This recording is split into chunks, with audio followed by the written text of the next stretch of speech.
There is a phrase we use back in the country. It says, "Be without food, but don't be without shelter or home." Shelter is very important than food. I was working as much as you can work. Like 3 jobs. Even with all of those efforts, I couldn't afford to even get a little bit time with the kids. At the age of 16, I entered the American foster care system. I've pulled myself out of some pretty bad spots, but I needed housing, and what I was making was just not cutting it at the time. How can a family grow and prosper if they don't have a home that they can afford in a decent neighborhood?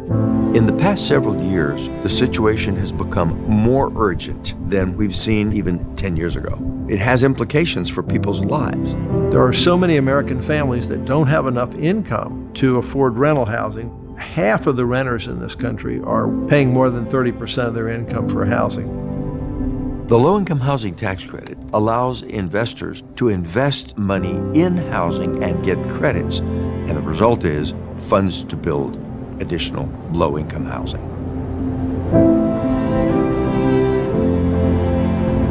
The Section 8 vouchers are the primary way to help people afford housing. Vouchers are a way for a resident to get into an apartment that costs more than what they can afford with their 30% of budget allocated to housing. There definitely would have been a lot more detours, a lot more failures, a lot more uncertainty. Now I know that I can enjoy the life, being with the kids, and have a brighter future. First off, I think housing is a nonpartisan issue, but I certainly believe that the bipartisan approach to solving it is what needs to happen. Every social goal that we want for the people of the United States revolve around housing. A precondition for making progress is to have a decent place to say, tonight I'm going home to rest.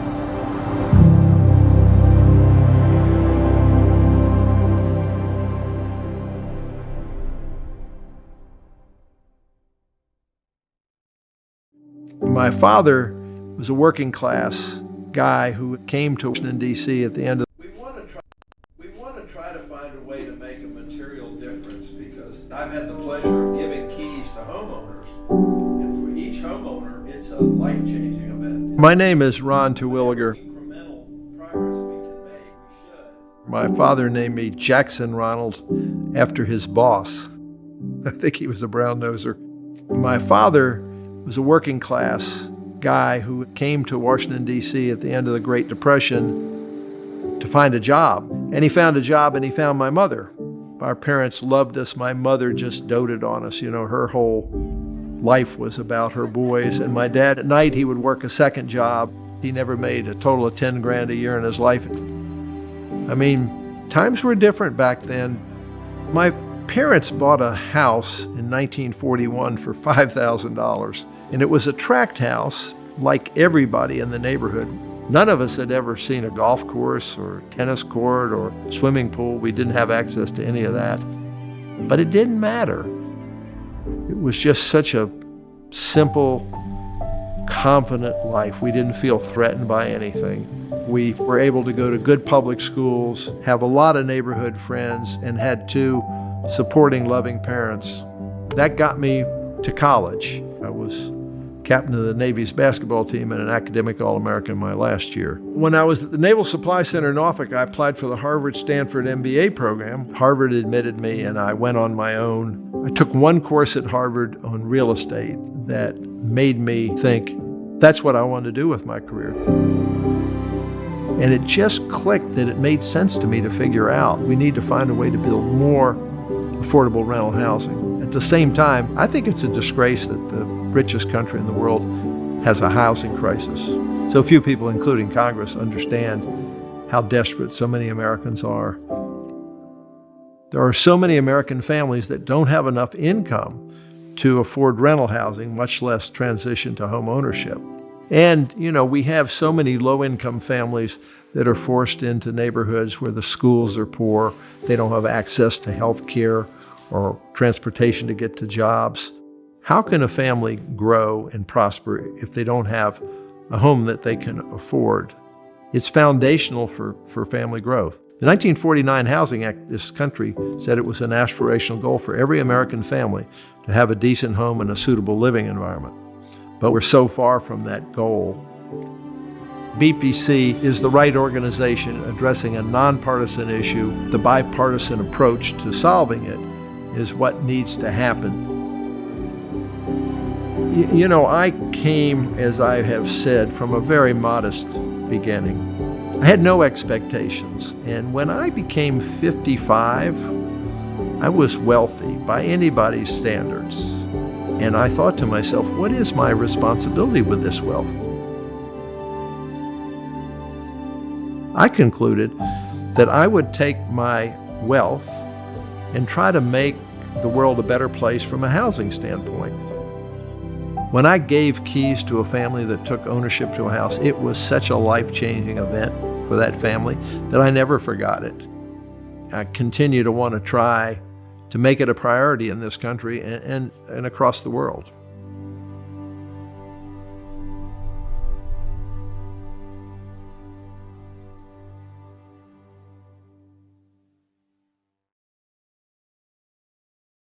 You know, there is a phrase we use back in the country. It says, "Be without food, but don't be without shelter or home." You know, shelter is very important than food. You know, I was working as much as you can work. You know, like 3 jobs. Even with all of those efforts, I couldn't afford to even get a little bit time with the kids. At the age of 16, I entered the American foster care system. I've pulled myself out of some pretty bad spots, but I needed housing, and what I was making was just not cutting it at the time. How can a family grow and prosper if they don't have a home that they can afford in a decent neighborhood? In the past several years, the situation has become more urgent than we've seen even 10 years ago. It has implications for people's lives. There are so many American families that don't have enough income to afford rental housing. Half of the renters in this country are paying more than 30% of their income for housing. The low-income housing tax credit allows investors to invest money in housing and get credits, and the result is funds to build additional low-income housing.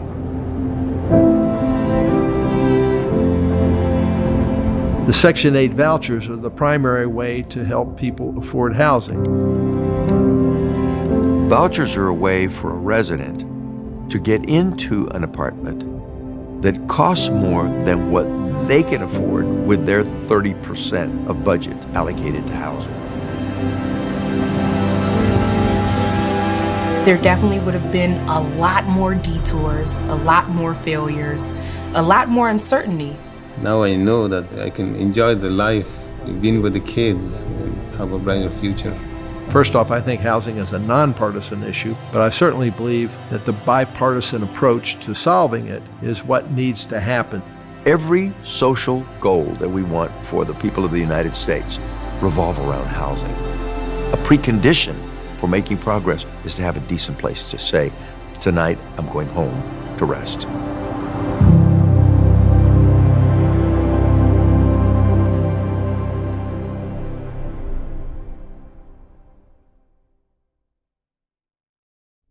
Try to find a way to make a material difference, because I've had the pleasure of giving keys to homeowners, and for each homeowner it's a life-changing event. My name is Ron Terwilliger. Incremental progress we can make, we should. My father named me Jackson Ronald after his boss. I think he was a brown noser. My father was a working class guy who came to Washington, D.C. at the end of the Great Depression to find a job. And he found a job and he found my mother. Our parents loved us. My mother just doted on us. You know, her whole life was about her boys. And my dad, at night, he would work a second job. He never made a total of 10 grand a year in his life. I mean, times were different back then. My parents bought a house in 1941 for $5,000. And it was a tract house like everybody in the neighborhood. None of us had ever seen a golf course or tennis court or swimming pool. We didn't have access to any of that. But it didn't matter. It was just such a simple, confident life. We didn't feel threatened by anything. We were able to go to good public schools, have a lot of neighborhood friends, and had two supporting, loving parents. That got me to college. I was captain of the Navy's basketball team and an academic All-American my last year. When I was at the Naval Supply Center in Norfolk, I applied for the Harvard-Stanford MBA program. Harvard admitted me, and I went on my own. I took one course at Harvard on real estate that made me think, that's what I want to do with my career. And it just clicked that it made sense to me to figure out we need to find a way to build more affordable rental housing. At the same time, I think it's a disgrace that the richest country in the world has a housing crisis. So few people, including Congress, understand how desperate so many Americans are. There are so many American families that don't have enough income to afford rental housing, much less transition to home ownership. And, we have so many low-income families that are forced into neighborhoods where the schools are poor, they don't have access to health care or transportation to get to jobs. How can a family grow and prosper if they don't have a home that they can afford? It's foundational for family growth. The 1949 Housing Act, this country said it was an aspirational goal for every American family to have a decent home and a suitable living environment. But we're so far from that goal. BPC is the right organization addressing a nonpartisan issue. The bipartisan approach to solving it is what needs to happen. I came, as I have said, from a very modest beginning. I had no expectations, and when I became 55, I was wealthy by anybody's standards. And I thought to myself, what is my responsibility with this wealth? I concluded that I would take my wealth and try to make the world a better place from a housing standpoint. When I gave keys to a family that took ownership to a house, it was such a life-changing event for that family that I never forgot it. I continue to want to try to make it a priority in this country and across the world.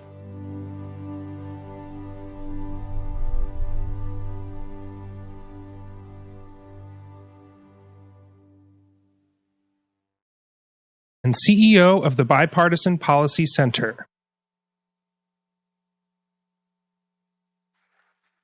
Good morning, everyone. Welcome to the 5th annual Terwilliger Center Summit on Housing Solutions. It's wonderful to see all you housers here in the East Hall of historic Union Station. And hello to everybody joining us online.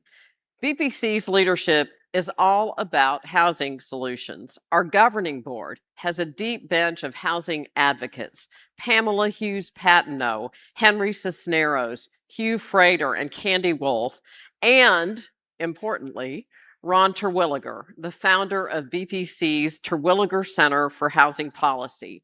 Ron has spent decades motivated by the core belief that every American family deserves a decent, safe, and affordable place to live. His vision, generosity, and promotion of housing as a bipartisan issue are the reason this center exists and the reason this summit is in its 5th year. For those of you new to BPC, the Bipartisan Policy Center was founded in 2007 by 4 former Senate Majority Leaders, 2 Democrats, and 2 Republicans. Our mission is to bring together leaders from both parties to develop and advance policy solutions. We work across a wide range of issues, but housing is prominent because it sits at the intersection of nearly every challenge facing American families, from economic opportunity to community well-being. We are on the eve of final congressional action on the 21st Century Road to Housing Act, a major accomplishment attributable to many in this room and representing years of work. I want to tip my hat to a few BPC and BPCA leaders: Dennis Shea, Andy Winkler, Michelle Stockwell, and Mike Kelly. At BPC, we believe that housing is foundational. A home is a shelter, of course, but also much more than that. A home is foundational to family stability, economic mobility, and the health of our communities. It shapes where children go to school, what opportunities they have, and contributes to the stability they need to succeed in classrooms. It determines whether families can afford to stay in the communities they call home. And it's an issue that touches every American, regardless of party, income, or zip code. Housing is also a workforce issue. As the nation grapples with labor shortages and skills gaps, employers are struggling to fill open positions. During the past 2 decades, the U.S. simply has not built enough housing to meet demand.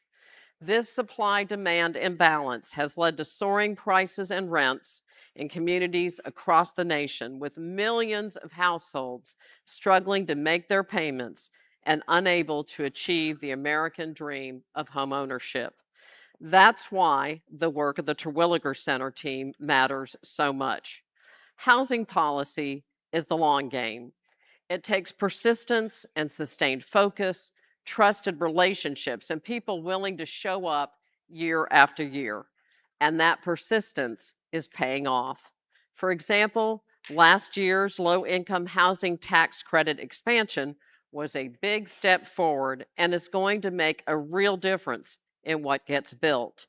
And now, the 21st Century Road to Housing Act, overwhelming bipartisan majorities in both chambers, sending a clear message that Congress can act.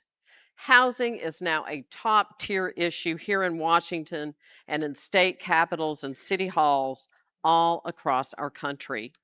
And none of that has happened by accident. It happened because of people like you who show up year after year, work across divides, and refuse to let this issue fall off the agenda. Huge thanks to all of our sponsors, especially our presenting sponsor, Citi, and Candy Wolf for her partnership and support. It's now my pleasure to introduce Ron Terwilliger, who has dedicated himself to this cause longer than most, and whose perspective on where we stand and where we're headed is one you won't want to miss. Thank you.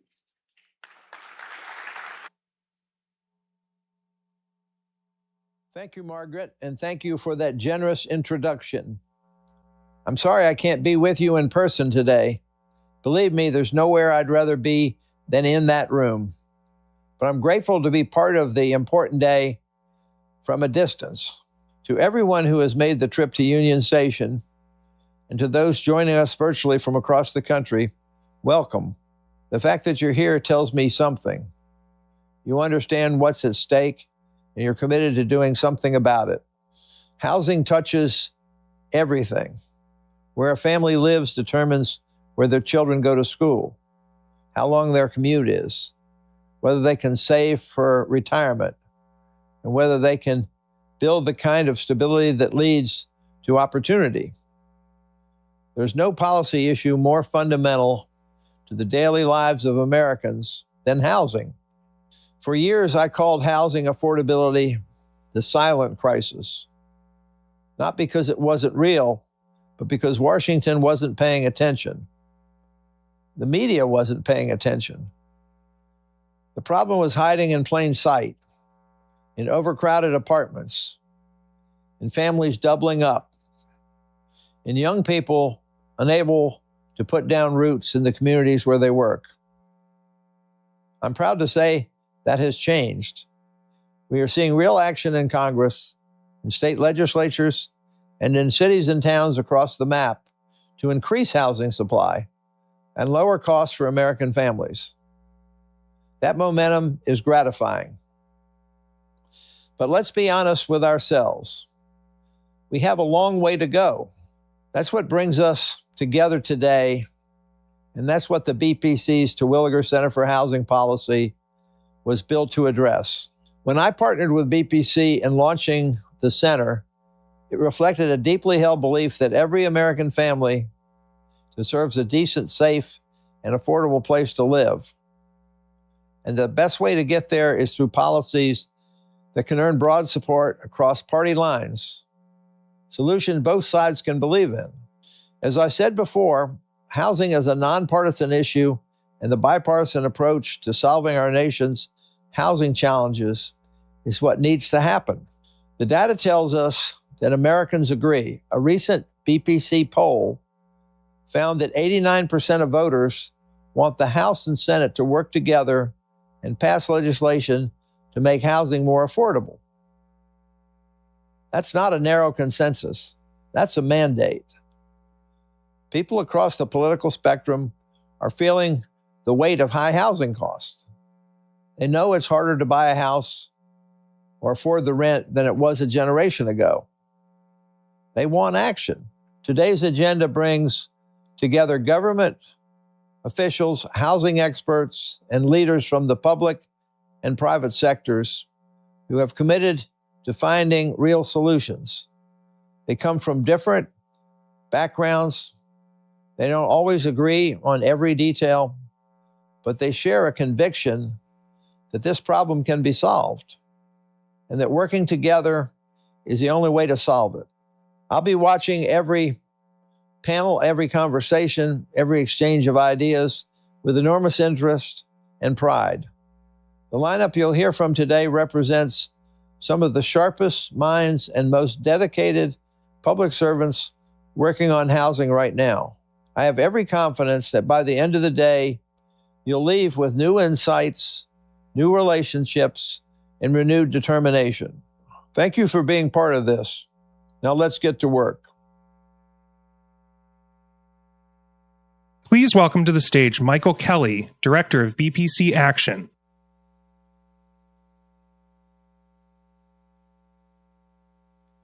You can hold your applause. Good morning. As the voice said, I'm Mike Kelly with BBC Action. I'm thrilled to be with you and see so many friendly faces in the room with us. First off, I'd like to thank Ron. His commitment is what makes our work possible, and we're grateful that he has made it his life's mission. Housing isn't a partisan issue. It's an economic issue, a workforce issue, a community issue.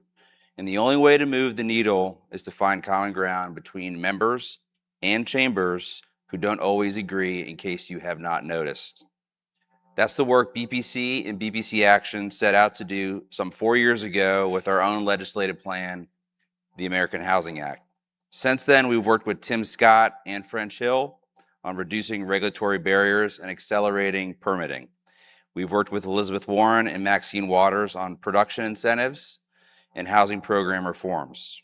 Different starting points, same goal. More homes at all price points, built faster. Seeing those ideas and more reflected in the 21st Century Road to Housing Act, shortly headed to the President's desk for his signature, is exactly the outcome we aim to achieve every single day at the Bipartisan Policy Center. We're so grateful to Chairman Scott, Chairman Hill, Ranking Member Warren, and Ranking Member Waters for their leadership, and for all the members of Congress who have made this legislation possible. We're also grateful to have a message from one of our key champions of the legislation, Senator Tim Scott. He's been a consistent partner throughout this process and a strong voice for supply-side solutions. Please welcome Senator Tim Scott. Without any question, some legislation isn't bipartisan, it's nonpartisan, but it does take a bipartisan coalition who puts America first. And I'm so happy that you all are attending a conference that really focuses on that bipartisan component that allowed us to have the kind of success on housing that most people said impossible, undeniably won't happen, can't happen. But guess what? Your work encouraging all of us to put the country first, to put first-time home buyers first, has resulted in legislation passed through the Senate yet again, and this time it's on a path straight to the President's desk. Thank you so much for your tireless advocacy on behalf of common sense. The issue of housing is personal to me. I grew up in a single-parent household, mired in poverty, living in apartment complex after apartment complex, and rental unit after rental unit. My mother first became a first-time home buyer at 38 years old. Today, that age is 40. Your advocacy and your efforts will take that age, drop it down significantly. God bless each and every one of you. Keep working, more to do, and let's get it done together. We'll see you soon. Please welcome Pamela Hughes Pattenode, Vice Chair of the BPC Board and former Deputy Secretary of the U.S. Department of Housing and Urban Development.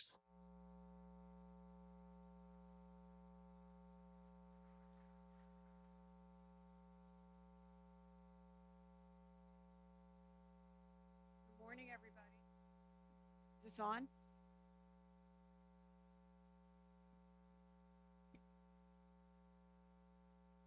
Okay, how about now? They told me it was a hot mic when I sat down. First, I'd like to recognize Margaret Spellings for her leadership and my fellow board member and former chairman of the board, former HUD Secretary Henry Cisneros. And I'd also like to recognize Dennis for your leadership. This is tremendous. And Ron, we miss you. Excuse me, I understand you're watching us and you'll be with us all day. It's truly been a joy to work alongside. I've been working with Ron, it brings tears to my eyes.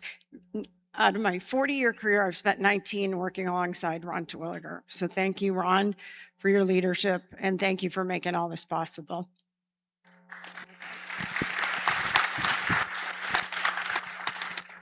Okay, we get started. First, I'd like to welcome our speakers this morning. We have two tremendously well-educated housers, and it is certainly a great day to be a houser, isn't it? First, I'd like to welcome Misha Fisher. He's the chief economist with Zillow. And Jenny Schultz, she's the chief economist with Arnold Ventures, the head of infrastructure and housing. And their full bios are available to you. So I'd like to start off first with Misha to talk a little bit about how we got here, the supply issues. So just first off, echoing the importance of this as a subject matter. I mean, it really is so key to get this right. So thanks again to BPC for organizing it, setting up the forum, and congratulations to everybody on the Hill for getting this milestone through. So the housing supply shortage is something that has gotten worse because of the pandemic, but it's not a function of the pandemic. If you can hold that concept in your mind. What happened was before the pandemic, we'd already been underbuilding, and some of that was a function of the housing crash in 2007. So when that happened, a lot of home builders exited the market because it was such a shock to the system. And then that was a cumulative shortage that developed over the intervening 12-ish years, where we were still underbuilding relative to all of the households that were forming. And when the pandemic happened and interest rates dropped and remote work opened up and people went out there to start forming new households, that interacted with over a decade of underbuilding and made it much worse. So right now, our estimate is we're shy just about 5 million homes in terms of the missing supply. So that's just to catch up to sort of roughly where we need to be to match current demand. And one of the reasons why you sort of see different estimates is you've got to remember that measuring a person is very straightforward, and measuring a housing unit is pretty straightforward. All right, it's a couple of walls and a door. But saying how many households should live in that housing unit is more open to interpretation because people adjust their behavior. You heard from the senator saying, they had to move between units and people were, doubled up potentially in different housing units. And that response that people have to a shortage is why it can sometimes be difficult to measure how big that shortage is. So what we do is we look specifically at houses that are filled with people who are not necessarily what we think would be a household, and instead would be, they're sort of forced to live together for economic reasons, not for family formation reasons. And so when you do that calculation, that's why you get to about the 5 million number, where we are right now. And, so there's still a ton to build and get to that stage of more supply and addressing that problem. And that's why I'm so excited about what, sailed through the Senate last night, and we'll make some progress. Thank you, Misha. And Jenny, your research points to the cost and complexity of building new homes. as an obstacle to meeting demand? What policies have historically made it too expensive or too complicated to build new housing? We can think of sort of three categories of policies that have made it hard to build enough housing, particularly in high demand places. One of those is just a limitation on the kinds of structures that can be built on a piece of land. So we have zoned more than 3/4 of the land in this country for single family detached homes exclusively, meaning everything else is illegal to build. And if you think about it, the single family detached house on a yard takes up the most amount of land and is the most expensive type of house. And we've also sort of run out of space, right? A lot of the neighborhoods that were built out in the 40s, 50s, and 60s are occupied by all the housing that you're allowed to build there. And so you just literally can't add any more under the current laws. So these restrictions on structure types and density are one. Second is that we have made it sometimes complicated or expensive with the labor and materials and the structures themselves. So one good example is that most new housing requires off-street parking spaces. If you think about an apartment building, to get an off-street parking space, we're usually talking about a garage at the bottom, it can cost $50,000 per parking space, and that's before you build any of the houses. So we've made it really expensive to add just to the structure itself. And then third, the process of building new housing, of getting permission to build, has gotten longer and more complicated and more uncertain over the last several decades. And so time is money in real estate. If you spend 5 years, 7 years, 10 years getting permission to build, all of that costs extra to the developer and then has to be built onto the final housing unit. So we need to make it legal to build homes of more shapes and sizes, bring down the hard costs of construction, and make the process of development shorter, simpler, and more transparent. Thank you, Jenny. Earlier this year, the Trump administration issued an executive order on removing regulatory barriers to affordable home construction. As called for in the order, HUD developed regulatory best practices for state and local governments, organizing recommendations around three categories: decreasing costs, unlocking additional land for development, and accelerating construction timelines. If you had to rank these three levers by potential impact on housing supply, how would you order them and why? And I'll start with Jenny, because that's a continuation. I'm going to cheat a little bit and say that it depends on the part of the country that we're talking about. So in places where land is really expensive, opening up more land is going to make a big difference. In parts of the country where land is less expensive, but the hard costs are really high, then decreasing the hard costs will matter a lot. But I'll actually say that I think making the process shorter and simpler and more transparent is probably the biggest win, particularly in a time like now where interest rates are so high. And so again, that cost of borrowing money to do the development is very expensive right now. The length of time and the uncertainty also makes it really hard to time when new housing comes online in the real estate cycle. Probably most of you in this room know that housing is a cyclical business, and what happens when it takes you a long time to build is that builders start doing their projects, and by the time the housing comes online, they may have missed sort of the peak. And so shortening that cycle would make it a lot more feasible to time the new supply to demand coming online. Thanks, Jenny. Misha, how would you rank them? Economists love to disagree, but I have no notes. I think that's the perfect answer.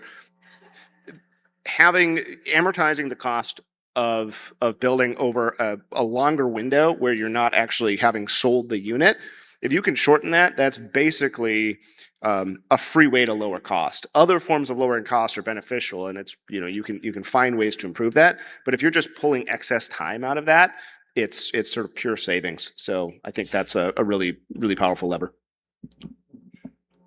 Okay, thank you. Okay, on to another topic that gets less attention is the shortage of skilled workers. And I'm going to start with Misha on this. If you can talk about how this impacts residential construction and what does Zillow's data say about this workforce gap? So I started off by talking about what happened in 2007 when we slowed down home construction pretty considerably. And roughly the volume was about 75% reduction in new housing starts. That wasn't just that we stopped building houses, right? Home builders disappeared. Small level home builders in particular just evaporated. Those businesses went away. Their pipelines for training and recruiting people went away. And there was not a market that was producing houses, so we lost the upstream funnel of people entering that market to build them. So part of the problem is that we not only have a deficit of housing, we also have a deficit of people who can build houses and to know how to do it. And that's not going to change overnight, but there are reasons to be, I think, cautiously optimistic on that front. And that is that culturally, there is something changing among younger people where there's more interest in the trades. And I think a lot of people, especially anybody around education policy, has sort of seen this bring shop class back to high schools kind of mentality, which I think is good, but some of that's just spread organically on social media, and you do get more people entering the trades.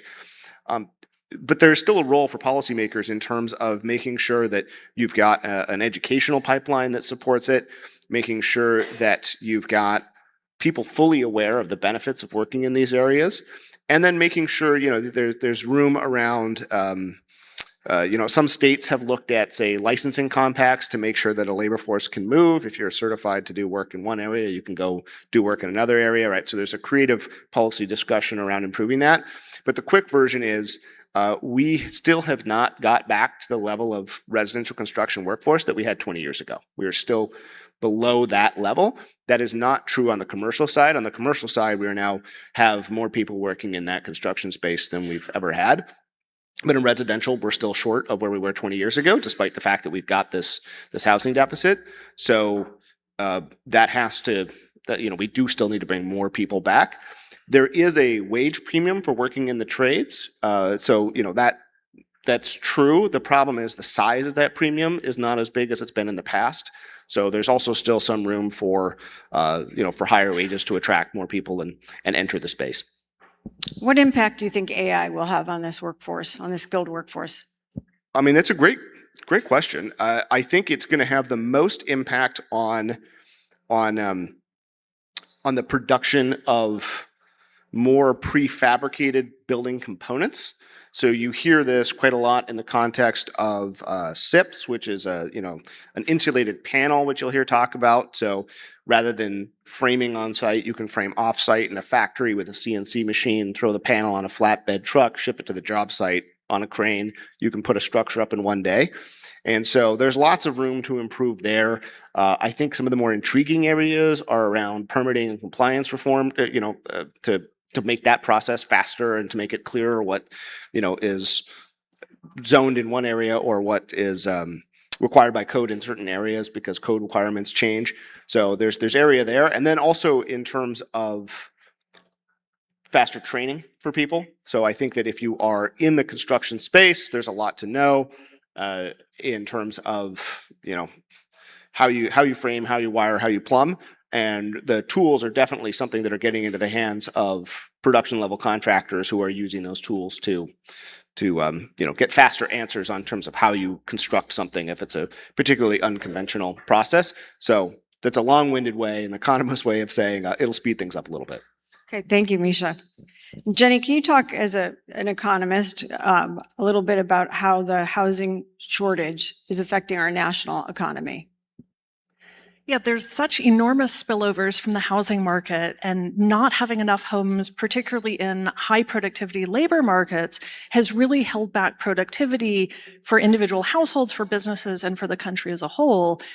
If any of you have had a chance to read Yoni Applebaum's book, Stuck, that came out last year, he talks about the decline in overall mobility in the US. We used to be a country where people would move to where the well-paying jobs are. And so you would move someplace where you could get into a new industry, you could get a promotion, and that movement was really important for individual well-being and mobility, but also for the country's productivity. Now we have places like California, Seattle, Boston that have well-paid jobs, but particularly younger workers can't afford to live there and buy a home. And so people are not able to stay in these high productivity areas because of the high cost of housing. And I'll say this, it's particularly troubling that the impacts are worst on younger households. They're early in their career, their incomes are still low lower. They haven't had time to accumulate savings. And we know that this shows up in a lot of ways. Secretary Spelling mentioned that we have young adults who aren't able to move out of their parents' house and get their own place, right? They stay with their parents longer, or they're living with roommates. They delay getting married and having kids because they're not able to afford a place of their own. So this has really long ripple effects for individual households, and communities overall are struggling to have enough workers in a lot of job categories just because of the cost of housing. Do you think governors are taking note of this, Jenny? Absolutely. To date, about 30 states, more than half of the states, have passed some state-level pro-supply legislation. And we have seen this, again, in a very bipartisan way and across the country. States as diverse as Texas and Hawaii and Washington State and Massachusetts have all passed statewide laws. This is really exciting for those of us in the research space because we're getting a lot of diversity in the approaches. Texas, for instance, last year passed a first of its kind starter homes law, making it easier to build small detached homes on small lots, really getting back to that entry-level home that was so common after World War II, but which is basically illegal to build almost everywhere in the US. So they're really making an effort to create entry-level homeownership and make that feasible. Washington State has done a great job with upzoning around their transit stations so that you can build apartments within walking distance of transit, allowing more people to commute by train, allowing more people to live in these very high demand places.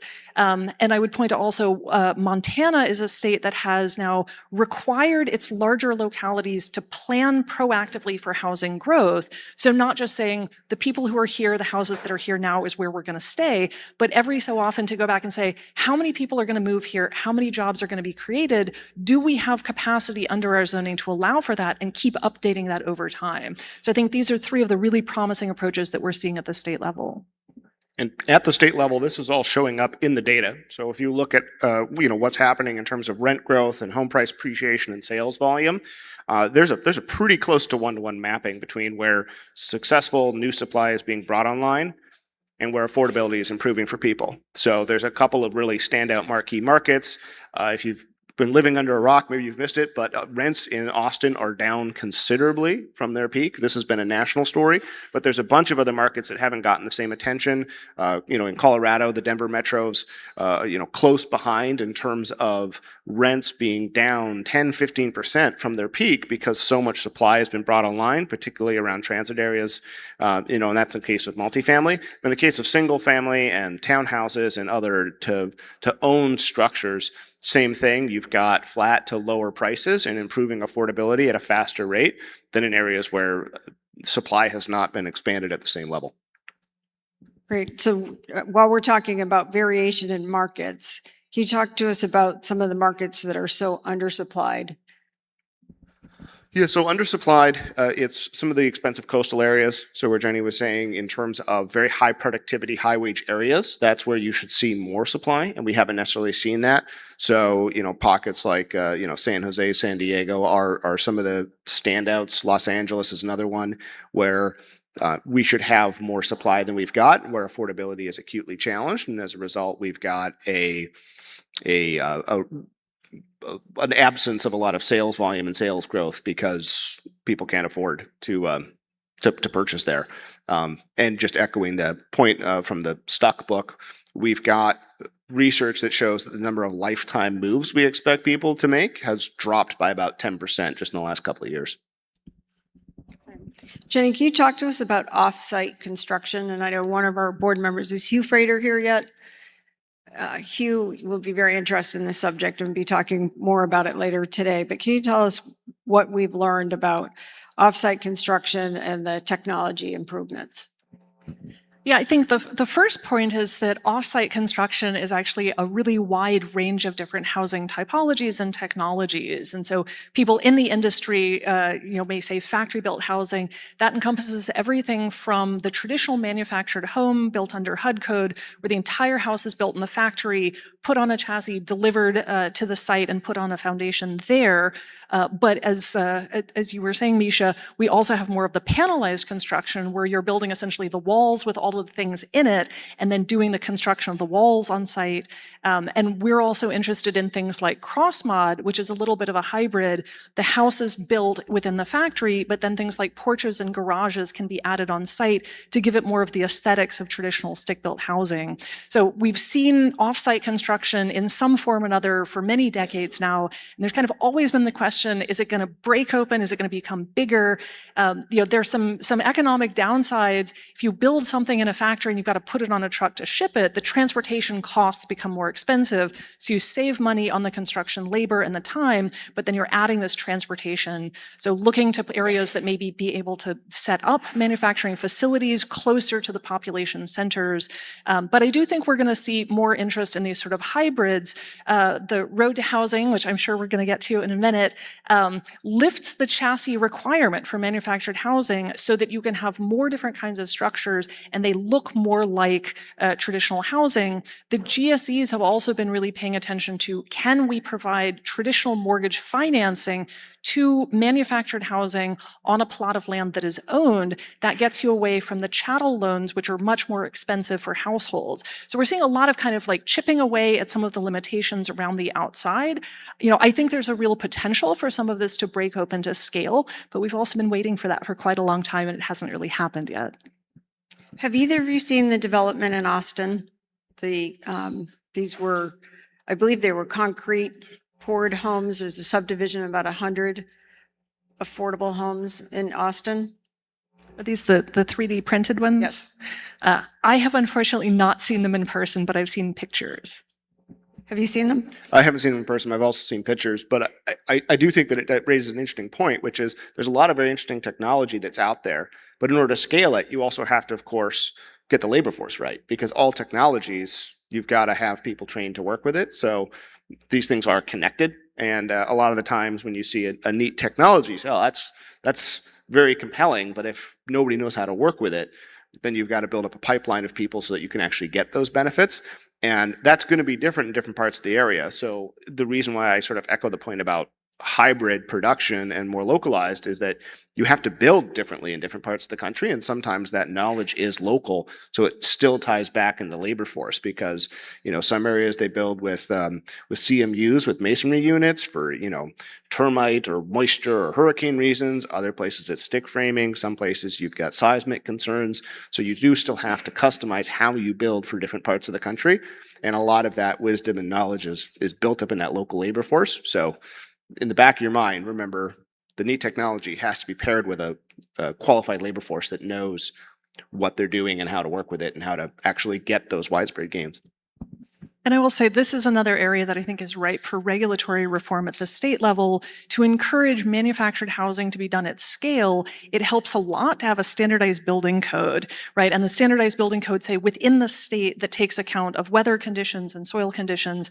But Colorado is one that has, a couple of 100 different building codes. And so builders have to customize their house depending on where they're building it at the city or county level. That takes away your economies of scale. And so I think states looking more at how can we develop a consistent building code for a given climate, for a given typology, and then allow builders to build to that and not have this sort of infinite set of variations would really streamline the process.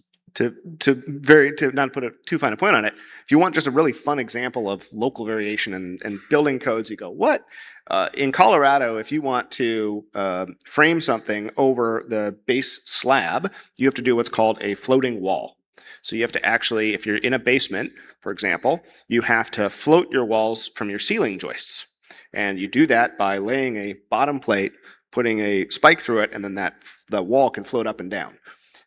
There's a lot of confused faces in this room. And if you went to a construction tradesperson in, I believe, the other 49 states, nobody would have any idea what you're talking about. But that's how you have to build in Colorado because of the expansive clay soils. So it's one of those things where, and then each county or each city might have different variations of those rules. So you can imagine why that's tricky in terms of scale and in terms of educating people and making sure that you've got a policy framework that allows for navigating that complexity in a simpler way. Wow, that's fascinating. Okay, let's talk about the most important topic today, the road home. It's a really exciting day, and your timing, Dennis Shea, is impeccable that you scheduled this summit on the day that the United States Congress is going to pass a housing bill for the first time in a very long time. So Jenny, let's start with you because you seem to be really excited about this.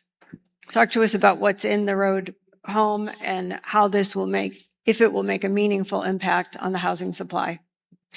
Yeah, I mean, Road to Housing is a big omnibus bill with a lot of provisions, and so it's trying to tackle the federal levers from a couple of different angles. And we've talked a lot about the state and local rules that are blocking housing, but the federal government also has a couple of levers it can push on. One thing that it does is sort of go through federally funded housing, infill housing that's subject to things like NEPA, the National Environmental Protection Act, streamline the environmental review process, particularly for smaller projects and infill locations. That's just common sense. We should have done that a long time ago, so it's good to see that come through. Removing the chassis requirement for manufactured housing, again, I think is really going to unlock some additional creativity in the manufactured housing industry. And it's also, we're trying a couple of new things with the federal government creating leverage on state and local governments to adopt better policies, more pro-housing policies. And I'm going to be really interested to see how this works because we haven't done something exactly like this before. There's a combination of HUD putting out some best practices and guidelines. That's very helpful, especially for smaller localities that maybe don't have the in-house expertise to redo their zoning and their building code, having some clear guidelines to follow, and then also some financial incentives.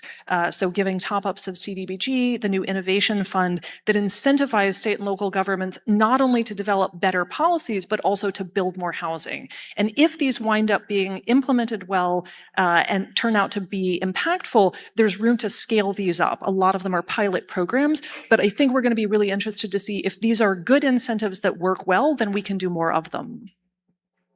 Do you want to comment on that?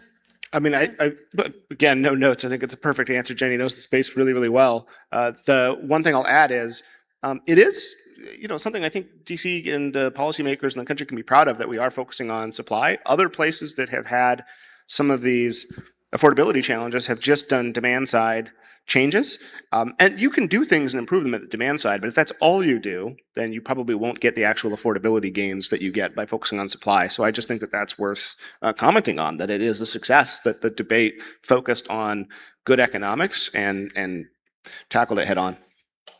So we're going to be taking some audience questions, but I don't see them up on the screen yet, Dennis. If somebody can cue them up. But while we're doing that, let's talk about the new Federal Reserve Chairman and what you see in the coming months in terms of interest rates. So our official forecast for rates, just to jump right to the answer, we're sort of expecting the mid to low sixes by the end of the year. So probably not getting back into the fives like we had in the first quarter. A lot of the discussion about the Fed has focused on potential ideological points of view or differences. I tend to think that the data is genuinely confusing and that that's actually the real source of why people are debating the rate path, right? The labor market has been holding up. It's been quite strong. We've also had the lowest hiring rate in 20 years, right? Those are conflicting signals. If you look at inflation, we've had, sticky inflation. We've not hit the core PCE target, but at the same time, shelter has been coming down in terms of inflation because rents have been declining because of all this new supply. So there's a lot of different conflicting signals, and I don't envy the job they're in because it is genuinely hard to figure out exactly how strong or how weak different sectors of the economy are. And I'm going to watch it, but despite that long-winded answer, I did start with the interest rate forecast, so you do have that. That's our official point of view. You mentioned that we probably won't be back into the fives, but what will it take to get all those homeowners that are potential homeowners that are sitting on the sidelines? I think if you're in the fives, you see very, very strong demand and you see a lot of supply unlocked. So when the GSE announcement about purchasing MBS securities, for anybody who followed that, when that happened, that probably did put some downward pressure on yields and get us into the fives. And when that happened, we had sales growth in the plus 5% year over year range in March, right? So the end of the first quarter. So we had a pretty strong March. When rates come back up into the mid sixes, that's when we're still in the 1 to 2% sales growth. A lot of new supply comes online from people selling in that sub 6. Great. Okay, we have a question here from the audience. And Jenny, I'm going to throw this one to you. Have we solved a housing shortage of this scale before as a nation? And if you look to history, are there lessons to be learned? So we haven't had a shortage that's nationwide at the scale that we have now, and that has built up over time. But I think the immediate post-World War II period is a good one to look at. We had very strong population growth after World War II, lots of household formation, and people wanting to buy a house and move out from their older unit. We had the full resources of the federal government put behind it. So that was also the expansion of essentially the modern mortgage loan, making it easier for middle-class families who qualified in order to buy loans, including the GI Bill. And it was also a period when localities were very friendly to growth. And so a lot of the kind of inner ring suburbs that we think about today build a lot of these starter homes very quickly. And so I think this combination of sort of local friendliness to growth and federal financing was really helpful. I think the harder question today is that sort of the easy land close into jobs is mostly built up in other structures now, and redevelopment is inherently more complicated than building on greenfields. So we can't exactly copy from the past, but we can certainly look to some ideas. Great, thank you. Are we going to tee up another question here? Okay. And Misha, I'm going to throw this one to you. In your perspective, how do disasters impact housing affordability, including insurance? It's a great question. So the quick answer is higher insurance costs do make things harder to afford. And we have seen that pop up in a lot of markets. So, whether it's fire or hail or hurricanes or tornadoes, any one of these things, or earthquakes, all of these things will drive up costs. But if you are smart about how you build, you can actually manage some of those costs, right? And I think some communities are focusing on that now in terms of new construction, where they're saying, hey, this is a wildfire zone, we're going to build with concrete siding and metal roofs, right? So you reduce the size of insurance claims if a disaster goes through. Same thing with hail, right? You can get hail-rated roofs that don't need to be replaced after a big storm. That's going to overall put downward pressure on it. So they make it worse. It is an acute pressure for people in areas where insurance rates have gone up a lot. But if you are smart about how you build going forward, and with new building technology and new materials, we can bring some of that cost down. So Colorado, you see a lot of hail. Are those roofs more expensive? So insurance, don't ask me what my insurance did this year. It went up quite a lot, and because I live in Colorado, and it costs more upfront to install, let's say, a metal roof or a class 4 shingle roof. But if you install that, you can have a roof that lasts 50 years, independent of hailstorms, versus a roof that's going to last 5 or 7 years. So it can be worth it to pay double upfront, get a discount on your insurance, because a lot of insurers will give you a discount if you get a hail-rated roof, and then you don't have to replace it. So it's just about educating people and making sure that the economics of it are very upfront in terms of, hey, this is actually less money, even though it looks like it's more upfront. Thank you. Okay, Jenny, this one's for you. What role does housing preservation and home repair play in tackling our affordable housing supply crisis? Yeah, that's a great question. We've been talking a lot about the supply of new housing, which is important to meet growth in population and jobs. But at this point, our nation's housing stock is older than it's ever been before, partly because we're not building enough new homes to keep up with demand. Older housing stock often is less resilient. It was built to different climate standards. It can cost more to maintain and more to operate. And so we do have to think about maintaining some of the older stock. In particular, older homes that are depreciated somewhat tend to be the cheaper housing, naturally occurring affordable housing. If those fall out of disrepair so that they're no longer habitable, then they are falling out of the stock altogether. On the other hand, in some of the expensive places, we see older buildings that are bought and got rehabbed and become more expensive. So there's sort of ways that it can both filter up in the price spectrum and filter down, both of which really leave us with fewer of the affordable homes. I will say this is not an easy thing to fix, because getting subsidies to small landlords and homeowners to do the repairs can be pretty inefficient and pretty difficult to do. But this is going to be important, particularly in places where we have a lot of older homes. Thanks, Jenny. And our last question here is, if land is considered one of the largest costs and the federal government is the largest landowner, what has been done to partner with the Fed on finding developable land? I mean, it's a really, really interesting question. I believe that there is an active discussion, but I have not been following the parameters of that discussion closely. I do think that you still have to manage that the land has to be in proximity to job sources. So the Fed may own a lot of land, but if that land is not close to a job source, it's not necessarily part of the discussion. But I have not been following the details of it closely. Maybe you've followed it more closely. Postal Service and Amtrak, two places we'd love to build land because they're often in really good locations and with good transit infrastructure. In the West, a lot of the public lands is sort of outside cities, not necessarily close to where people want to live and not necessarily the easiest to build on. Okay, thank you, everybody. And thank you, Ron, again, for making this all possible. Thank you, Demetra and Jenny, for this wonderful discussion this morning. Thank you.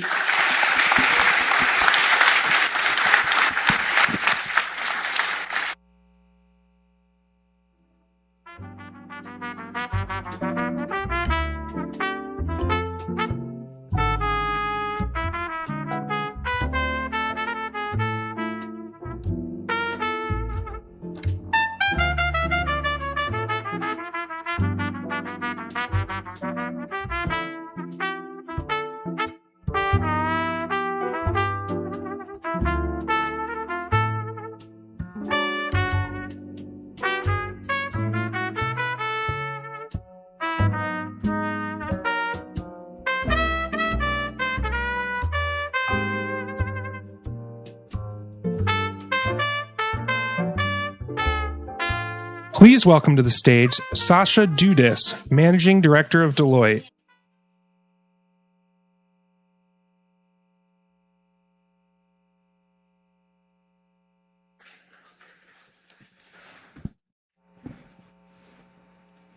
Good morning, housing experts. How's everyone doing today? Yeah, let's make it lively, right?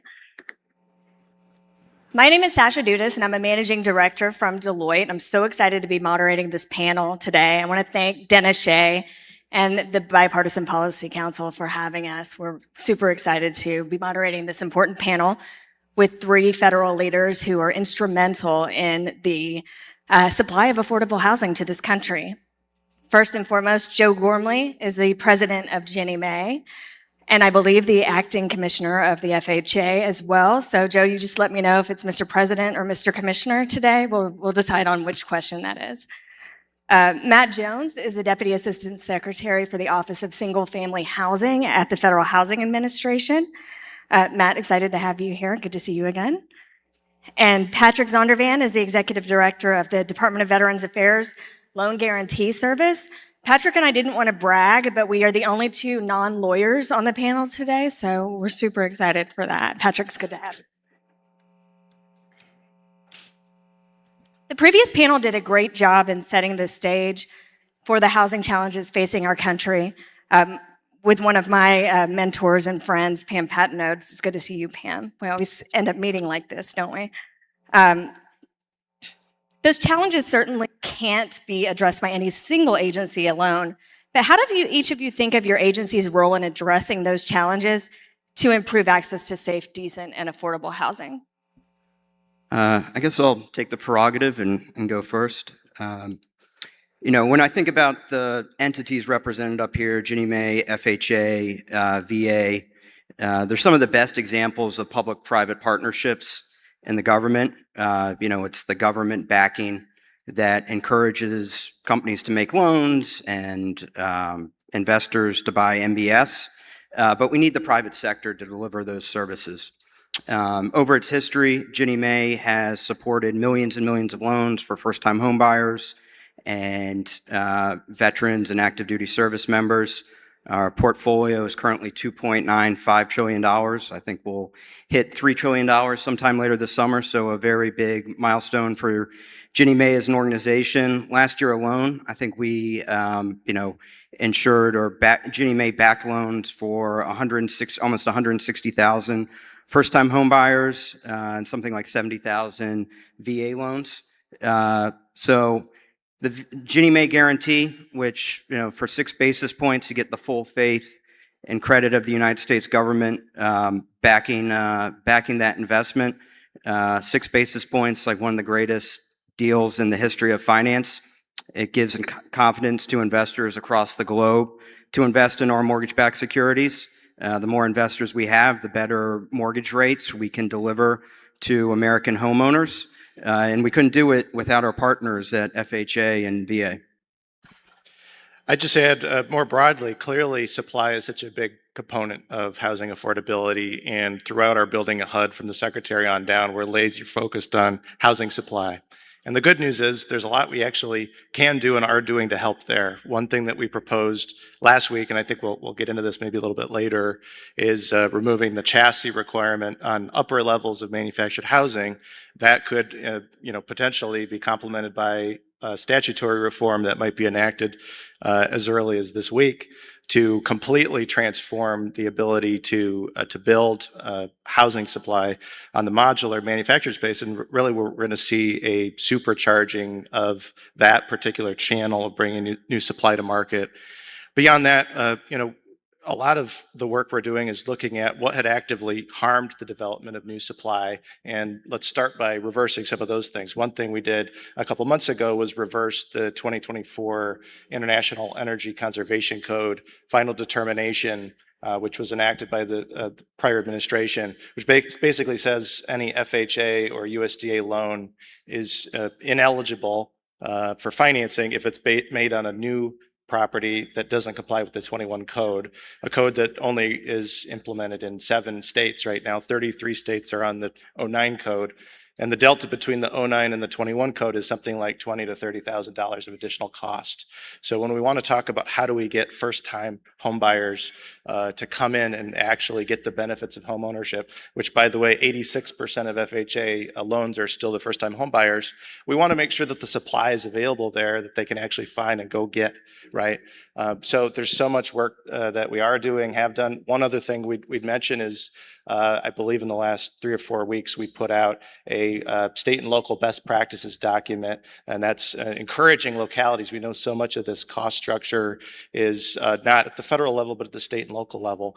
And we're taking that message through our regional offices and all the travel we do to get the word out about things that localities can do to destigmatize around non-site built housing, but also look at ways that we can get permitting reforms, green light more supply. So we're working all those different channels, and we're fired up about it.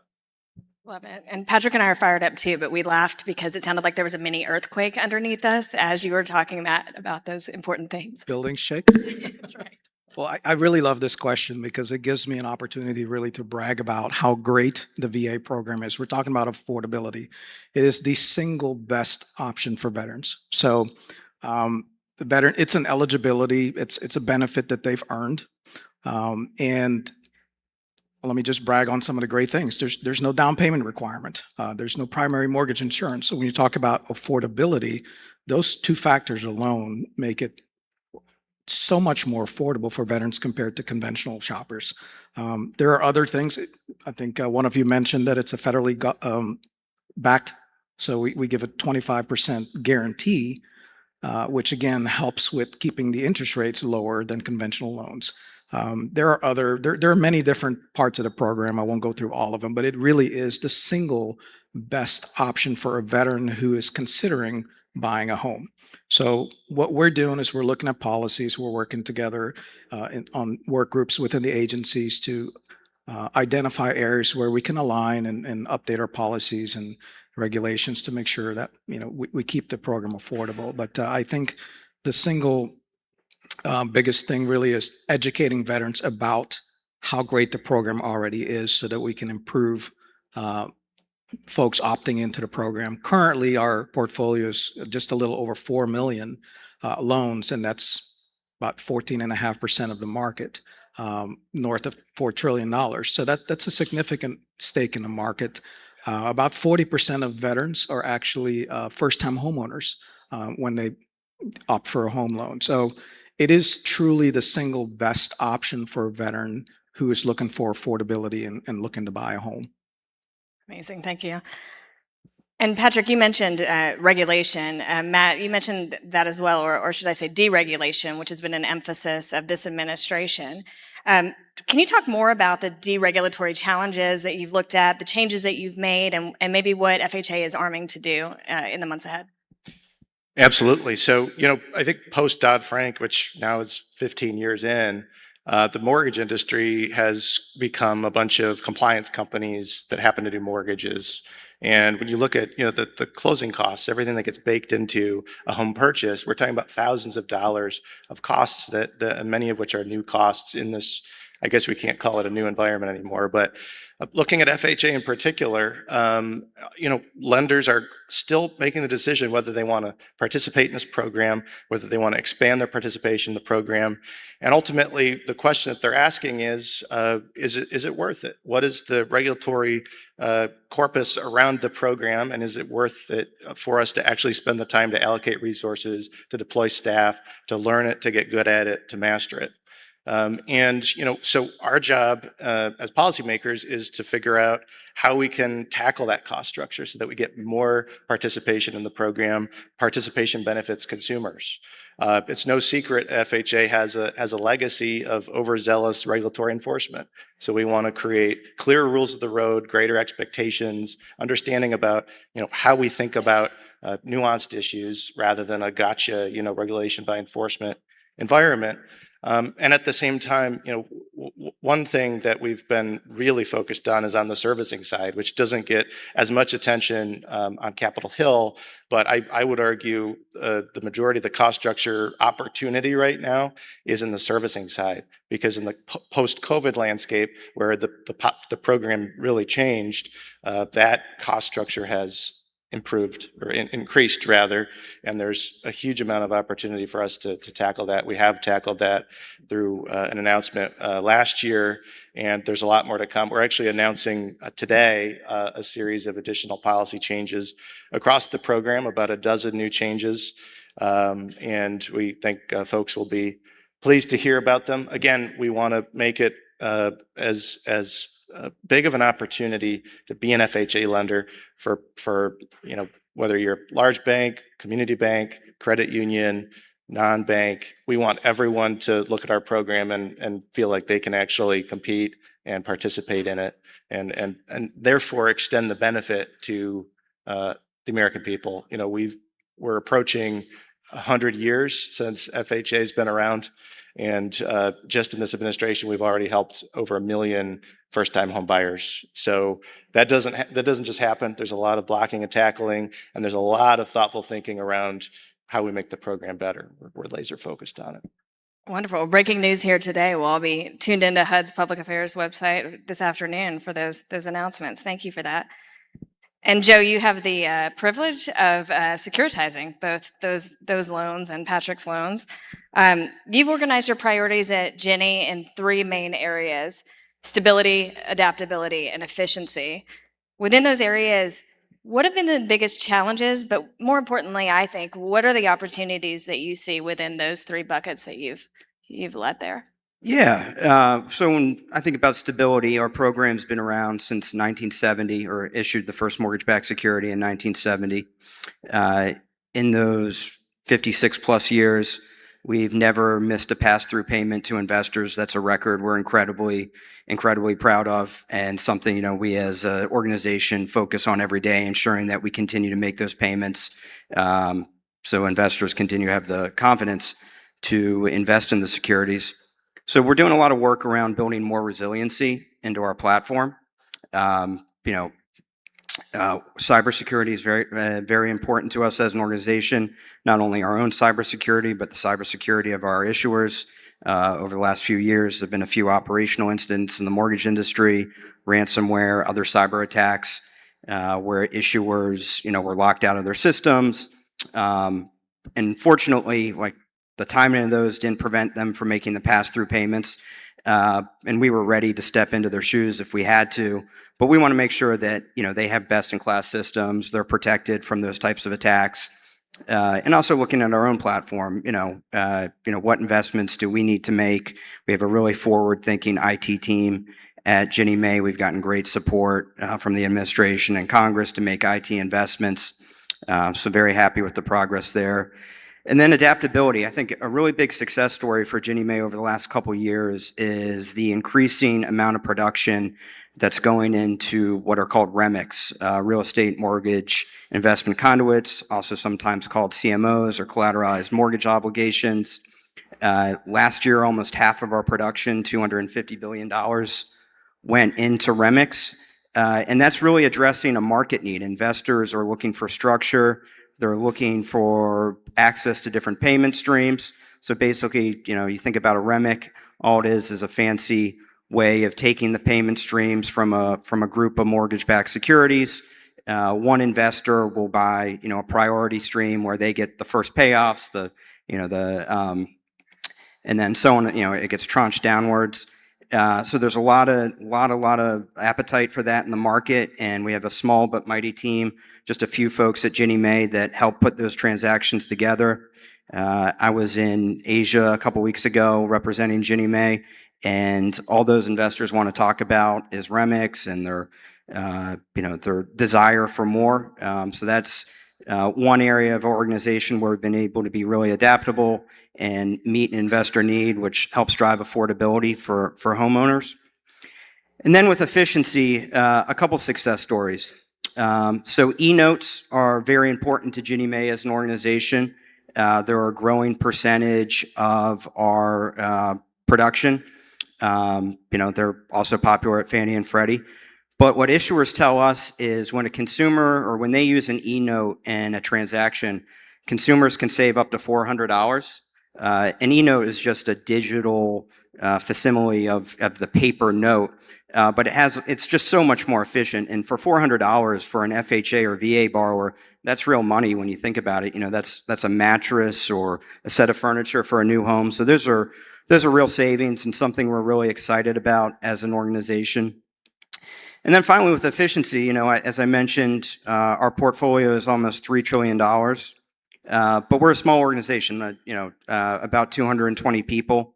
So again, very, very interested in things that can streamline our program for us as an organization, for the issuers. I mentioned technology. We're very excited about AI and the ways we can incorporate it into our program. FHA is also doing some very exciting work with AI, and I think we'll have a pretty big success story to announce here shortly. But to the extent that we can leverage Ginnie Mae technology at Ginnie Mae to take staff out of some of the more mundane work and to free up staff time to look at bigger picture risks and higher priority items, that's something that's a top priority of mine and something I think you're going to continue to see us pursue as an organization into the future. And those investors that you mentioned put more liquidity in the market, which, Patrick, allows you to push out more VA loans. I want to say congratulations. You just guaranteed your 29 millionth home loan. It's a remarkable milestone. And as you look forward, what are some of the most significant barriers that you still see for veterans that are looking to go into home ownership? And what's the VA doing to close that gap? 29 million, that's amazing. We're on our way to 30. We're 29.48 million right now. So over the lifetime of the loan program. So really proud of that. Looking forward to celebrating that next milestone. I would say the most significant barrier that I've identified since I've been in the job is lack of information. A lot of veterans, I think one of the things we'll talk about is why are veterans not choosing the VA home loan program? I think it's primarily because they don't know all of the great benefits of the program. So the gap is, or trying to close the gap is communication. Our team is working on expanding our outreach efforts, our partnerships with stakeholders, NAR, MBA, to really get out there and educate veterans about the program and the great benefit that it is. Here's my dream. I want every veteran to come to the table when they're ready to buy a home, knowing as much about the VA home loan program as the person on the other end trying to get them into the home. Veterans, there are still a lot of myths out there, unfortunately, that are being, put out there by folks saying, the VA home loan program is complicated, it takes too long, appraisals are take more time. Those are simply not true. So it's opportunities like this where we can really put information out there and help people understand, if you're helping someone to get in a home, if it's a veteran, really try to steer them into a VA home loan. It's the best option out there for them. So there are other affordability things, of course, that VA can't control, market conditions, but understanding how a mortgage works is probably the greatest information that I can arm a veteran with. It breaks my heart when I see veterans contacting me saying, I can't afford to stay in my home loan. My taxes went up, my insurance went up, escrow has increased. It's now put me out of a range of being able to, pay the monthly mortgage payments. What can I do? I think if you educate folks up front of all of the costs associated with a mortgage, it's not just principal and interest, right? Over the lifetime of the loan, that will remain constant, but there are other costs, escrow costs, repairs. So those are things that I want veterans to really, truly understand so they have enough residual income, they're financially savvy enough to get into a home that they can afford. And it's not just, hey, I can barely get into this payment, so let me go ahead and get my dream home. And then within the next year, they can no longer afford it. So I think, again, the biggest barrier and challenge is really to help educate our clients, our veterans, so that they can make smarter decisions. Thank you. And Matt, another affordable housing option is manufactured housing. But financing has historically been problematic because those homes are titled as personal property rather than real property. What is FHA doing to expand access to financing for manufactured homes? And are there any additional statutory changes that Congress could be making to assist in those efforts? Well, one of the benefits of the roles we have is we get to go tour manufactured housing production floors, which I had never done before being in this job. And my takeaway, as I think many of you probably in the room have also done this, it's the same takeaway everyone has, which is they have made so many advancements over the last few decades that they are indistinguishable in many cases, aesthetically, otherwise, from site-built, stick-built homes. And I think there's still a stigma problem there that we have to work to address. But I think, again, I mentioned it earlier, it's difficult to overstate how significant the changes that are coming in the manufactured housing world are going to be. The combination of what's included in the Road to Housing, which would eliminate the steel chassis requirement for the first floor, as well as our proposed rule, which would eliminate the steel chassis requirement for upper floors. In other words, you can build up, and essentially the line between what is HUD code manufactured and what is modular is going to be completely changing over the next couple of years. And the benefit of going HUD code is it's federally preemptive, right? But a lot of the state requirements defer to the HUD code. So with these major updates to the HUD code, it's going to completely accelerate this channel of supply. So we're really excited. I mean, this is one of the I think most significant impacts that we're going to see in this legislation, but even the rulemaking, they really pair nicely together, and really excited about what we have in store there. And I'll give a plug for your Housing Solutions Summit on the Mall. If y'all haven't been, last year they had an origami house, which was one of the coolest things that I've ever seen. So kudos to your team for that. Everyone's invited. We're doing it again, I think the last week of September. Joe? Yeah, no, I was just going to add with manufactured homes at Ginnie Mae, we're in the process of adding some disclosures. We've heard from investors that there's a definite appetite for manufactured housing loan collateral. They tend to have a longer duration, which investors like. So we currently collect that information, whether a home is site-built or whether it's manufactured. We're going to begin disclosing that to the market later this year. We're also adding disclosures for modular. We think that's going to get a very positive reaction from the investors. Amazing. Thank you. And Patrick, we talked about this a little bit earlier, but congratulations again on 29.45 million homes. And you said that that's about 13% of veterans who are eligible and that there needs to be a better education campaign. Anything else that can get those service members and veterans who aren't taking advantage of that program? Anything else that could, that you're looking to do or focus areas?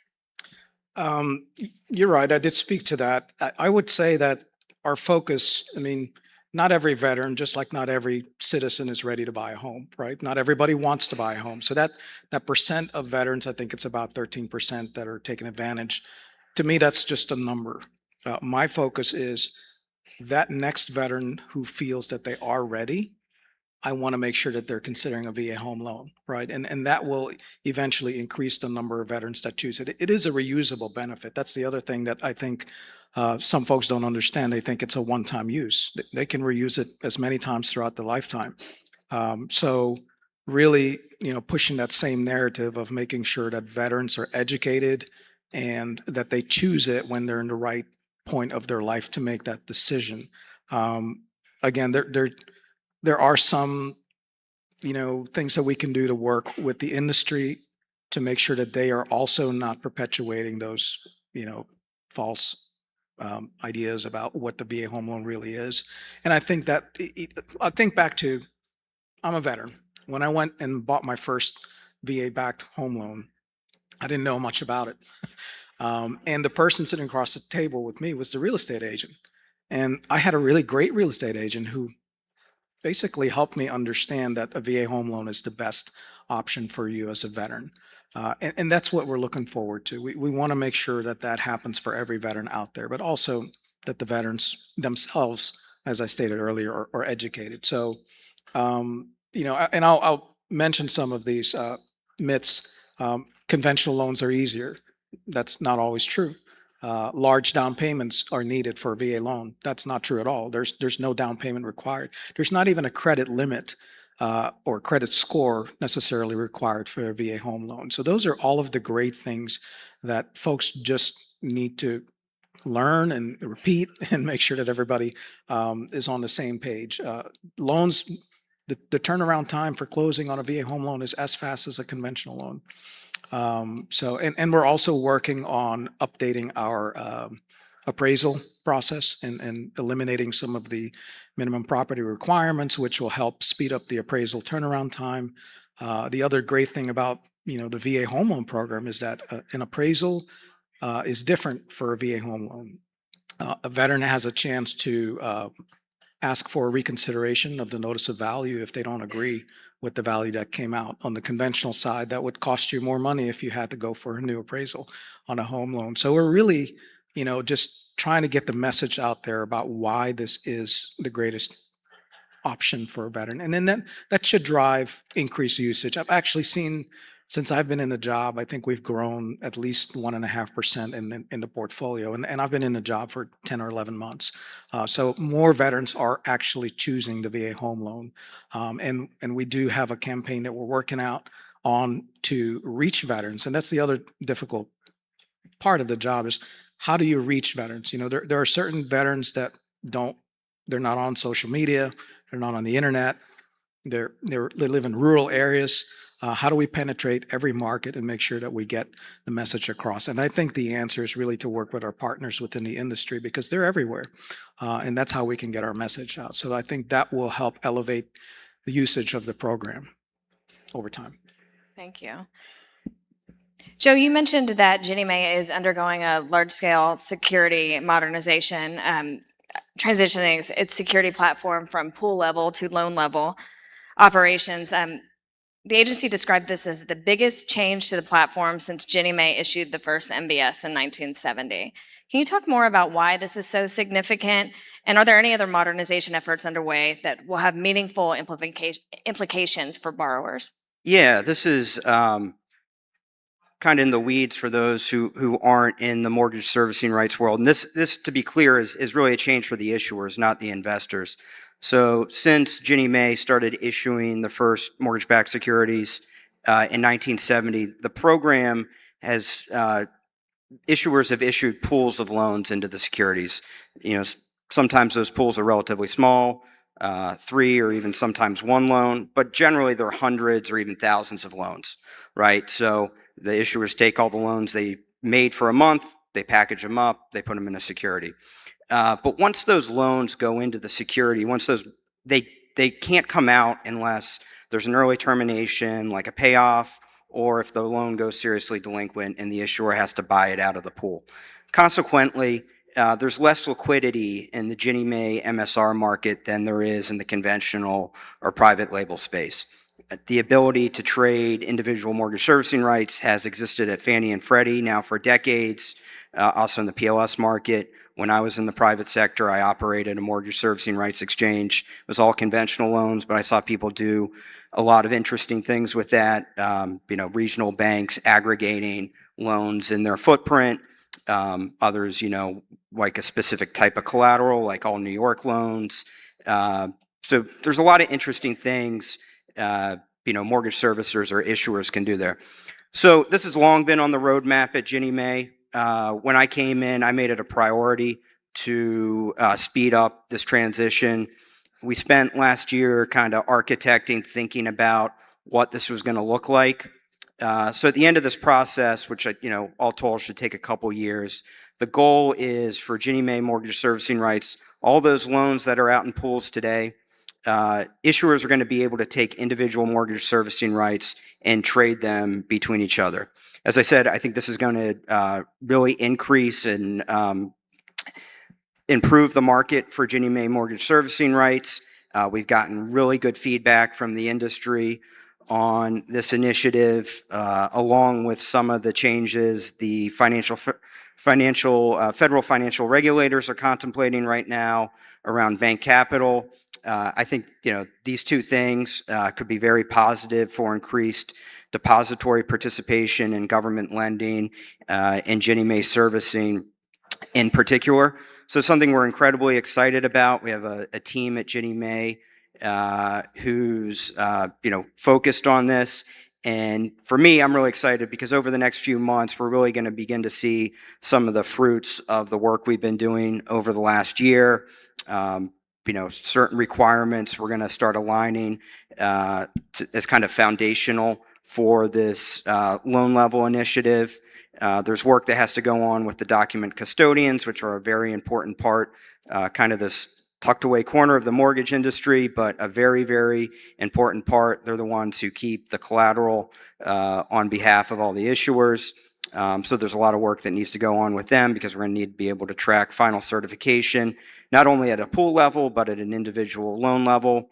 And then some technology upgrades too, right? So what we really spent the last year thinking about was, could we take our existing technology stack and retrofit this loan level functionality onto it?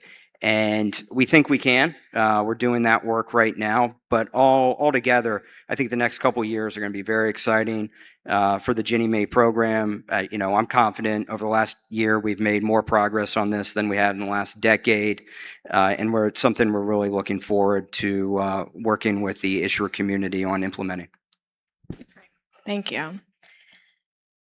So we have here, representation from HUD with FHA, Ginnie, and VA. Where do you see opportunities where the three of you work more closely together and remove the barriers for the people who you intend to serve? Well, I think we already work very closely together. I mean, me and myself, I'm Ginnie Mae and FHA, but Matt and I are only a floor away in the new HUD headquarters or HUD building in Alexandria, Virginia. It's been great for collaboration.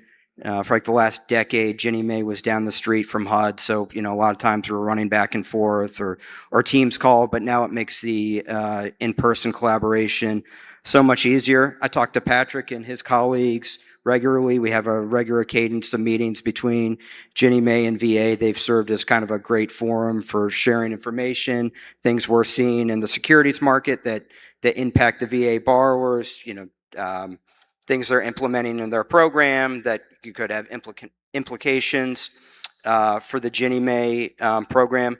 So a lot of good collaboration now. I think Matt is our representative to the White House on implementing some of the EOs on mortgage. I don't know, Matt, if you want to talk about some of the work that's been done there. Sure. And before that, I'd just add in the plug for you all to come visit our new HUD headquarters down in Alexandria. It's bright and airy, and we can breathe the air and drink the water. So No black mold over there? we'd love to have anyone that wants to visit. We've been doing a lot of tours.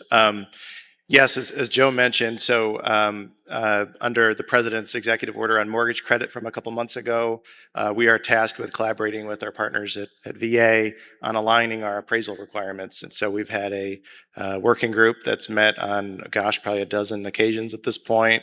We're zeroing in on a number of alignments that we hope to announce in the coming weeks. But I think we're going to make really meaningful progress there. And we recognize that if you're a lender, you don't want to have a gazillion different sets of requirements based on which product you're doing. We want to create alignment, not just with VA, but also with the GSEs, right? So we're really optimistic we're going to make good progress there. Patrick, I don't know if you want to add anything. Gosh, I think you guys hit on all of the things that we're collaborating on. I think one of the things that's really helpful to the VA is the data sharing. We don't have access to all of the data, and we work with Ginnie Mae to get to look at the data trends and to help make sure that our program remains feasible for Ginnie Mae. But no, we're really excited to have the opportunity under the executive order to work together.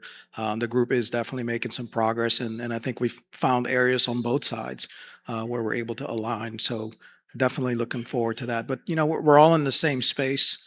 So just having those conversations and understanding how what we do impact one another, or getting new ideas of how we can align and refine our policies, talk about what's going on in the industry, it really does help to make each program stronger.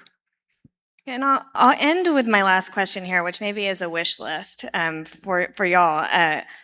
What's one policy reform, be that legislative, regulatory, administrative, that would most meaningfully expand access to affordable homeownership or accelerate access to housing supply? We spent a lot of time here today talking about single family housing, but FHA obviously has very important programs that support multifamily and healthcare. In the Trump administration, we've done a lot of good work in both those spaces. In streamlining and removing burdensome reductions in multifamily, we streamlined the mortgage insurance premium structure. I think that was very well appreciated. We've been able to remove a lot of burdensome requirements in the multifamily program that were termed as environmental, but were really decisions we thought were really underwriting in nature and were best left to a lender to decide. So we put out a mortgagee letter a couple months ago that streamlined a lot of these environmental requirements. I think you're going to continue to see us work in that direction. Lamar Seitz, who's the Deputy Assistant Secretary for Multifamily, in this term was also there in Trump 1. So he was really able to hit the ground running, and he's a longtime practitioner in the multifamily world and kind of knows where all the pain points are. On the healthcare side, we set up what we think has been a highly successful express lane for 232. These are residential healthcare facility projects. The express lane is meant for low risk projects. The feedback and the results thus far have been very gratifying. We do know across multifamily and healthcare, closings continue to be kind of a pain point, both for the lenders and the borrowers who are trying to close loans, but also for us as an agency. So I've tasked both the multifamily team and the healthcare team with looking at the closing process. We're also partnering with the Office of General Counsel at HUD, which actually conducts the closings on behalf of FHA to try to streamline that. So over the second half of this year, we're really buckling down and looking at that closing process and looking at ways we can make that more efficient. Can I talk about credit scores for a second? Please. So, when I was a loan officer, which was not that long ago, let's say 15 years ago, the cost to pull a credit report was $13. I remember that. I got the receipts. It is now $125. That's a 10x in 15 years. And that, as anyone that has bought a house knows, gets passed through to the home buyer. We're really excited. And for me, this is kind of personal interest because in prior life, when I worked on the banking committee, I helped with Senator Scott, now the chairman of the committee, to get the Credit Score Competition Act implemented in 2155. And now here we are 8 years later, and we're implementing the thing. And look, the potential for real competition in the credit score market, not only for actually driving down the cost that's charged to consumers to pull a credit report, but also for the predictiveness which benefits our ability to price, understanding what the risk we're insuring is going to be tremendous. So as folks that maybe aren't aware, Secretary Turner and Director Pulte about 2 months ago announced that FHA as well as FHFA will be paving the way for alternative credit scores. On the HUD side, what that means is we will announce probably in the next few months here both FICO 10T and Vantage 4 will be eligible credit models for purposes of an FHA single-family credit approval. And we're really optimistic that that's going to drive those two things, real cost improvement for what's actually charged for a credit report and improved analytics and predictiveness for us, the funds that have to insure the loans. So I am really excited. President Trump signed Public Law 11932 just over a year ago, authorizing or enabling VA to implement the partial claims program. So the partial claims program is huge. We actually published it on June 1st. It took us a while to get it out there, but I think what we did different this time is we worked with the industry. We actually did what's called a drafting table, and we put our first draft out there. And we got significant amount of feedback and comments from the industry that really helped us shape our policy. And it gave the industry kind of a first look at what it's going to look like. Because there is a time requirement, of course, for them to change their processes and systems to implement it. But what does the partial claims program do? So it went live on June 15. And it prescribes a waterfall in a specific order, and it adds an additional option called the partial claim. So this program is great for the environment that we're in now because there are still a significant number of loans that have a lower interest rate, and we're in a higher interest rate environment now. So if the servicer determines that the veteran borrower is qualified for a partial claim after walking through the waterfall, what it allows is the servicer to purchase the delinquency portion and put the veteran through a trial payment plan of 3 payments. And if they successfully make those 3 payments, then what happens is they resume making their payments at their normal rate. They keep the low interest rate that they have, and the VA then pays the servicer back for the advance, and that stays with the loan, but it's interest free. So that will be recouped when the loan is paid off or sold or refinanced. So this really gives another great opportunity to keep veterans in their homes that wasn't there before. I mean, the waterfall has always been there for loss mitigation, right? But this is so advantageous now because it now allows another opportunity for veterans to stay in a lower interest rate loan, and that's a good thing. So we're really excited about that. It's new, so hoping I'm checking every day to see if where we are and if anybody submitted a trial payment. So far, none yet, but it takes some time to adjust. But the great thing is that it is out there and it's available for veterans now. So if veterans are out there and they're watching, definitely ask your servicer about it to see if that's something that they may be qualified for and helps them stay in their homes, because that's what it's all about is keeping veterans in their homes. Absolutely. Well, Patrick, Matt, Joe, I can't believe our time is up, but thank you so much. And please join me in thanking our panelists for coming in today.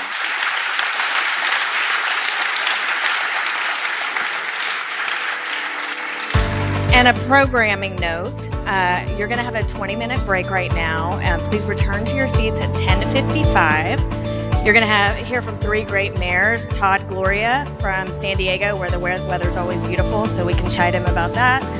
Quentin Lucas from Kansas City. I'm told he has a great Taylor Swift story to tell you. I made that up. That's a lie. I made that up.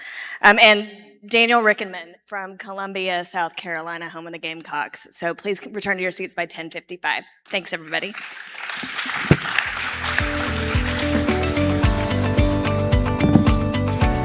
And as a reminder,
stage Sheena Ashley, the Vice President of Capital One Community Impact and Investment and the President of the Capital One Insight Center.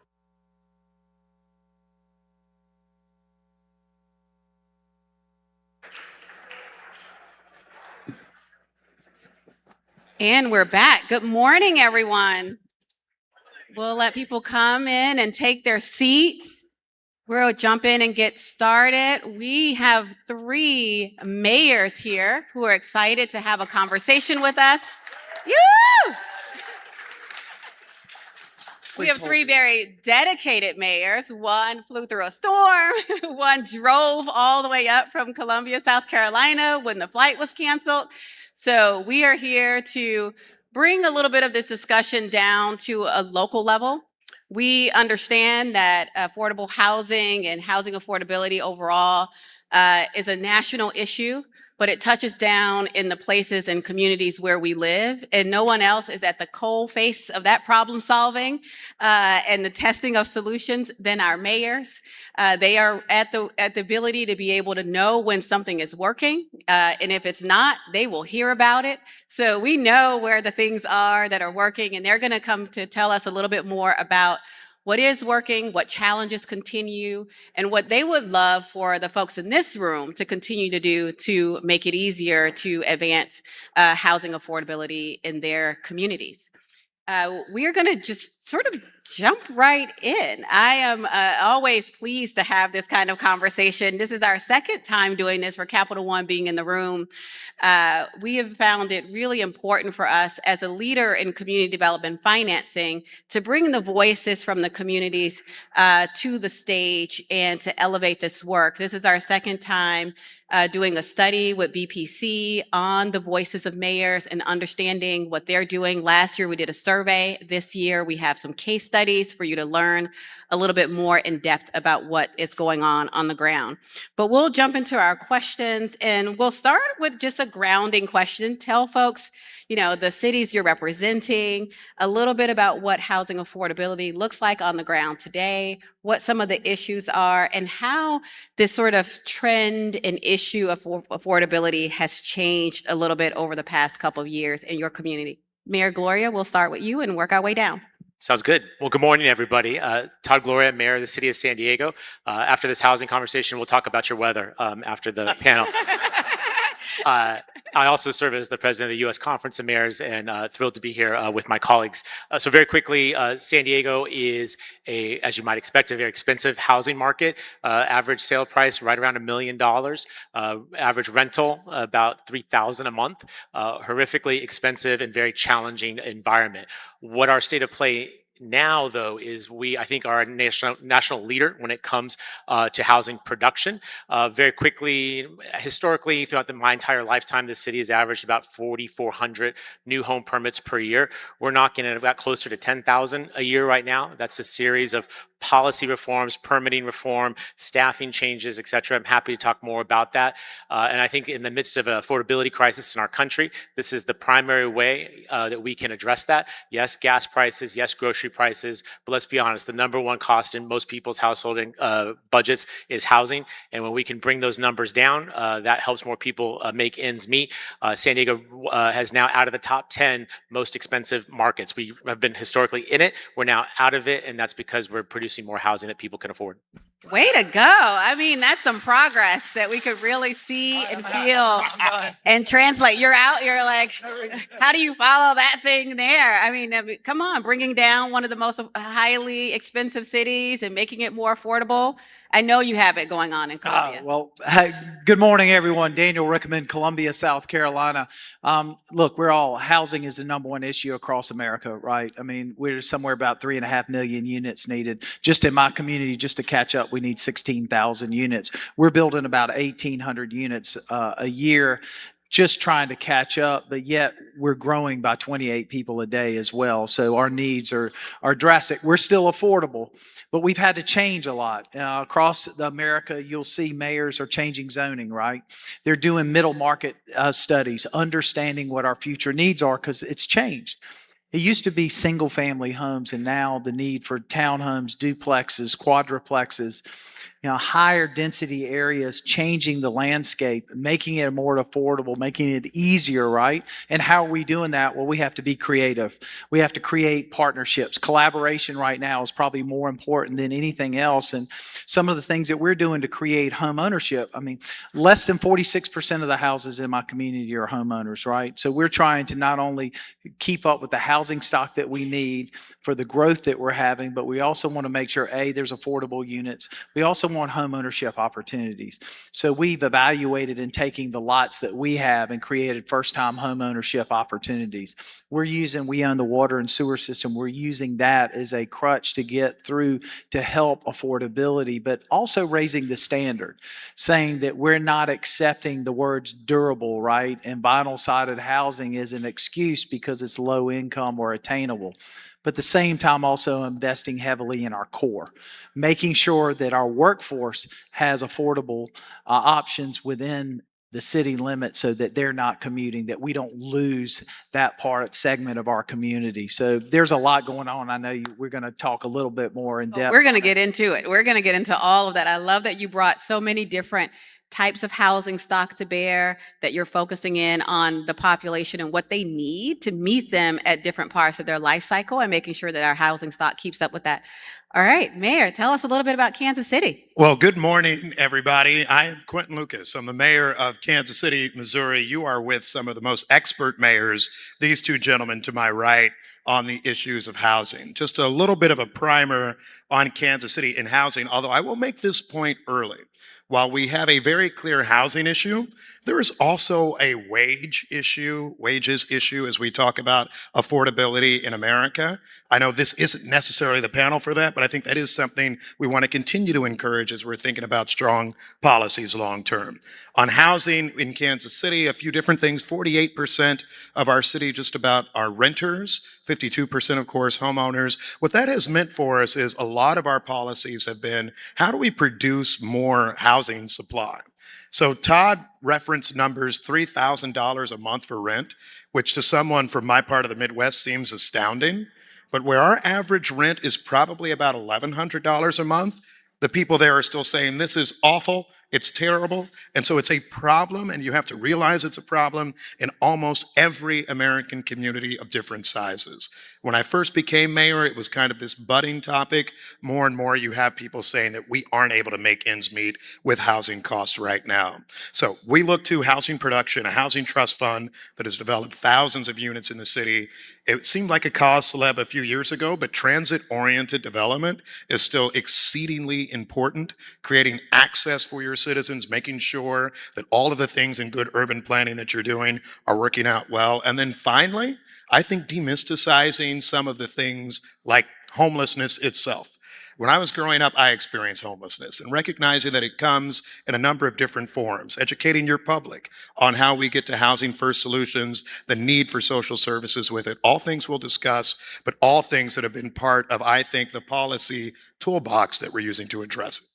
All right, you all see, we have quite a group of mayors here who represent a lot of different perspectives, will get down into the nitty-gritty of it with us, and are just offering solutions that I think are the kind of things that people want, and even recognize that this is an issue where we're talking about housing stock, but we have to look deep into the American wallet and understand what's happening in wages. I hear a number of you talking about the renter population and the homeowner population, which also gives us opportunities to start thinking about how do we make sure that we're creating pathways to wealth for renters in our communities, because increasingly there are a lot of people who don't want to own a home, but still need opportunities to build and tap into equity. And so just recognizing who is in our community and what they want and providing solutions that meet them. I see us getting all into that. Okay. Mayor Gloria, we want to start in, you gave us that incredible stat of the way that you've increased the supply. I know you did some work in there on zoning reform and everything that just brought developers some certainty. So let's go into that ecosystem a little bit. Tell us around like what changed and what that certainty brought to the community to be able to get you all the way up to that 10,000. Yeah, so I recognize that people can invest anywhere in this country, and I want them to invest in San Diego. So the best way that I can do that is to de-risk, to standardize, to have predictable timeline. So a couple of things. One is that we've zoned, like so many folks have, our general plan update. We do annual land development code updates so that we capture any new innovation or conversely remove any bit of red tape that is a barrier to investment. We've followed that up with staffing because policies are great, but if people aren't there to do it, you gotta, it's not very helpful. So we've increased the permitting department so there are more hands with like a single person carrying that permit through to try and get rid of the subjectivity and get these things processed. And then probably the most transformational thing is an executive order directing our staff that if you're doing a transit-oriented development, and this is where I point out my name is Todd, transit-oriented development. Yeah, you like that, right? Oh, yeah. Cute. Born to do housing, everybody. Born to do housing. If you're doing a transit-oriented development or 100% affordable housing project in my city, we'll do your project review in 30 days or less. I will tell you that when I challenged my staff to do that, that was not exactly well received, but I'm here to tell you 3 years later, not only are they meeting that 30-day deadline, the average is 9 days, an average of 9 days. So you have policy, personnel, and permitting working quickly. That's when there's someone in some room somewhere making a decision about investment and they're looking at this city, that city, or San Diego. Typically, we tend to be winning that competition. That is incredible. I mean, and I caught that, Todd. Now I'm going to think about you every time I think of transit-oriented development. Bring that Capital One money to San Diego. We'll be there. We want to finance some of those things around there. We'll put your face on there and said, okay, I got it. I'm ready for that event. Mayor Rickoven, you are not short on land in Columbia, South Carolina. No, you have a lot of vacant lots, and that's become a priority for you to deal with that. Can you tell us a little bit more how you are addressing that? I know in other communities that becomes a bit of an issue of how to do some of that infill housing, and what are some of the reforms you're bringing to that space in particular? It's very interesting is we took GIS and looked across our city, and we discovered that we had, about 2,000 empty lots. And we're like, well, what's going on here? So we looked at how long they've been empty and found out they've been inherited, their heir properties and all these challenges. And then we found out that a lot of our religious institutions had bought up land over the years with the thought of doing housing, except they don't know how to do housing. So we started internally first, and we said, all right, we've got 63 residential lots. We're going to start there. We partnered with a builder, a brick company, and a mortgage company. And we're building all brick homes, 3-bedroom, 2-bath. I'm sorry, Todd, $200,000. Oh. All right. We're donating the land to help put in equity, matching that up with federal assistance programs, and working with a mortgage company that keeps their mortgages, credit union, Founders Credit Union, keeps the mortgage in-house. Most they're paying is 6.5% on a 30-year mortgage. We're putting first-time home buyers. We're talking about employees, teachers, firefighters, police officers back into neighborhoods, taking that same concept and introducing it to the churches, to families, brought in a third party who works with us to help manage the whole program, but at the same time creating up an opportunity to create a land trust where we can work with these families to show them how they can redevelop. They want to make it as an investment, giving them different zoning opportunities. They want to do higher density so that we can take both care of the renters and the home opportunities. Also taking that same opportunity and investing in fixing houses up so people can stay there. We have found that we had so many seniors and so many families in some of our challenged areas that $50,000 worth of repairs, new windows, weatherization, insulation made a difference, which then allowed them to stay in the neighborhood, which then really helped us. We did 65 homes last year through that program and keeping people there. But what was very interesting is this same model could be used at the national level, right? So for $50,000, I can do that in 60 days, make a difference. If I did that with HUD money, it'd take me about 12 months and it cost me $137,000. And we documented all this so that we could share this saying, look, there are opportunities here for us to change the modeling at the federal level to really help us as cities, because we can get it done, right? Just give us that leeway. But that's what we're doing. Wow, Wow. And you all can learn more about these interventions in our case studies.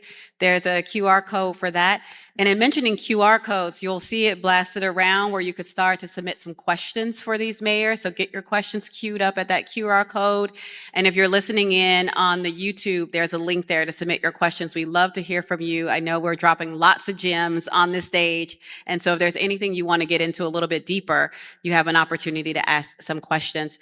Mayor, we want to get into your Zero KC initiative. Could you tell us a little bit more about, and I know this issue of homelessness is very personal to you, so very glad that you're bringing that into this conversation as well.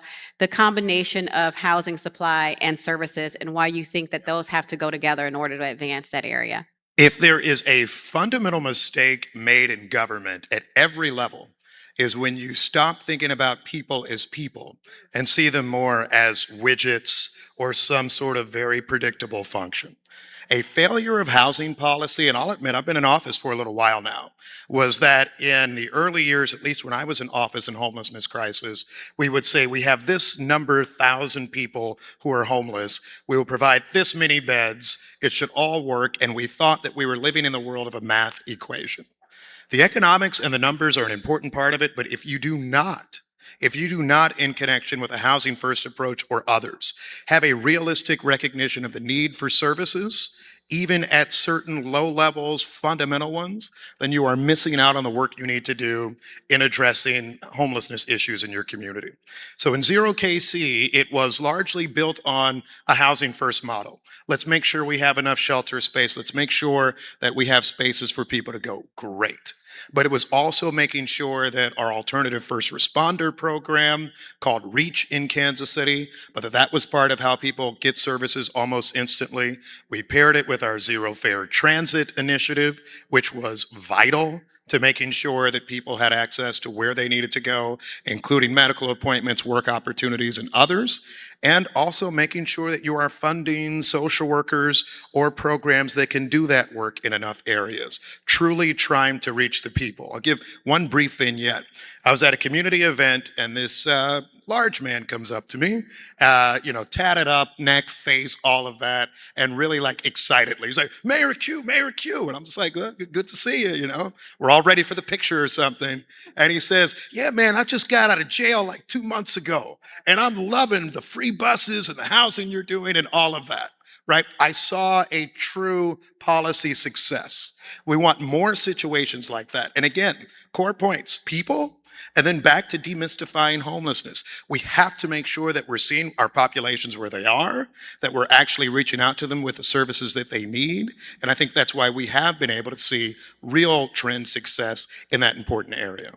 Yes, that is a goal. That is a goal for me, to see policy success in the eyes of the people that we're serving, so that it is not just becoming problems that we're fixing, but really a pathway to some prosperity for someone, knowing that something that you did, a decision you made, better coordination between departments can lead to a better outcome for that individual, their family.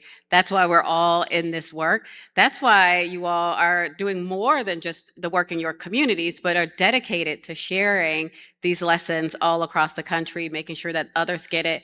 The mayors on the stage, I have the new president of the U.S. Conference of Mayors sitting right here with me, Mayor Gloria.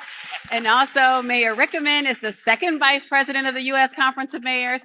So they are very serious about this work of making sure that their peers, new mayors who are coming into office, folks in different communities, learn these lessons and are able to implement these kind of solutions all over the country. I know that you all just recently announced your ambitious, bold agenda for U.S. Conference of Mayors. Can you tell us a little bit more about what your plans is around housing through that institution to really be able to bring change? So I'm happy to. And I want to point out, Mayor Lucas is the chair of our Criminal Justice and Social Justice Committee. Right. So you have the leadership of the U.S. Conference of Mayors along with our incredible staff who are here as well. So Mayors Deliver, lower costs, more housing, safe neighborhoods is the agenda. And housing is at the center of this, because what I learned in my 6.5 years as mayor and participation in this incredible conference of a nearly 100-year history is that housing is not just a San Diego or just a California issue. I was shocked as a new baby mayor to meet other mayors from small states, the center of the country, where the numbers are less, but as has been mentioned by my colleagues, it's just as terrifying to their residents as it is to mine. So it's this common issue that is not Republican or Democrat. This is a bipartisan issue that we all want to see change on. And so I don't see it in a partisan lens. I see it as a difference between builders and blockers.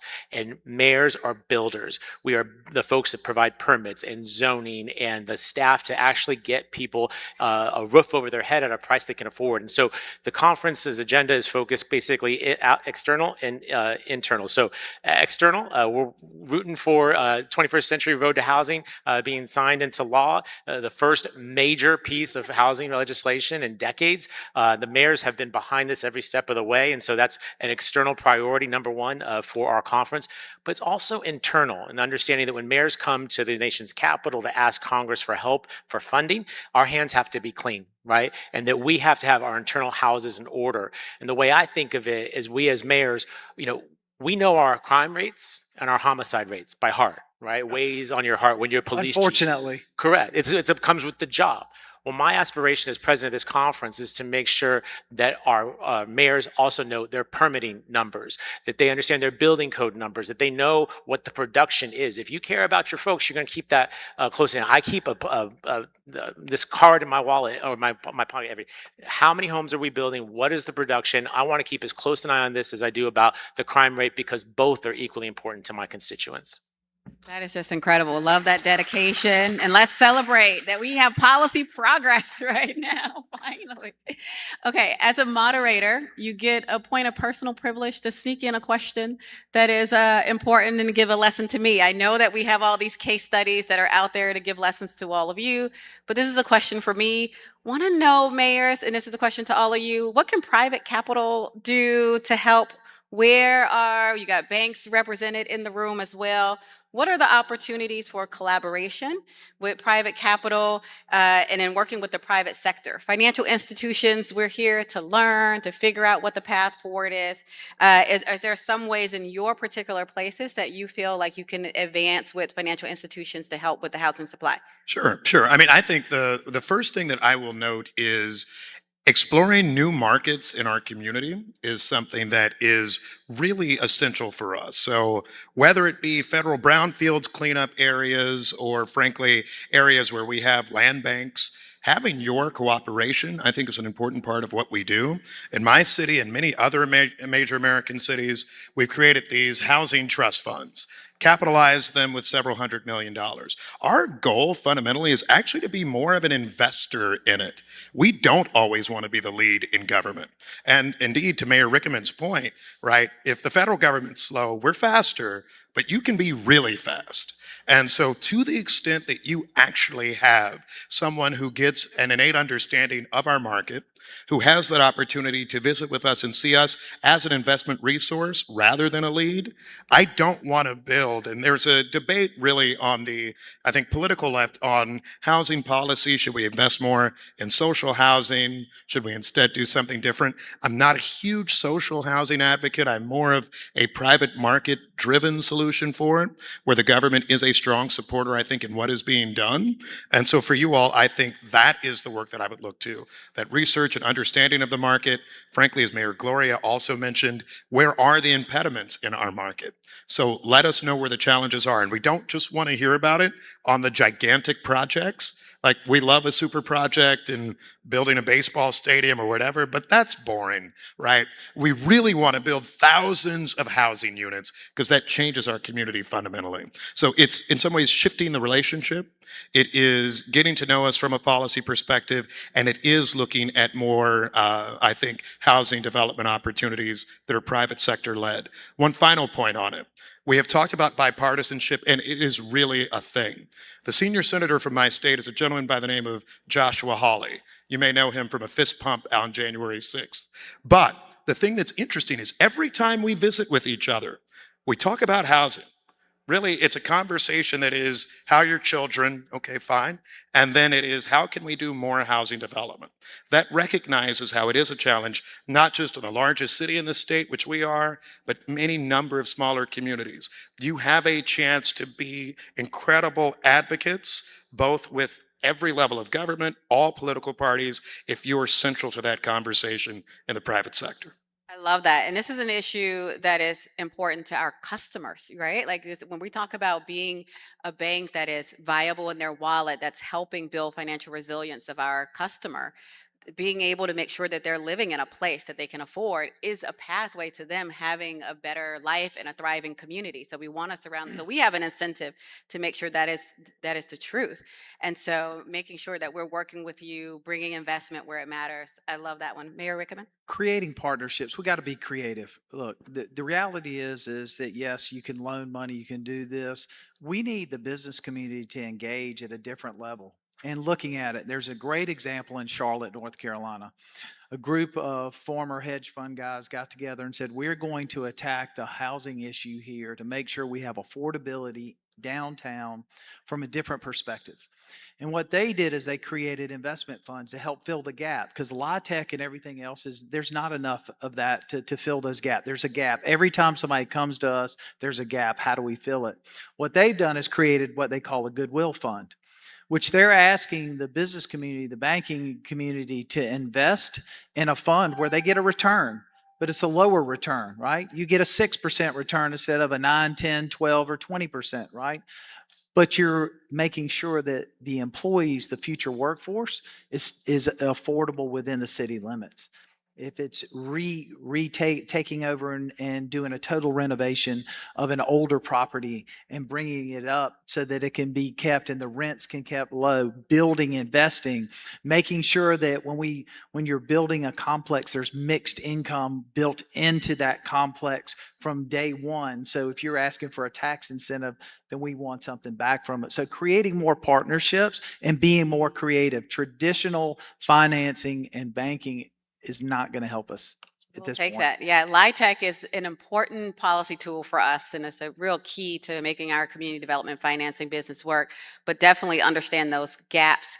And one in particular that we've seen is in the pre-development space, which is why we're creating pre-development funds and making sure that there's more resources out of that. And helping us identify, so in South Carolina, luckily we have abandoned building tax credits, historical tax credits, other avenues to help. And in some of our challenged areas where there's a lot of abandoned buildings, and this could be up to $750,000, which makes a big difference in filling that stack, right? Awesome. Well, we got to fill that capital stack. That's the game. Mayor Gloria. Yeah, I would echo what was said by my colleagues. I'd say, mayors are competitive by nature, right? We only get our jobs by being. I thought you guys were friends. Well, I love these guys. However, if I'm trying to get your money. San Diego's overrated, I promise. What I want to say is that you should. When folks came to see me and say, look, I can invest in your city or the one next door to you or the one next state from you, but here's what you got to do. If it's good for my folks, I'm going to figure out a way to get it done. And I feel like I was city council president for a number of years, and these agendas fill themselves, right? It's going to be stuff you like or stuff you don't like. I encourage you to do more of the stuff you like. And the thing I would say about that is in the partnership, as Daniel was mentioning, is our Complete Communities program is absolutely a partnership with the private sector. These are non-subsidized projects where we get deed restricted, affordable in exchange for a density bonus on market rate. This is a partnership with the private sector. I do not have enough taxpayer money to build all the housing, the subsidized housing that we need. We have to work with industry. And so when industry said, well, if you can get this approved ministerially, if you can get this environmentally cleared, if you can give me a couple of incentives, a little deviation on parking, maybe a little bit of height extra, we'll work with you and we'll put those units on the ground. I took that, we go to the council, we get it approved, and we're underway. And the last thing I would say, again, on that competitive deal, is that it should not be a set it and forget it kind of policy situation. Housing is a very dynamic space. You want to do office to residential conversion, we've legalized it. You want to do 3D printing, I got you. You want to do containers, approved. You know, we are continually going back on an annual basis to update our land development code to capture this innovation and again, get rid of the red tape that is causing projects to fail. I would just encourage you to really challenge each of us to say, well, Gloria is doing it in San Diego, so what's going on in Kansas City? I suspect that my competitive colleague over here would say, I'm on it. That's good leadership. I like changing, being able to adapt, making sure that you're providing a solution that meets the moment for the people who want to bring in that development. Mayor Rickaman, we're talking about density. I know downtown is a place where you're trying to encourage higher density. We're not thinking about this in Columbia, South Carolina. So tell us a little bit more around how you're getting the community to embrace that. You know, the economy's playing into it, the need, the cost, right? And people don't want to lose. We're discovering, we're seeing, you know, just record investment happening now. But for years we had outdated code, right? We had design guidelines that limited height in our core. And to be honest, when I first came to the city in 1988, nobody lived downtown, right? The core was empty. At 5 o'clock, it was empty. On the weekends, it was empty. Now it's a vibrant, we have people living there. And to be truthful, a lot of that stemmed from our college kids. We had the largest power company moved out of the city limits and left a complete building empty. People started just, oh my God, the world's coming to an end. Downtown's going to crash. We decided to put 678 units of student housing in there. Guess what happened? Main Street changed. Downtown changed. There was energy. So it became a snowball. And now everybody's understanding that going vertical, our police chief says, I'd much rather have 20 floors than 20 blocks to protect and serve. We see the same thing, but it's changed. And I think people now, the world's changed. Our baby boomers are retiring and they want to live in the core. They want to walk to work. They want to walk to the theater. They want to be able to have the ability to enjoy everything that's happening in our downtown. Our young people are not interested in being homeowners yet. They want the flexibility to come and go. They want amenities, right? They want free coffee bar and the gym and everything else, but they want smaller space. They want to live life. So we're having to adapt, and it's helping our downtown really grow. And the market is pushing that. We just had to push people. You know, we have this saying in our organization is the cave people will kill everything, right? Y'all know what a cave person is? Citizen against virtually everything. They're the same 25, 50 people that show up to our meetings and stop everything because they're scared of change. But the reality is they're keeping us from delivering what we need, which is housing in our core. All right, Mayor Q, you got to bring us an acronym now. We got Todd, we got cave people. It's up to you to land another one here that's going to keep us going. Shoot, I know. I feel pressure every time I'm up with these guys. But you know, as I'm listening to the conversation, there are just a few take-home points I want us to leave with, and another one really for the private sector and for all of us. Just be impatient. Be incredibly impatient, i.e., feel the need to develop housing efficiently. For any of you who have ever experienced housing insecurity or homelessness, let me tell you, my life story isn't a sob one. I've been blessed. It was a very good one. To the extent we were ever homeless, it was like months on end. By the way, every day of being without housing for 2 months sucks. It's like terrible, right? And if there were a mayor at the time or someone else who could have waved a magic wand to fix it, I would have loved that person. And so as we think about the types of developments we're doing, this is why permitting reform is so essential, making sure that we get as many resources as possible into it, and importantly, realizing that, yeah, government can't fund it all. When I was elected to city council years ago, part of why I actually ran for mayor was the then housing director, nice enough guy, but I said, we should come up with like a housing policy for our city. To which he said, no, we do kind of demonstration projects, frankly, to show the private sector that it can be done. And I'm like, well, that's interesting. And then all the mayors know this. You do one demonstration project where the house costs like 5 times what it should. Then the local newspaper writes a story about how terrible you all are. Then everybody gets mad. Then the cave people say, we were right all along. They're all fools. Bureaucracy's terrible. Do nothing.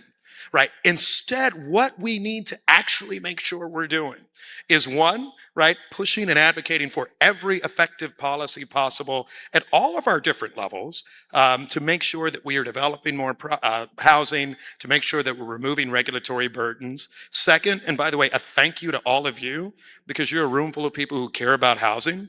This is great. There are, yes, clap for yourselves. Clap for yourself. That was very tepid. I'm a Baptist. This is not like Baptist church. Praise the Lord. But tell them to speak to their neighbor. Right, exactly. No, we good. I won't be like, neighbor, produce more housing. But then I think the other step that we want to make sure that we're saying in all of our discussions is that we can actually see very positive transformational trends. None of us have been mayors that long. You're not looking at a group of 5-term mayors that said, I wanted to build a thing, and then 25 years later, it happened. These are radical shifts we had to make, particularly for those of us who were mayors in 2020, who were facing a huge crisis. And frankly, these things can change, they can happen. It needs all of us to believe in it, and it needs all of us to put our foot on the accelerator and be impatient in our policy promulgation. I love that. Let's get impatient, folks. I think it's good. Mayor Q told me he was going to bring his Southern Baptists out, and he did. I like it. We got him excited here on the stage. Before we jump to audience questions, which is opening up right now, can you all quickly just give me your next year agenda plan for the future in housing, your big vision? What is it that you're going to go after on this agenda with your impatient selves running at these problems? Very quickly, we've had tremendous success in new production. Almost all that production is rental. And so we haven't found the equation for sale housing. And our initiative is called Neighborhood Homes for All of Us. It's going through the cave people currently, but it's going to be before the city council before the end of the year. Simultaneously, we're working in Sacramento to pass some construction defect legislation to try and make this all work together. We're going to need industry and finance to come in and help with this stuff. But I love that we've got more roofs over people's heads, but I want them to be able to buy a home in my city. Quickly, my mom was a hotel maid. My dad was a gardener. They bought a home in San Diego 30 plus years ago. That story is not possible today, but it can be, it needs to be, and that's what Neighborhood Homes for All of Us is intended to do. Exactly. Mayor Wickerman? We look to double our production. I mean, we're running permits just like everybody else. We've changed our zoning. We've made the permits quick and easy in getting folks, but we need to double that. And that's attracting more investment. We're going to use we have 2 city blocks that we've put out that we want to put in partnership as a way to put the land, the infrastructure, water and sewer in there to make these projects happen. So we're trying to double as quickly as we can so that we can make sure that our folks have the housing stock that they need in every community across our 4 corners. Great. Block by block. I need y'all's help, because what I am fixated on over the next year is how do we redevelop areas that are like inner ring suburbs. We have a ton of post-World War II constructed product. For those of us who are in land-rich communities, Kansas City, Detroit, so many others, Columbia, probably, we see so many people that just move on from them. Abandoned neighborhoods, housing in disrepair, and it turns out nobody really wants to buy and renovate a house from 1955 if you have enough land elsewhere in the community. How do we make sure that renovation there is attractive? How do we make sure that we're addressing redevelopment in those areas and not continuing just our scattershot development trends in lots of portions of America? Very good. Oh, you got Lisa ready. We have a question coming in from Luca. Mayors, what is one specific zoning reform? I mean, Luca wants specific that you want to pursue, that you would like to pursue next. Maybe we'll go to one mayor on that while we get other questions rolling in. I'll go radical and completely out of left field. We need to stop cutting down so many trees in new housing development. I actually think that the natural environment in which our communities sit are vital and important. Thank you again for that. That is something that I would actually change. Okay, I would ask this next question anonymously, so I'm glad someone did, as a homeowner. How do you balance the competing priorities of homeowners who may not be cave people, but they do want to see their house value go up, while you're also balancing the need for more affordable housing? Anyone want to take this? Well, first of all, I don't think they're competing priorities. I don't believe that. And it goes, what you just said makes a big difference. landscaping, atmosphere, how things are built. We've got to quit allowing people in the affordable housing business to tell us this is what's acceptable. You have to levelize it. We're building all brick homes, right?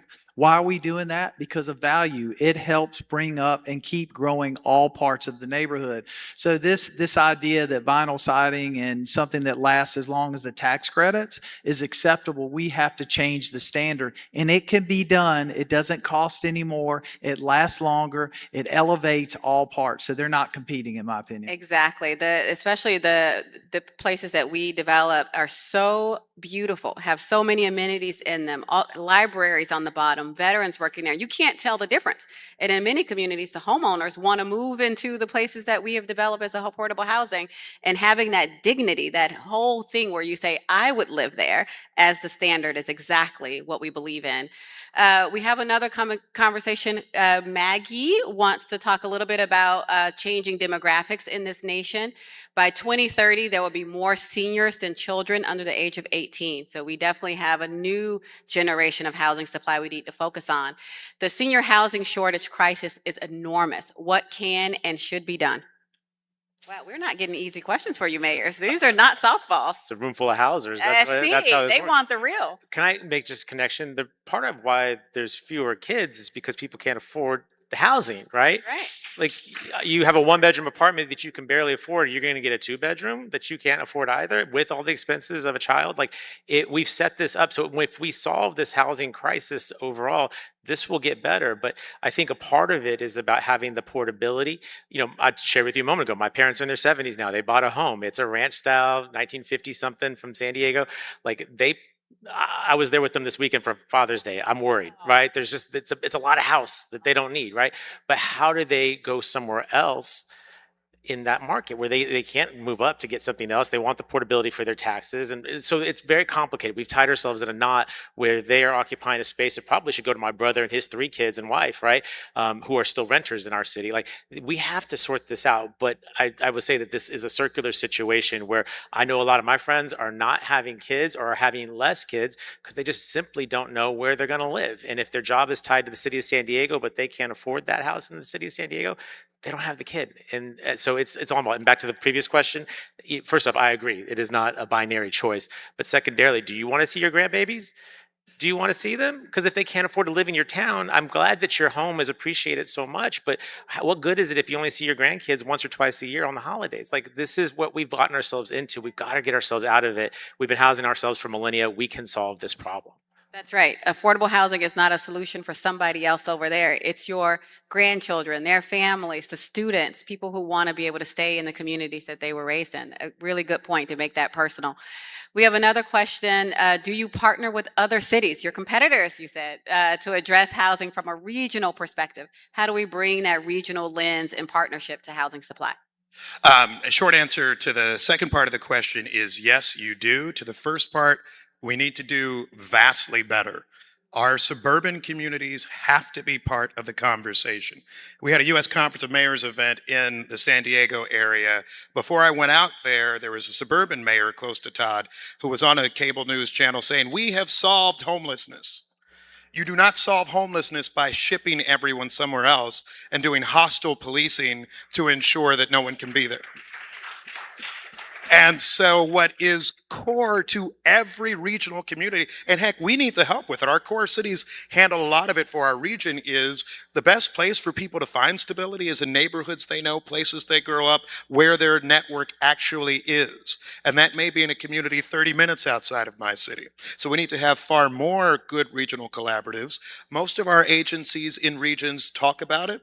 I think that they have seen themselves as grant-making entities, and so you see work there, but I think an honest conversation about who spends and really who's just realistic about the homelessness challenge near them is something that we need to see more of.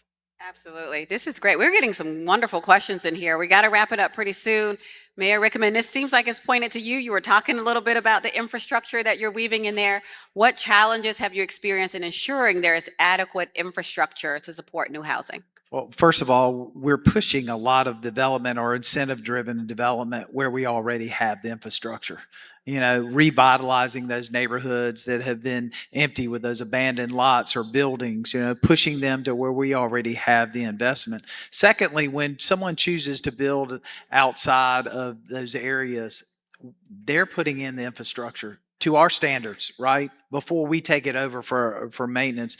So having that relationship and understanding that's how we're moving forward. We got to take advantage where we already had the investment. Awesome. This is our final question that we'll take in. It came in less of a question and it feels like more of a plea. Please speak to workforce housing solutions in your city. I would love to, because this is my passion. So you all know this. If you are in my city and you have $1 million, you got a million options, right? If you are working a 40-hour-a-week job, you earn too much to get into subsidized housing, that missing middle, right? We all talked about it. Our Complete Communities program, along with our density bonus program, this is what I was talking about before. This is market rate projects with deed restricted, affordable, but they don't require any public subsidy. So those units are being delivered at a price point, the market ones, that are accessible to people who are working and powering our local economy. This is absolutely essential, right? Again, the market left to its own devices, you're gonna have McMansions, you're gonna have tons of options, no problem if you've got a lot of cash.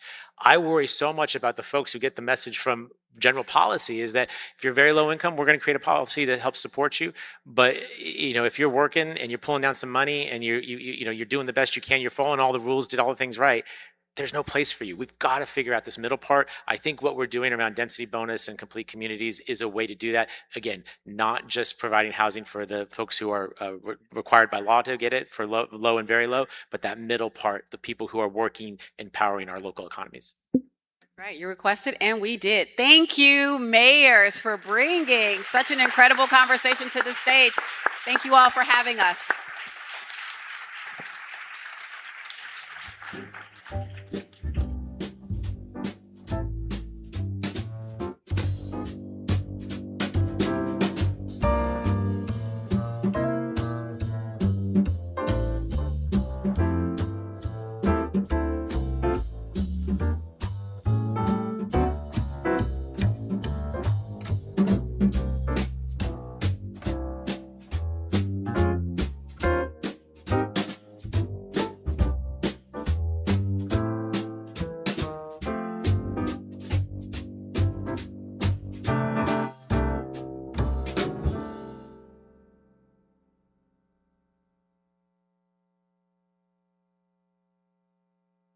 Please welcome to the stage Dennis Shea, Executive Vice President at the Bipartisan Policy Center and leader of BPC's J. Ronald Terwilliger Center for Housing Policy. Well, good morning, everyone. Everybody having a good time? All right. I'm Dennis Shea, and I have the privilege of leading the J. Ronald Terwilliger Center for Housing Policy at BPC. As you heard earlier this morning, high housing costs and the housing shortage directly impact families. But the housing shortage also has very important macroeconomic effects that limit labor mobility, productivity, importantly, opportunity, and economic growth. And the good news is that there are some private sector leaders who see this as a challenge worth addressing. Citi is one of those leaders, which is why I'm so pleased to welcome on stage Ed Schuyler, who's Citi's head of enterprise services and public affairs. Ed is a member of Citi's executive management team and has responsibility over several global operations, including Citi's real estate portfolio.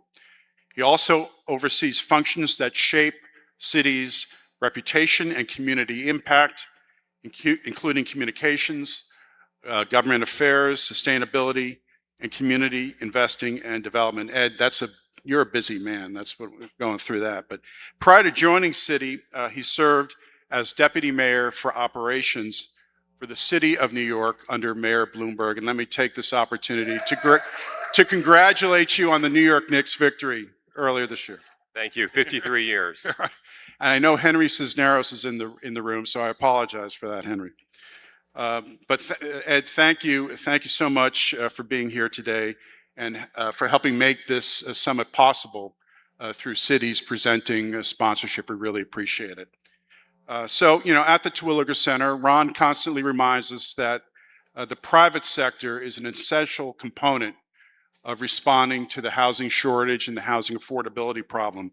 So just in a very general way, Ed, what role should the private sector be playing in supporting housing supply and affordability? Well, I mean, there's a couple of different ways. One is we need American ingenuity and entrepreneurship to help us build cheaper. In part of my portfolio, we have an impact fund. So we do double bottom line equity investing in companies like Icon. They're trying to show developers how they can use technology to build housing cheaper.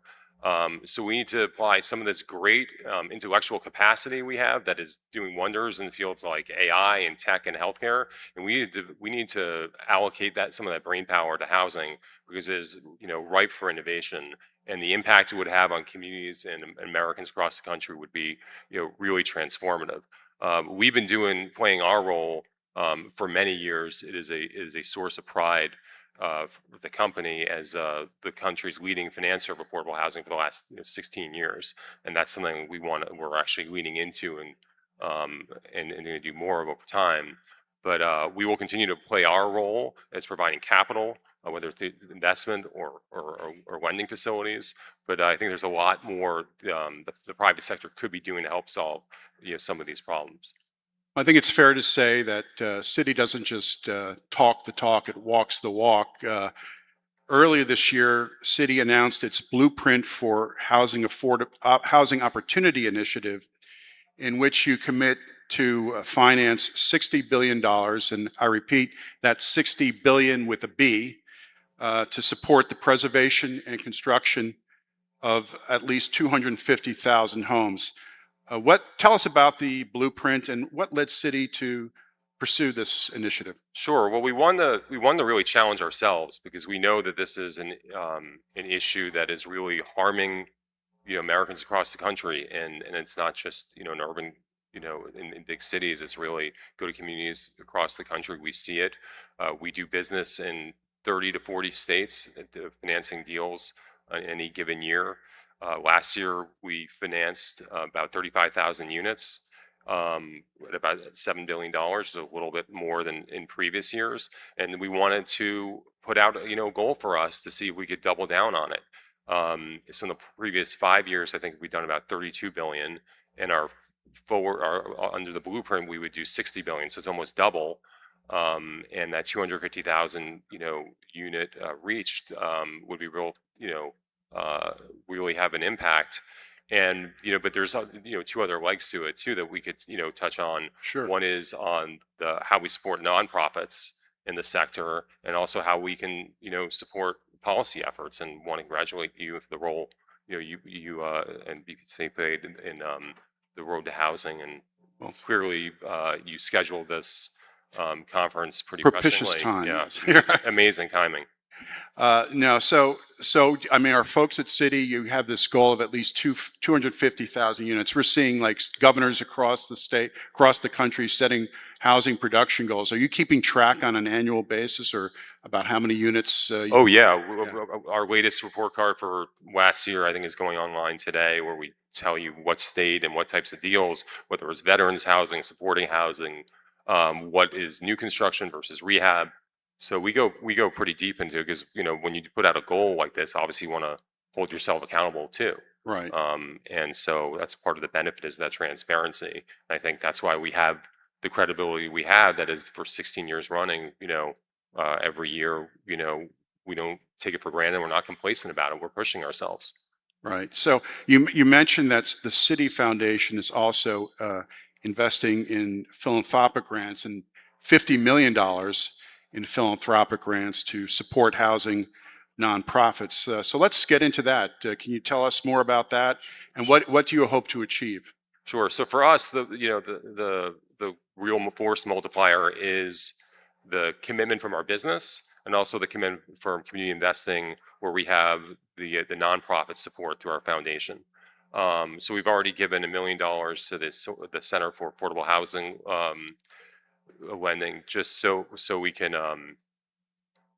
help them, do a little more research on some of the challenges. Some of them are known, some of them are unknown. But as part of that 50 million, we also have an RFP we just issued, which will close over the next 2 weeks, where we're going to help nonprofit developers do some of that pre-development work.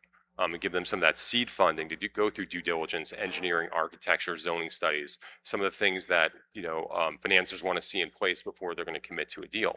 And that work with the nonprofit sector is really important because over the last 40 or so years, about 1.5 million units in the country have been developed by nonprofits. So we work with them all the time, and this gives us another avenue to support them so they can help bring some of those units into existence. And because they're deeply enmeshed in the community, a lot of them are working with other nonprofits to provide other services, whether it's for supportive housing, workforce assistant, or educational or social support programs in the community. So you really can, by supporting these organizations, you can really stretch the dollars. Probably a lot of nonprofit or some nonprofit developers in this audience. Where can they go to find this RFP? Go to the City Foundation website, cityfoundation.com. Okay, great. So write that down. We were at the BPC and the Terwilliger Center very excited when Congress permanently extended and expanded the low-income housing tax credit last year, which is our nation's most important affordable rental production program. But we know that more can be done to enhance the credit's effectiveness. So I know City, as part of your blueprint, has put forward a proposal that would expand the pool of potential investors in LIHTC and increase demand for the credit. So could you walk us through that, and why do you think it needs to be done? Sure. So first, I think we need to give some credit where credit is due here, which is, since its inception, I think LIHTC has played a role in the development of 4 million units of affordable housing throughout the country. So it is a key part of the capital stack in a lot of deals we look at, especially when we come to the table as a tax credit equity investor, which we actually are taking an ownership stake for, in many cases, a 10-year period in the affordable housing development, which different than when we operate as a lender, which we do by placing bonds or doing other types of financing and lending. But the challenge as that tax credit equity investor is that in order to really get the full benefit, you have to hold that for 10 years. Yes, you can transfer it if you want to transfer your entire equity stake, which we, in many cases, don't have any interest in doing. But the tax credit itself is depressed in value.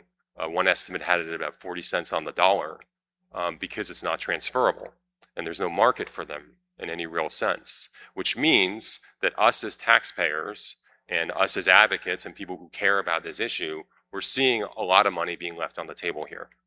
Because if I can buy a tax credit and reduce my tax liability by $1 for 85 cents, that's a great deal. But it also means the federal government is not getting it, frankly, its money's worth.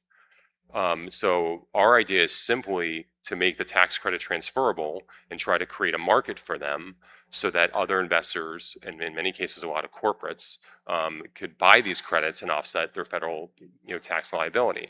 And if it sounds like some type of financial engineering thing coming out of right field, I would just point out that this was done very successfully in the Inflation Reduction Act, where the transferability of tax credits helped bring other investors into the pool for clean energy tax credits and got a lot of deals financed that otherwise might not have happened.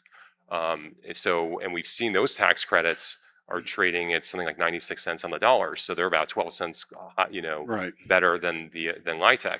So by applying that same type of flexibility, we believe we can incentivize and catalyze new investment, reduce costs, and create and see more units created. and theoretically expand the pool of investors? Because Sure. most investors in LIHTCs are banks, correct? Sure. Like banks, financial institutions. I assume there's some, I guess, insurance companies. But here you could see corporates buying these credits. In which for us as a bank, and probably for my peers as well, you're dealing with and transacting with these corporates already. In a variety of ways. You're helping them, with either their supply chains or their cash balances or their payments. So this is, being able to, provide a tool to them is also going to be, it's an easy network to tap into. You're not like building, new rails, so to speak. So at the outset, I pointed out that you were deputy mayor of operations for Mayor Bloomberg, which must have been a fascinating experience. I'm sure you could tell us a lot of tales. You want to share one or two? We had, unfortunately, Mayor Ramdami has us at one NBA championship to 0 that we had. Okay. So we got to give credit where credit is due, but we did accomplish a lot during those 12 years. Yeah, certainly. As a former New Yorker, Mayor Bloomberg was a very strong mayor. But we heard in our last panel, what some mayors are doing, how they're prioritizing housing supply, what they're doing to increase supply and improve housing affordability. Based on your experience as deputy mayor, do you want to share some insights on that issue? Sure. When I think back at that time, and for us, it was a unique, period in history. It was right after 9/11, and there were a lot of competing demands for resources. But the mayor came out right out of the gate with a commitment to rehab or finance 65,000 units of affordable housing by the end of his term, because he actually wound up serving 3 terms. That total amount was 165,000 units of housing. Part of that was done by zoning.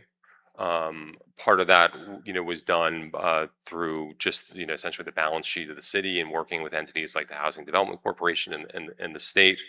And he took a lot of pride in it.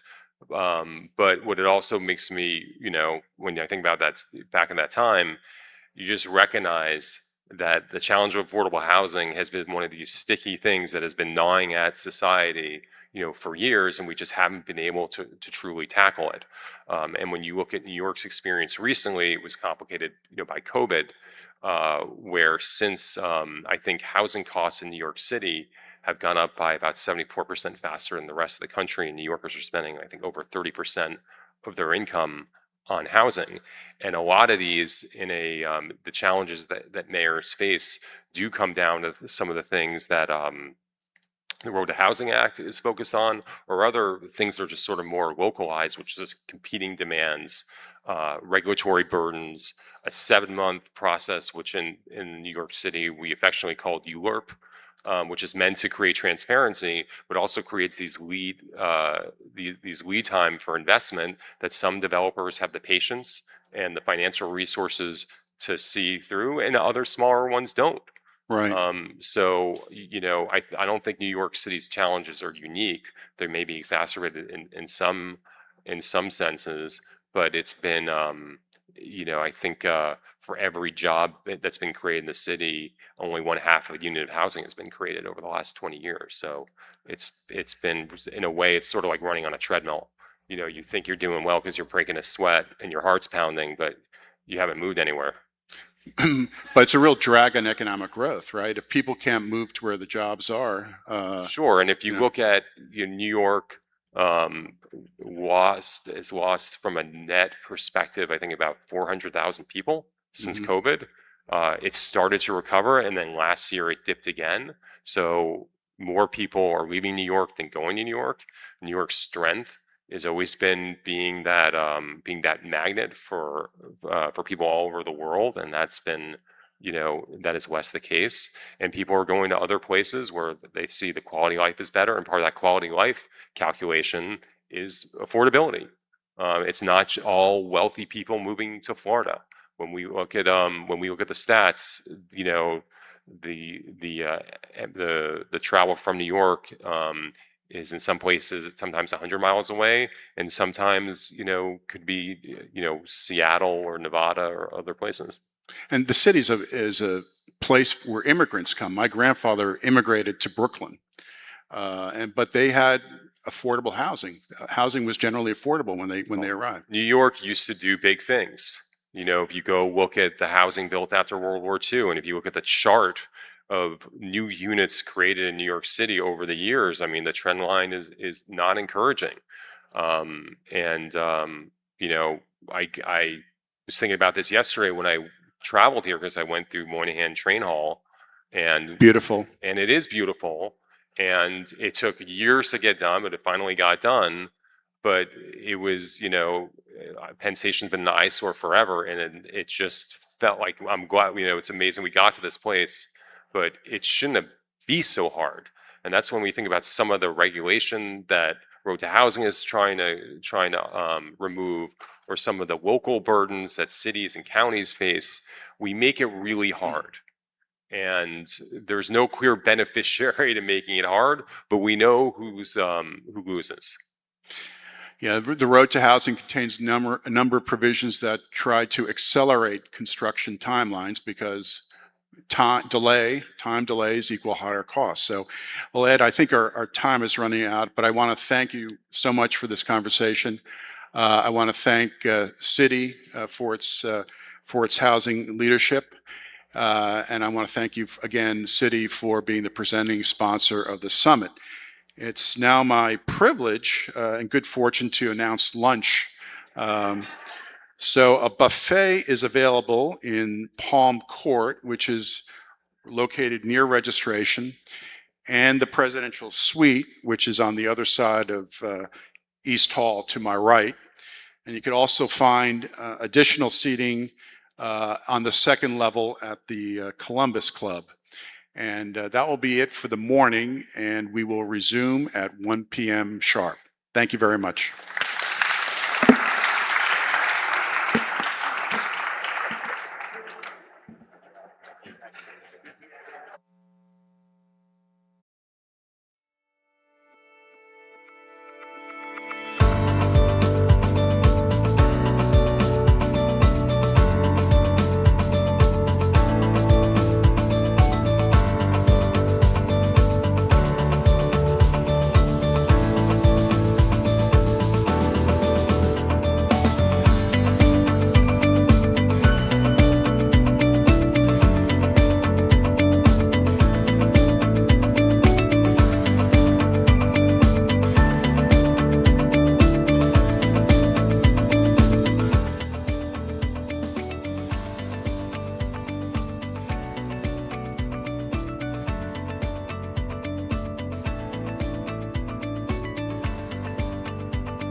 We are in a housing crisis. Across America, families can't afford rising rents and soaring home prices. The problem is, we have underbuilt over the past 2 decades. New home building hasn't kept up with demand, resulting in a severe shortage that hurts low-income renters and first-time home buyers most. Housing is foundational. Everyone deserves an affordable, safe home at all stages of life. To make this possible, we need to build more homes and dramatically increase supply. It's time to make affordable housing a national priority.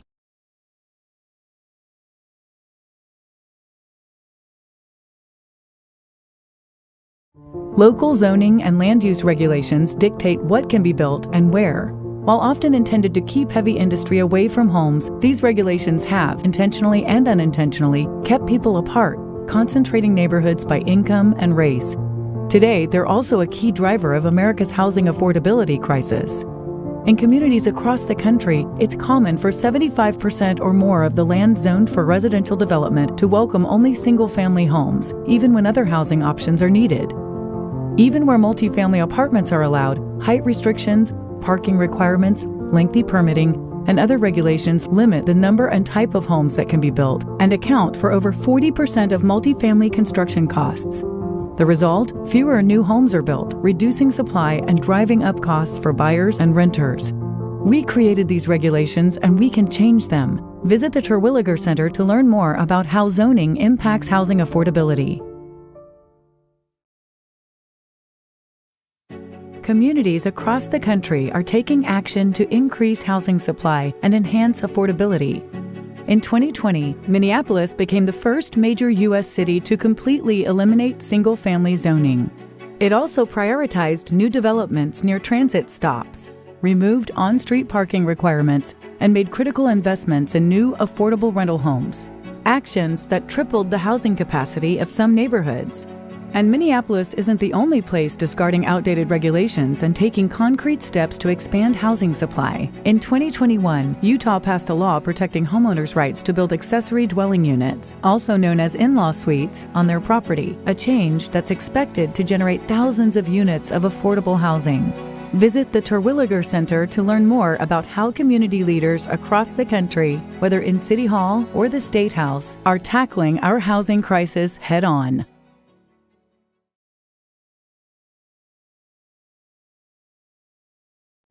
Try to find a way to make a material difference, because I've had the pleasure of giving keys to homeowners, and for each homeowner it's a life-changing event. My name is Ron Terwilliger. My father named me Jackson Ronald after his boss. I think he was a brown noser. My father was a working class guy who came to Washington, D.C. at the end of the Great Depression to find a job. And he found a job and he found my mother. Our parents loved us. My mother just doted on us. You know, her whole life was about her boys. And my dad, at night, he would work a second job. He never made a total of 10 grand a year in his life. I mean, times were different back then. My parents bought a house in 1941 for $5,000. And it was a tract house like everybody in the neighborhood. None of us had ever seen a golf course or tennis court or swimming pool. We didn't have access to any of that. But it didn't matter.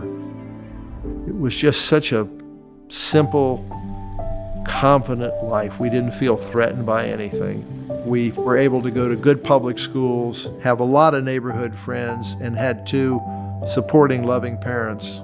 That got me to college. I was captain of the Navy's basketball team and an academic All-American my last year. When I was at the Naval Supply Center in Norfolk, I applied for the Harvard-Stanford MBA program. Harvard admitted me and I went on my own. I took one course at Harvard on real estate that made me think, that's what I want to do with my career.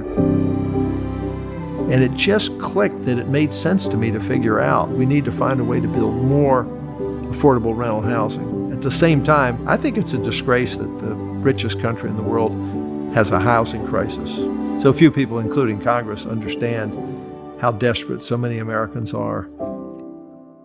There are so many American families that don't have enough income to afford rental housing, much less transition to home ownership. And, you know, we have so many low-income families that are forced into neighborhoods where the schools are poor, they don't have access to health care, or transportation to get to jobs. How can a family grow and prosper if they don't have a home that they can afford?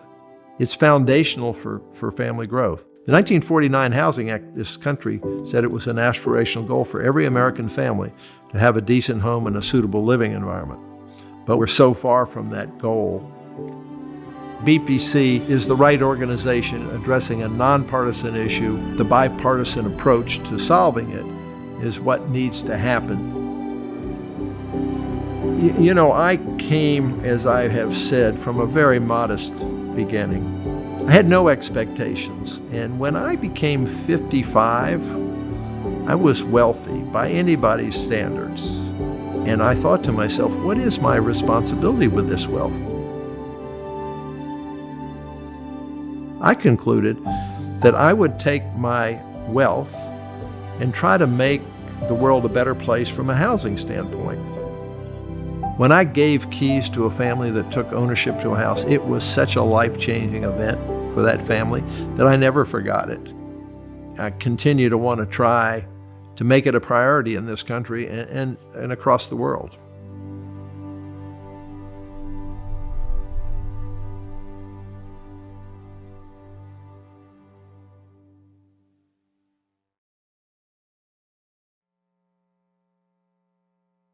Please welcome to the stage Henry Cisneros, BPC board member and former Secretary of the U.S. Department of Housing and Urban Development.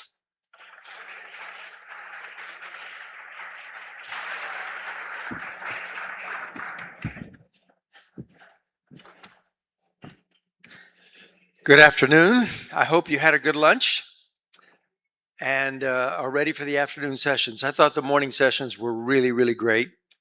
And we're going to start the afternoon off with a panel that carries on the flow from the day. We had the mayor's panel, then we had a private sector discussion, and now we're going to hear from the states, the role of the states in housing.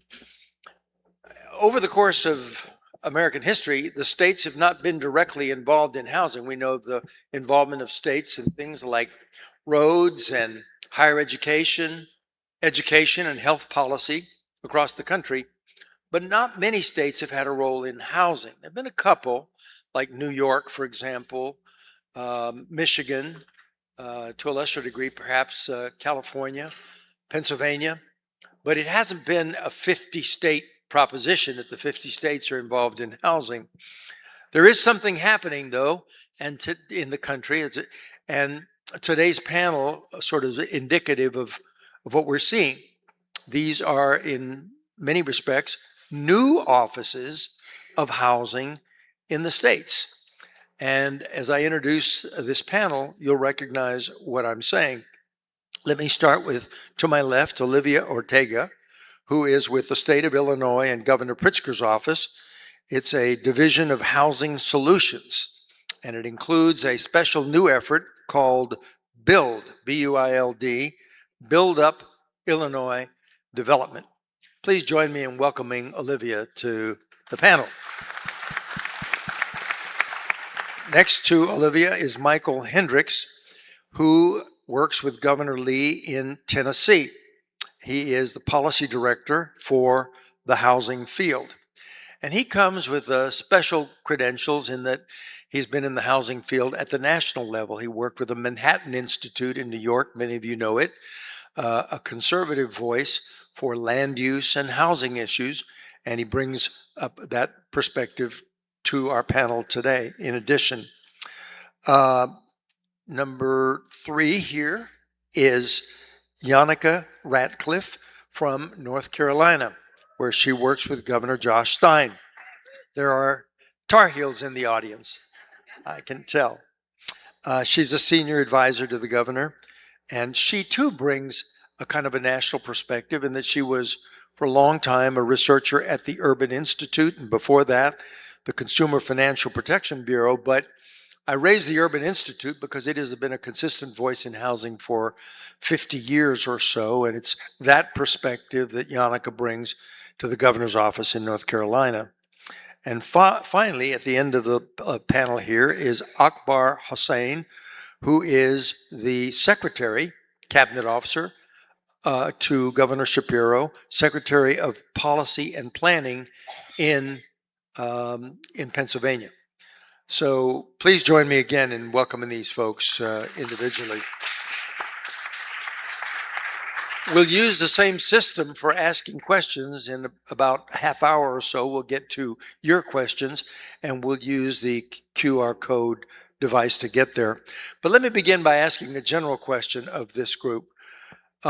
Given the range of potential actions by states, and they range from things like reforming zoning laws and land use laws, financing, creating new financing incentives for housing, and regulatory matters, reduction of barriers of all kinds.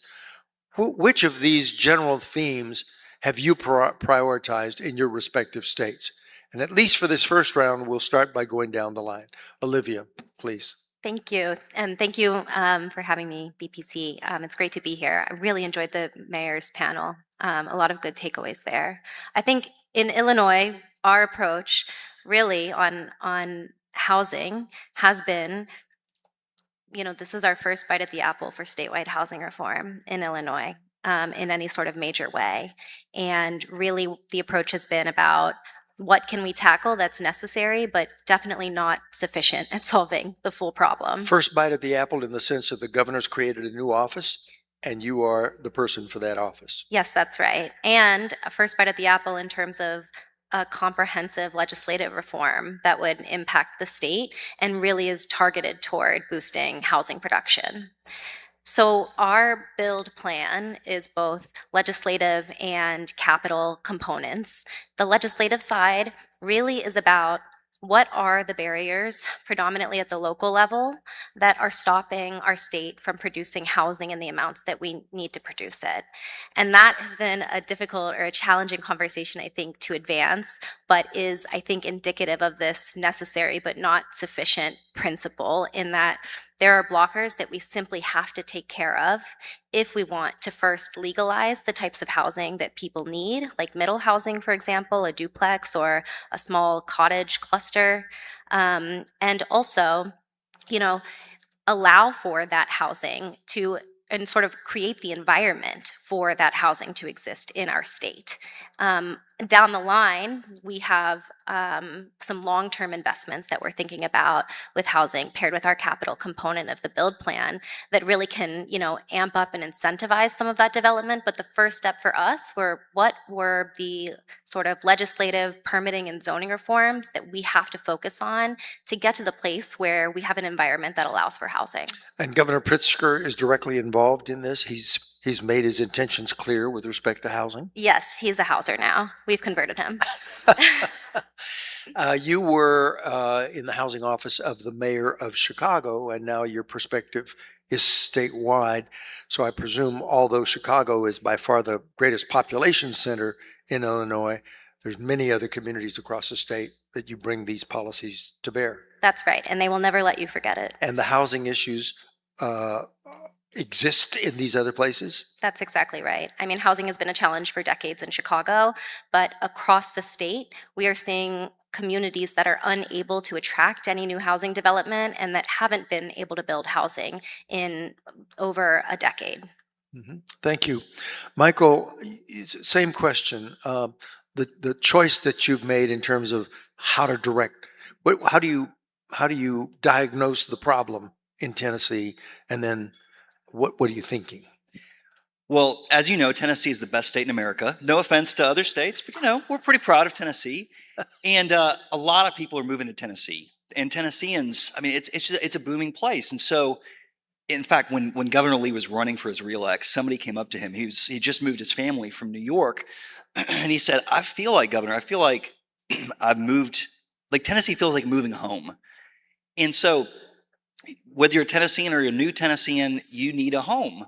And we feel like it's an imperative on the state to help enable the growth of Tennessee, to work with those who are helping to build that future, getting government out of the way when we are in the way. So we want to help enable the builders and not be the blocker of growth, and to also help growth kind of pay its own way, help the financing of growth work in its favor so that those who are in Tennessee don't feel as much of the cost and the pain of that growth and development, which can be pretty painful.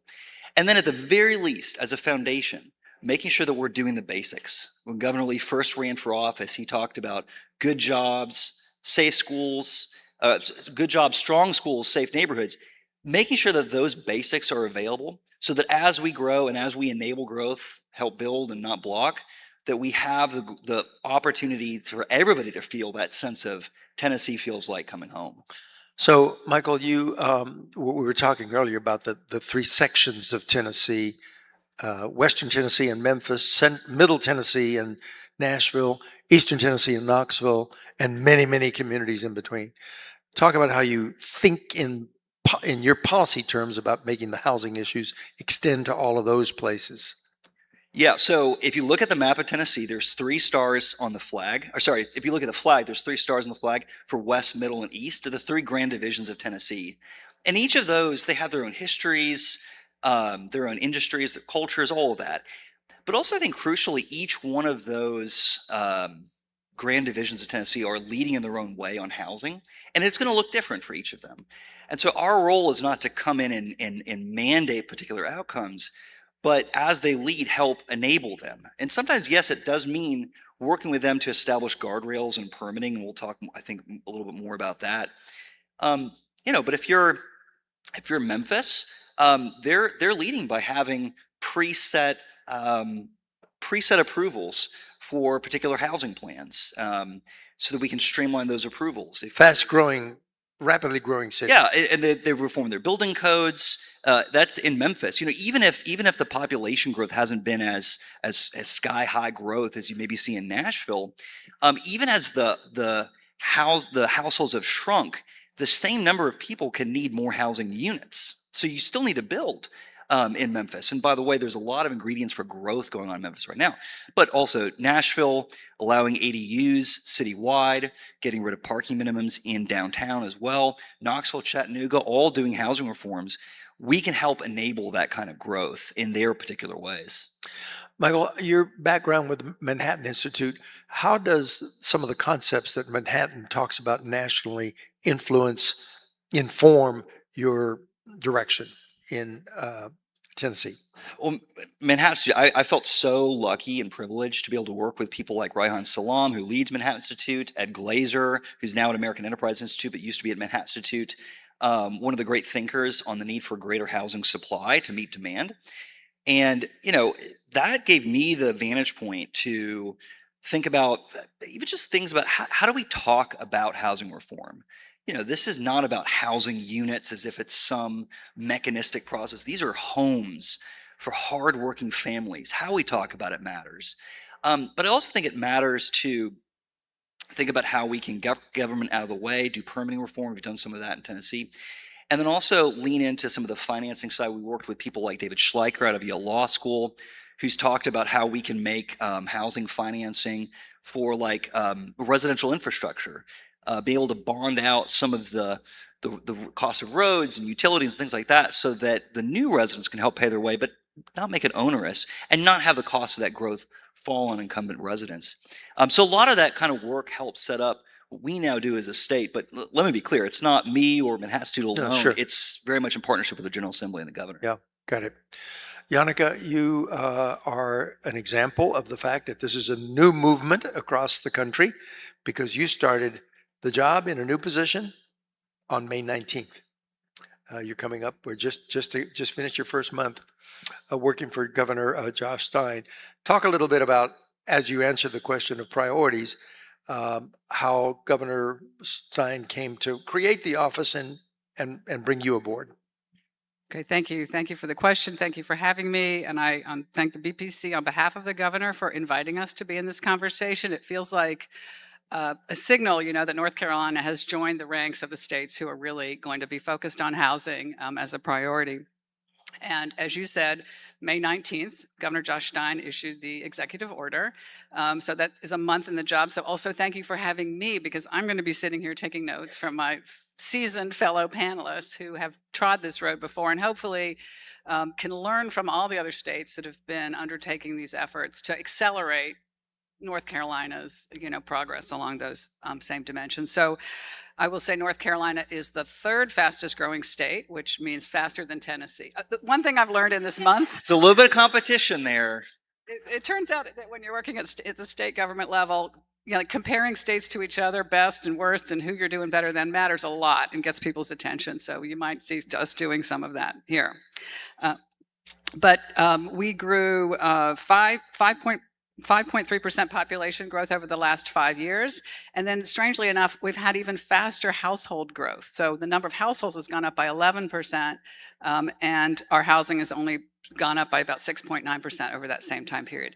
And I love to quote this great quote from Governor Josh Stein is, he says, "They say, if you build it, they will come. But it turns out in North Carolina, if you don't build it, they're going to come anyway."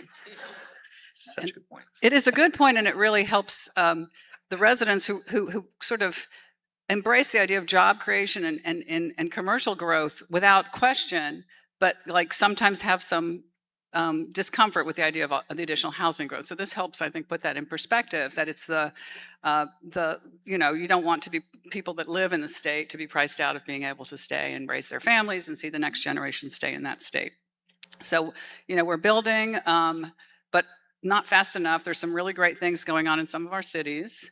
There have been some good legislative efforts, but there's really just never been, in recent history anyway, any kind of coordinating effort. There's no state housing office, until now. This person, one and a half people, I would say, dedicated to this. But I think that's the right place to start, is to sort of look at the resources and the assets that we already have at the administrative level, and legislatively within the towns and cities, and try to coordinate that and create a plan. You ran the housing research operation at the Urban Institute, which is renowned in the research field. What specific idea that you might have worked on over the years prompted you to go home to North Carolina and try to work on housing? Hard to say that there's one specific idea. I think there's one theme, and this is a little bit wonky, but urban stands for data-driven policy decision making. So one thing I'm going to do that's kind of sounds boring, but is base all the work we're doing on the data. We were really lucky in North Carolina. The Chamber of Commerce funded a great big study that found out that we need 750,000 housing units by 2029. They have broken it down by rental and for sale, by various income buckets for every county in North Carolina. And so we have a great beginning point for which to set our goals. But that is sort of, I want to wrap the whole strategy we have around, and we heard the mayors talking about the importance of having a goal, a North Star, something to be working towards. So that's definitely a big part of it. I think the other thing at Urban, I can't speak for Urban, but one of the things that drew me to Urban is that it's really about, ultimately it's about policies that help communities and people thrive. And so it's not housing for housing's sake, although we all know that housing supply is the underlying concern here. But that we really understand that it's housing for the sake of quality of life, of affordability, of fairness, of access and opportunity. Your portfolio is to develop a first ever housing strategy for North Carolina, correct? Yes, sir. Got it. Akbar, you work for Governor Shapiro. You have a state with multiple urban areas, big ones, Philadelphia and Pittsburgh and many others. And you've been working on issues related to balancing housing supply growth with protection of the existing stock and particularly renters. Talk a little bit about the priorities as you have defined them. Happy to do that, and thank you to my colleagues and everyone for being here. I always love conferences like this because I always walk away with two things. One, a questionable data point that you're not so sure about, and two, a really good joke.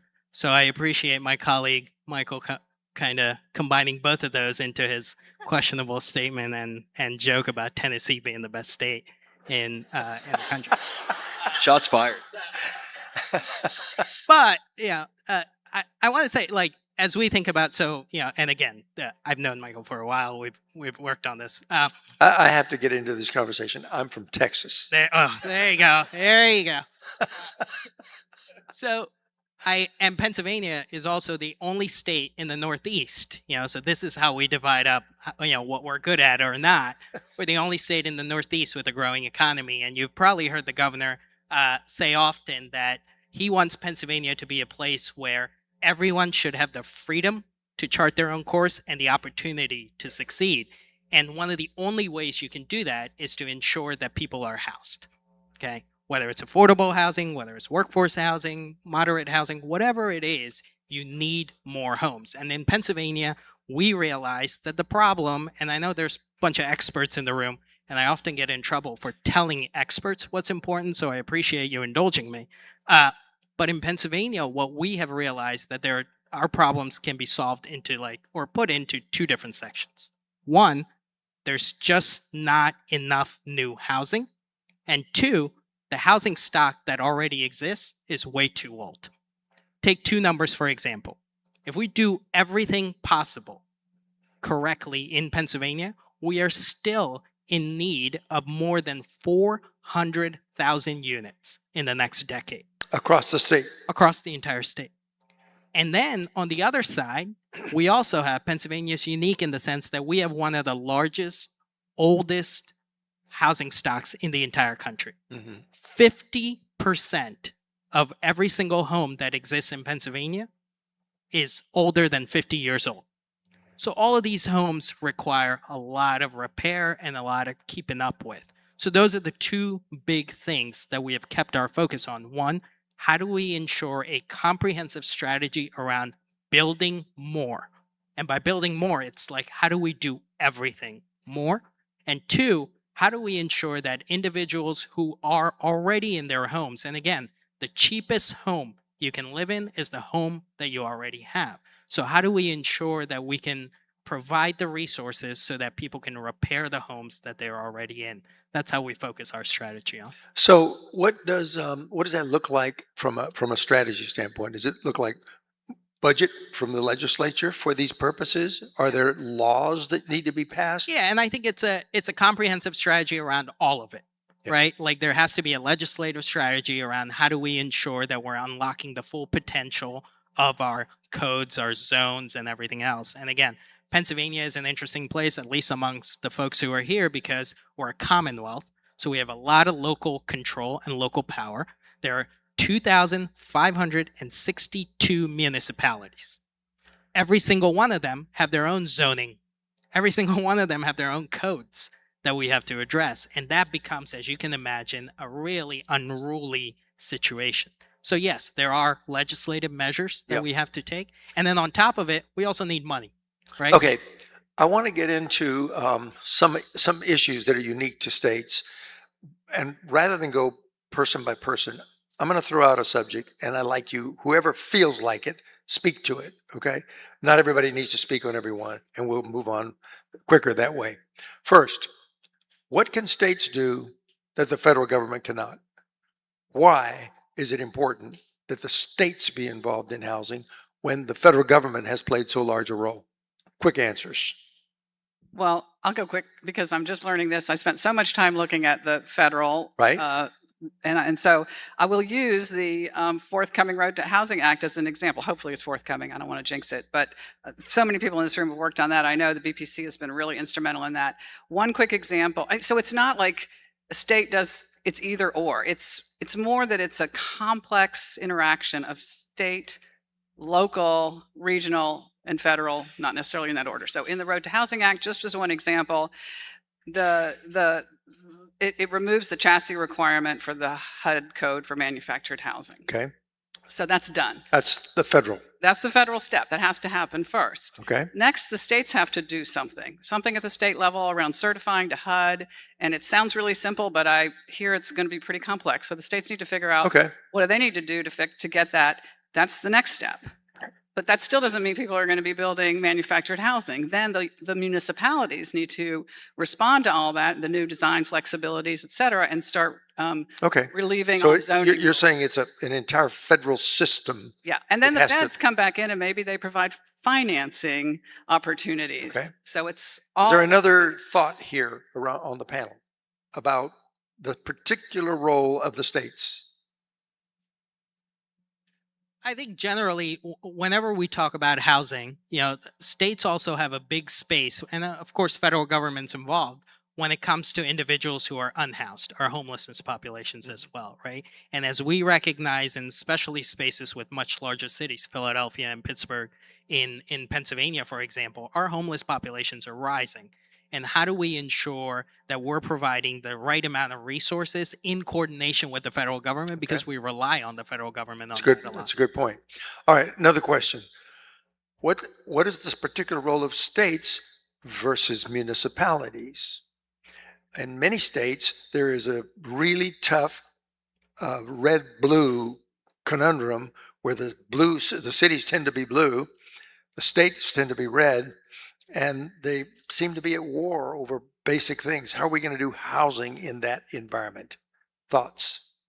I can take a stab at that. And I think for Illinois in particular, a very blue state, we can redefine it a little bit. The lines around housing are really strange and sort of can cut across partisan lines at times. The biggest conflict that we've seen in trying to advance some statewide reforms around housing is, I think, sort of pushback and concern from our local mayors and our local communities, because for a long, long time, local zoning decisions, housing approval decisions, all of those have lived at the local level, down to a permit to repair your leaky roof.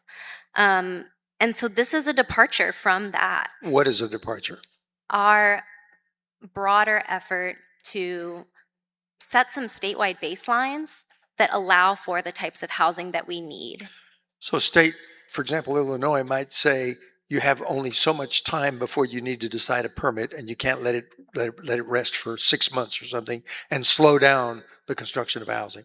Would that be a state intervention in local? Yeah, and I think it's a good example of a baseline that we can set around permitting. And another piece of that is a baseline around allowing for a certain number of housing units. So if you have a lot of a certain size, we should allow for a couple more units to be built on that lot. Now, that doesn't mean that every single lot will suddenly get a duplex or a 4-flat on it, but it provides the legal ability to do it. Other examples of the interface? There's been a lot of polling done on housing, as you probably know. There's support for housing reform. There's also a sense that there's an affordability crisis in America, and this cuts across presidential administrations. It's been a long-running challenge. But the polling that's been done on specific policies, I think, have consistently shown that permitting reform polls the best and is the most bipartisan. And that's where we've really leaned in the most. So on permitting, I think you gave this example earlier. We said in Tennessee this year, there's going to be a certain timeline that we'll give you with real teeth for whether a development plan needs to be reviewed or not. And if it's not being reviewed, there's going to be a consequence to that. It's not meant to punish localities. It's meant to provide a clear, known, and predictable pathway for growth and development. And by the way, most localities in Tennessee would already comply with those standards.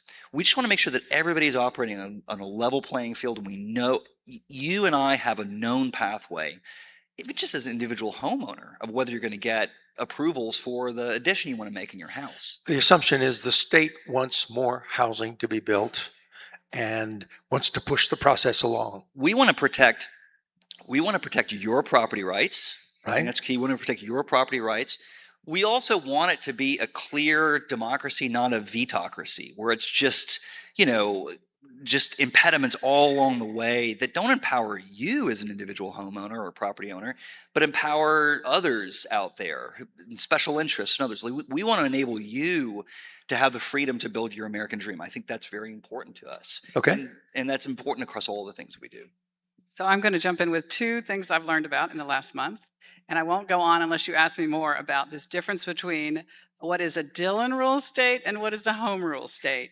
But North Carolina is one of those states where every right of a municipality only comes to them because the state has specifically authorized that right. Right. So when even if they want to see pro-housing, they may have pushback just against anything that takes away authority. So that's been a really interesting thing to do. But the state can also learn from the best practices of some of these municipalities. The other thing I've learned about, and I didn't realize I would have to understand more about water and sewer and transportation, because those are things that the state has a lot of control over and has everything to do with housing and housing planning and housing affordability. Let me ask you about this dilemma. You all have big cities in your states: Philadelphia, Charlotte, Nashville, and Chicago, and others. But there's also a lot of small places. Pennsylvania is renowned for the number of small communities and townships. How do you, in making housing policy, reach the smallest communities and answer their needs? Yeah, and in Pennsylvania, we actually just went through our housing action plan process, and we, put out our new housing action plan. And in that process, what we realized, the governor signed the executive order about a year ago, and we worked on it over the last year. And then he put me as the chair of the commission to kind of bring this together. The very first call I got was from one of these local government group organizations that was like, hey, is this in any way an attempt to overt local rule? Yep. And my answer to that was exactly what the governor has kind of asked us to do, which is in no way are we trying to subvert local power, but what we are trying to do is build a toolkit approach, because what works in Philadelphia is not going to work in Scranton, and it's not going to work in Pittsburgh. And we recognize that, and I think we all recognize that when it comes to policymaking. What we do need to make sure as we built this housing action plan, and as you embark on this journey, was that those folks need to be at the table, right? Unless they're at the table, whatever you're going to come up with, there will be resistance to that. And we wanted to eliminate that resistance to the extent possible. And now what we actually need to do on the other end is provide the incentives that'll make it happen, right? We recognize in Pennsylvania, we can't just go in and tell them what to do. We got to incentivize these communities to do that. How do you do that? This is the first year in Pennsylvania's history that the governor has actually proposed $1 billion fund to do that incentivization.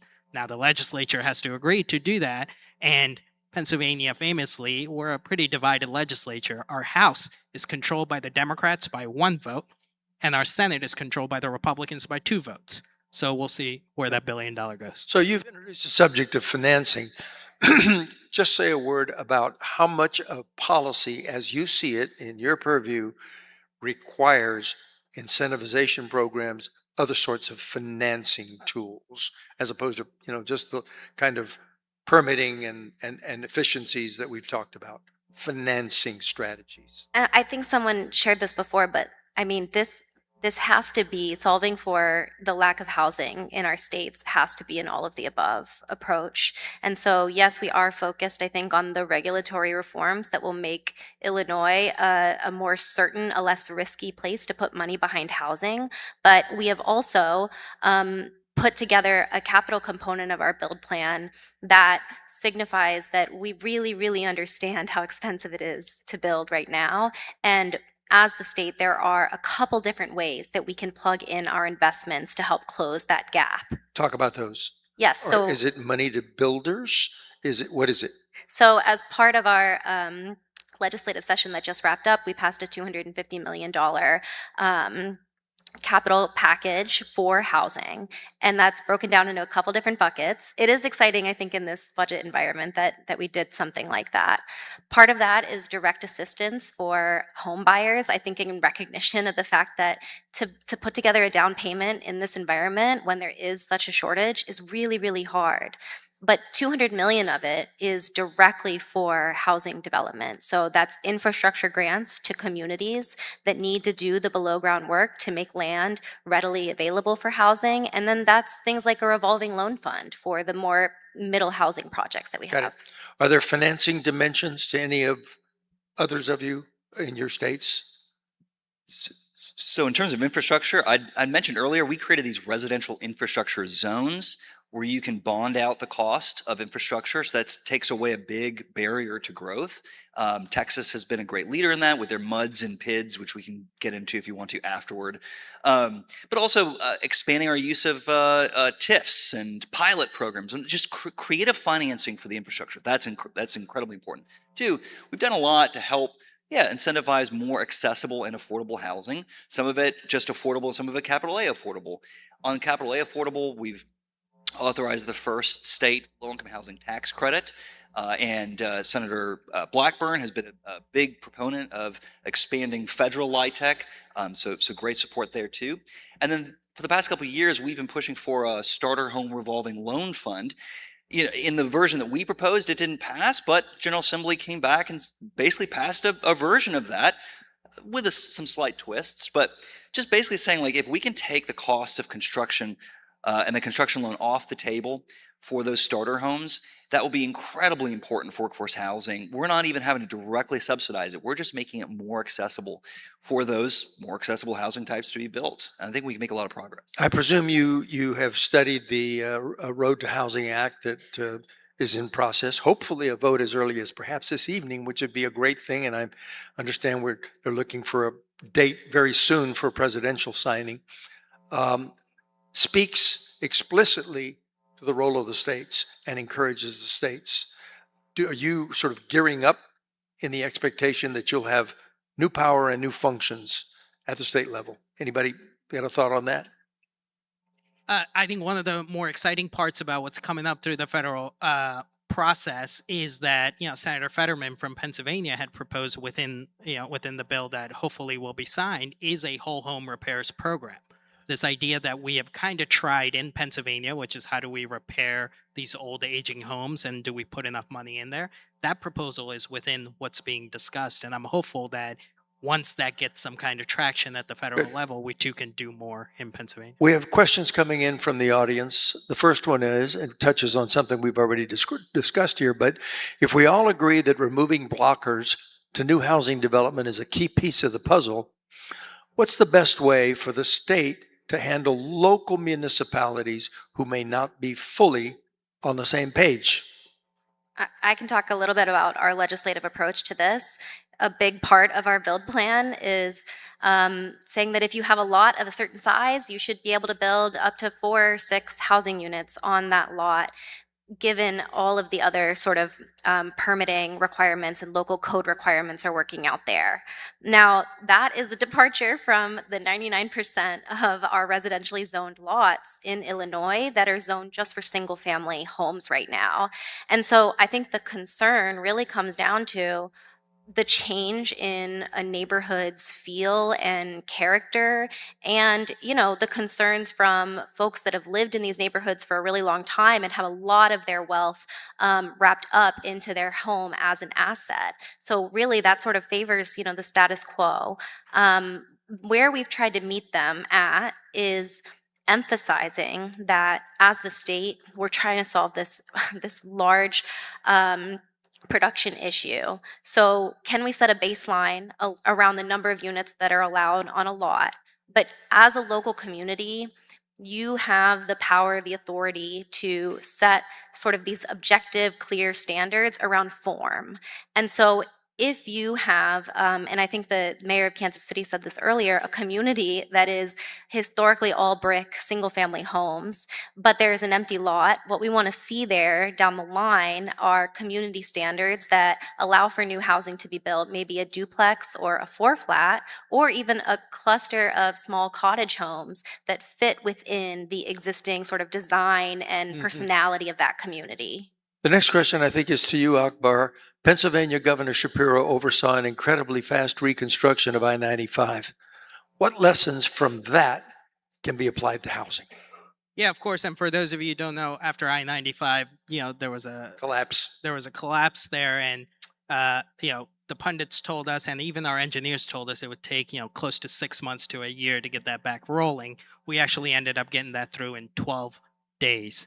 So there's a lot of lessons to be learned, but two quick ones that may apply to housing at this very moment. One is there needs to be a buy-in from everyone involved. There's no way you can get through something as big as housing that's a problem that we're all dealing with if only the state wants to do it and somehow the localities are not involved or the developers don't agree with what you want to do. Every entity that is involved needs that buy-in. And honestly, the governor's office and a lot of the leaders on this table have to be the one bringing those people together. Number two is we need to be innovative and come up with new ways to do old work. We can't continue to have the same conversations about finance. We can't continue to have the same conversations about build if we're not going to rethink how AI is going to address some of these issues, how new financing models are going to address some of the development issues. We're not going to have success. And that's what we did when it comes to I-95. We came up with a new model to rebuild, and we came up with a way to get everybody around the table. And we'll need to do that with housing. This question is, how do we make the permit process more accessible or at least understandable for homeowners themselves? When permits seem slow, tedious, and expensive, homeowners are more likely to skip them, leading to safety concerns and delays. Any thoughts? There's a lot that we can do to make permitting more transparent, digitized, more navigable. We do that for our childcare process, permitting process. We do that on our environmental permits. We're basically the first state to sign an MOU with the federal government on permitting for major infrastructure projects, economic development projects through Fast 41. All that's helpful. But one thing that we did that I think is important to highlight is we allowed and legalized from day one you to hire a private sector expert, a third party, to help you navigate that permitting process and come out, inspect, check off the box, submit to the locality, and say, yes, this building is up to snuff or not. Now, you still have to pay the requisite local fee. You have to still pay the private sector expert. But then the locality has a shot clock to review it. And if they don't get it done in time, you get a refund on your fees and you can appeal up to the state. And that process, yes, makes it more accessible, more transparent, and easier to navigate, especially for the bigger projects, which, by the way, if you can help streamline that, clears the way for the average homeowner, too. I also would... One thing I'm thinking about, still early, the technology role in making transparency and simplification and one-stop shopping. There was a reference to AI in one of the earlier panels. And then just reform, cleaning up the permitting process and aligning it better, simplifying it. And in the name of regulatory reform, that has a lot of appeal across the board. Since we've given the audience a chance to ask questions, I'd like to ask the audience a question. How many of you believe that there is a case to be made for a state role in housing development in the United States? Can I just see the hands of those of you who believe that it's appropriate for the states to be involved? Okay. How many of you believe that it's going to happen, that the states are going to take a major role going forward? Okay. Well, there's a lot of hope in this room, a lot of optimism about the role of the states. That's impressive. Okay. How do you see opportunity zones playing a role in your housing strategies? Anybody? I want to jump back to that last question because I think it's really interesting. States are absolutely playing a role. If they're not doing anything, that's a policy too, because they do get resources and they do manage those resources. So if you know what, it's not like they're not playing some kind of role. They're either choosing to be pro-housing or to ignore it. And let me ask you a related question to that. Just to describe in a word the intensity of the politics around housing at the state level. Is the reason that you're all in new offices, relatively new offices, because what is it that has achieved the level of intensity, the level of attention that has prompted the states to say, we need to step in? Just say a word. Maybe bipartisan, since we're here at the BPC, but it is that it's like a lot of people in a lot of corners are all in agreement about the need for this. In agreement on what? The need for more affordable and accessible, for housing that is affordable to people. Got it. Akbar, you had a point. I was going to say scarcity. There's just not enough housing out there. So like as new folks are moving into all of our states, they're looking for not only affordable, just a new home to buy, right? Like if you have a $200,000 salary within a household. It's a pretty decent salary for a household. In Pennsylvania, it's your struggle to buy a starter home, right? That is not the reality that we can continue.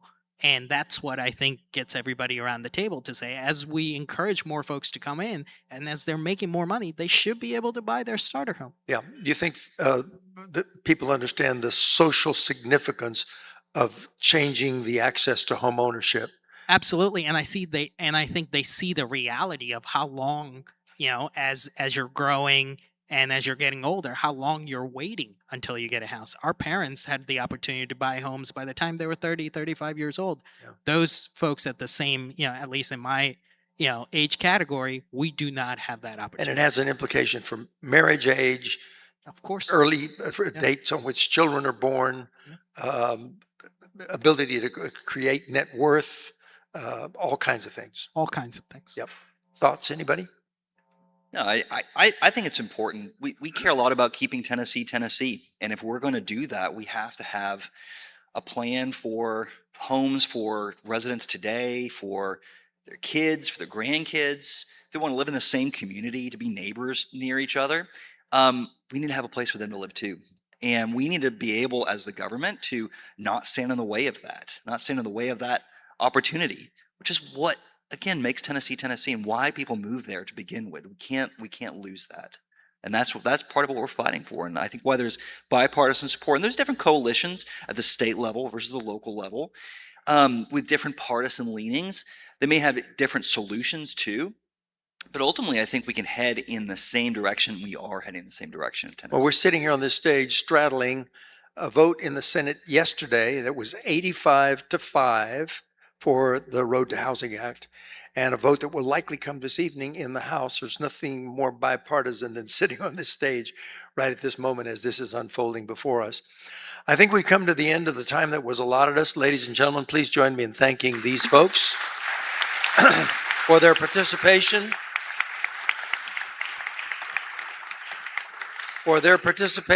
And for the work that they're doing and will continue to do. Thank you all for participating in today's activities. And again, we sit here at a really, really special moment, one that you will remember because of what's going on the Capitol as a result of the work of people, many people in the housing, in the committees, in the administration.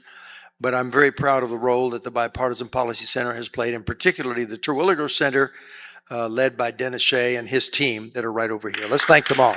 Thank you.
Please welcome to the stage Tommy Lee, Senior Director at FICO.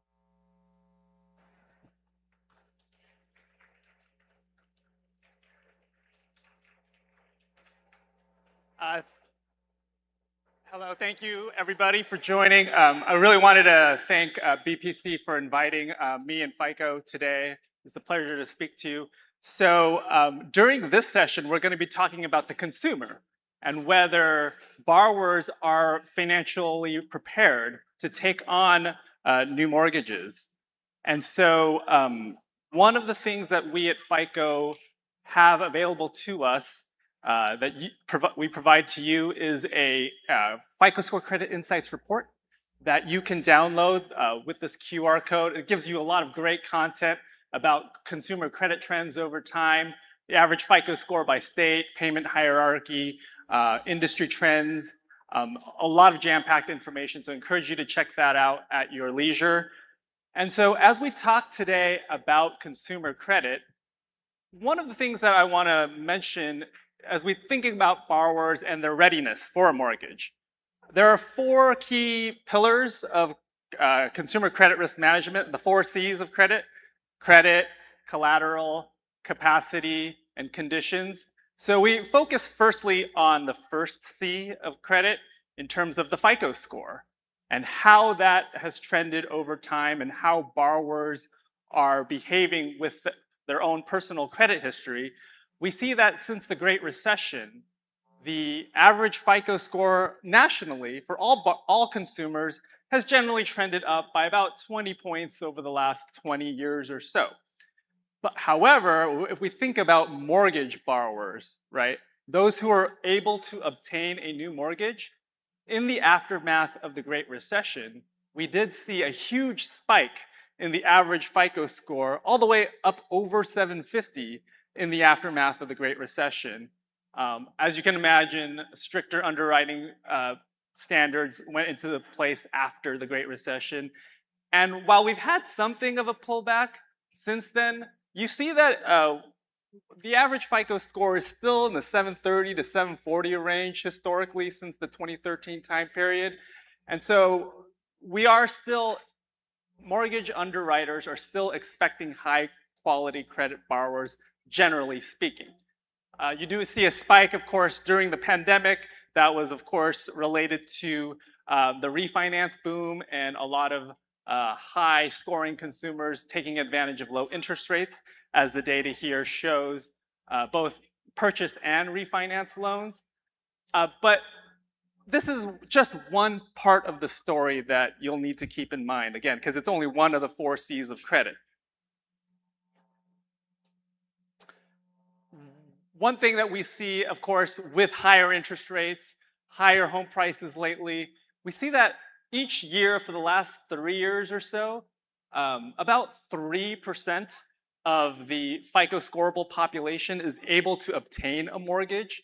So that means 97% of people are not able to obtain a mortgage in any new year. And we see that over 75% of borrowers have a FICO score of 700, or greater. So again, underwriting standards for credit and the FICO score remain relatively strong and stable. And yet we see that it's difficult, right, in this environment to get a new mortgage. And not all people who are ready to get a mortgage can necessarily jump into the mortgage market. Oops, sorry, went the wrong way.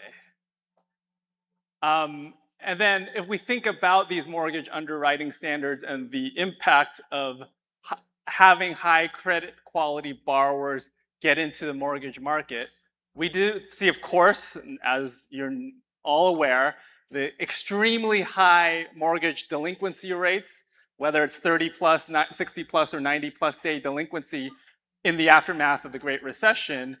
And in 2019, we saw that roughly 5% of borrowers went delinquent on their mortgage within the past year.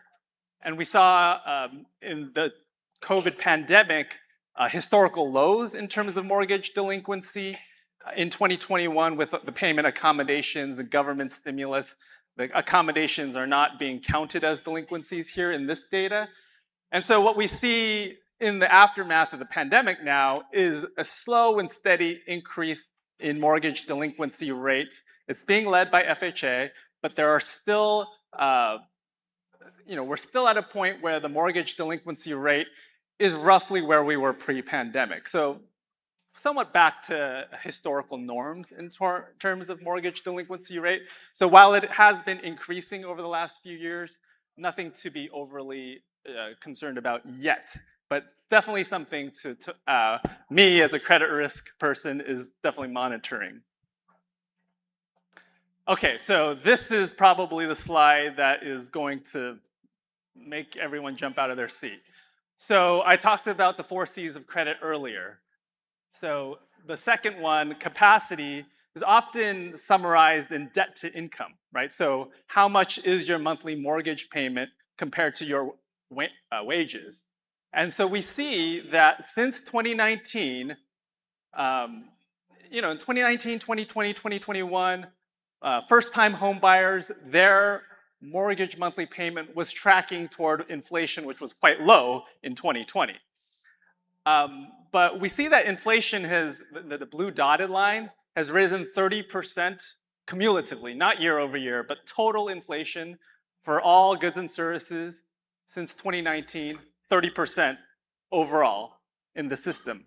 But for first-time home buyers, once you hit 2023, their monthly mortgage payments have increased by 50% or more ever since 2023. So to give you some quantification of that, the median first-time home buyer monthly mortgage payment was $1,400 in 2019.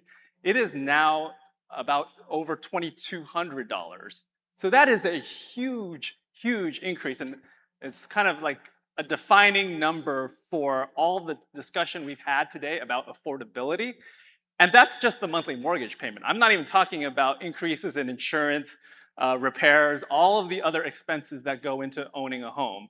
So this is the one chart that kind of makes me think, ooh, first-time home buyers today are in a difficult spot because we're putting them in situations where their debt to income levels are not ideal, for lack of a better term. So this is something that we at FICO are certainly monitoring, as the entire country is. And again, another component of that is which consumers are facing the higher end of their mortgage balances increasing.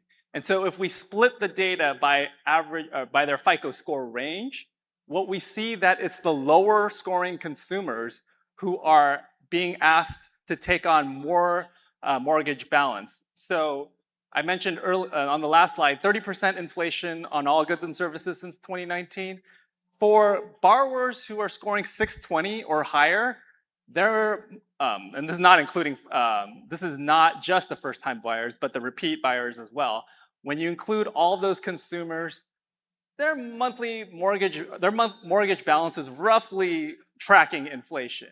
However, for those lower scoring borrowers, those who are being really hammered by high interest rates, their mortgage balances are now 43% higher in today compared to where they were in 2019. So that is a huge increase for this low scoring group who can ill afford to have this problem of affordability, and yet they're the one facing the brunt of the affordability crisis.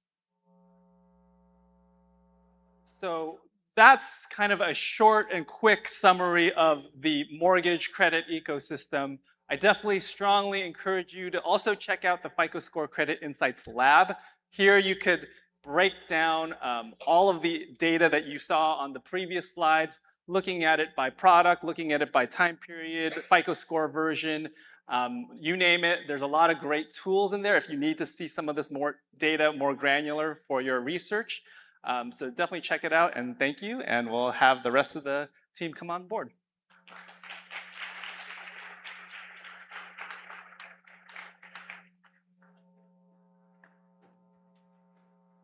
Please welcome to the stage Courtney Brown, economics reporter at Axios.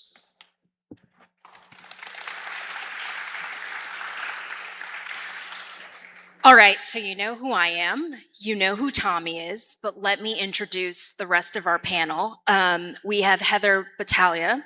She's head of strategic markets at Citi, where she leads efforts to enhance home ownership education and develop innovative products tailored to the needs of the community. We also have Hugh Frater. He is a board member at BPC. He's the chair of Vessel Technologies, which is a builder of multifamily apartments. Before that, you were the CEO of Fannie Mae, Hugh, and you were founding partner and managing director at BlackRock. Okay, we have introductions out of the way. I want to get everyone's reaction to Tommy's data because I don't feel great after those charts. Maybe the first few weren't so bad, but you really killed us in the end there. Here's what stood out to me, and I think, Heather, this also stood out to you. People have stronger credit profiles now than they did relative to the crisis. I guess that was the good news, right? Bad news, home ownership still seems incredibly out of reach to people. So what do you think about that, Heather? And what else stood out to you in Tommy's Chartapalooza? Chartapalooza, I like that. No, first off, thank you all for having us here. City's a proud sponsor of this event, and we're really happy to be here. No, interestingly enough, I wasn't surprised by the data that you supported. Basically shows like the ebbs and flows and the mortgage readiness that we kind of have to address each and every day in the work that we do. Specifically, when you look at FICO scores and the higher FICO scores and still not seeing homeownership with some of the population, one important thing to think about is all the other factors that affect the ability to buy a home. So by example, down payment. With mortgage prices being higher, down payments grow. Rents are higher also. So if you're currently renting, you're going to have, your rent to pay, inflation costs, for higher transportation costs, food costs, things like that. It's harder to save for a down payment. And that's why down payment assistance programs, closing cost assistance programs like City offers, we have a lender paid assistance program that offers up to $7,500 that the customer can apply towards closing costs or buying the rate down, which helps increase affordability and monthly housing costs. Additionally, when it comes to ratios, your ratios become stretched when you use more credit on your credit card, or you take extensions of credit. It causes a challenge with things like debt to income. So debt to income ratios become stretched, and that's why we have also products like our Home Run product at City. It's a low down payment program. It's 3% down payment. We also don't charge mortgage insurance, which can be a big deal when it comes to monthly mortgage payments. So we don't charge mortgage insurance on this program. We also offer non-traditional credit building. So in some cases, what we see with our customers, they may not even be banked. So forget about credit score, right? They may not even be banked. So we want to help our customers, starting where they are, kind of isolate what is that issue? What is that thing that's kind of causing a hurdle when they have very powerful credit, but yet they're still not taking the next step? So those are the types of things that I think may be causing what you're seeing. I want to hear, Hugh, what your takeaway was from Tommy's presentation, but there's one thing I forgot to say. Backstage, I got to ask my questions. Will I ever own a home? We got into a long discussion about that. We're also taking your questions, so please submit your questions and we'll try to fold them into the panel towards the end. Okay, Hugh, you're up. What was your takeaway from Tommy's presentation? Well, it's not a surprise that FICO scores have gone up. If you looked for a long time, if you looked at the regular supplements to the financial statements for Fannie and Freddie, where they broke down credit performance by vintages, unsurprisingly, the lowest FICO scores, and FICOs are pretty good predictors of performance, the lowest FICO scores and the highest delinquencies and credit losses all related to the vintages from 2003 through 2007 or 8.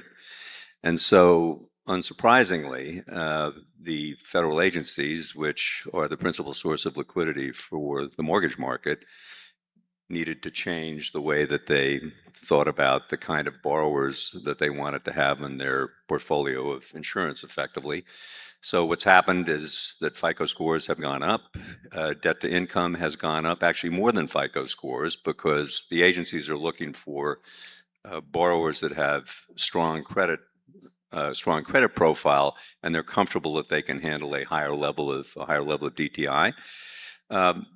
But I think that the reality is that the system only works if you have responsible lenders and responsible borrowers. You know, we've done so much in this country to try and promote homeownership, and it is the American dream. I'm looking around here. I'm sure everybody here either owns a house or wants to own a house, probably 99%. But since the passage of the Housing Act of 1968, the homeownership rate is maybe up a few percentage points. The peak for the homeownership rate was I think in 2007 or 8, and that also happened to be the peak for the percentage of mortgage debt as a percent of GDP. And so we've seen what the consequences are of lending money to people that aren't quite ready for homeownership.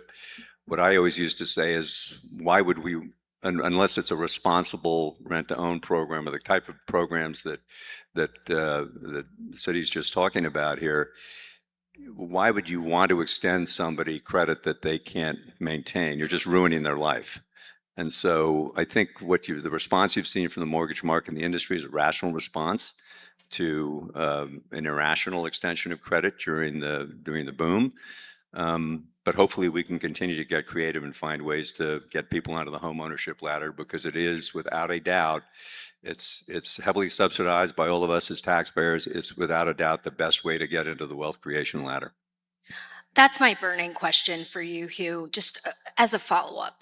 This idea of the housing market and, by extension, the broader economy being safer, is there a trade-off between a safe financial system with respect to housing and just people feeling like they're excluded from what you call the American dream? It is the American dream.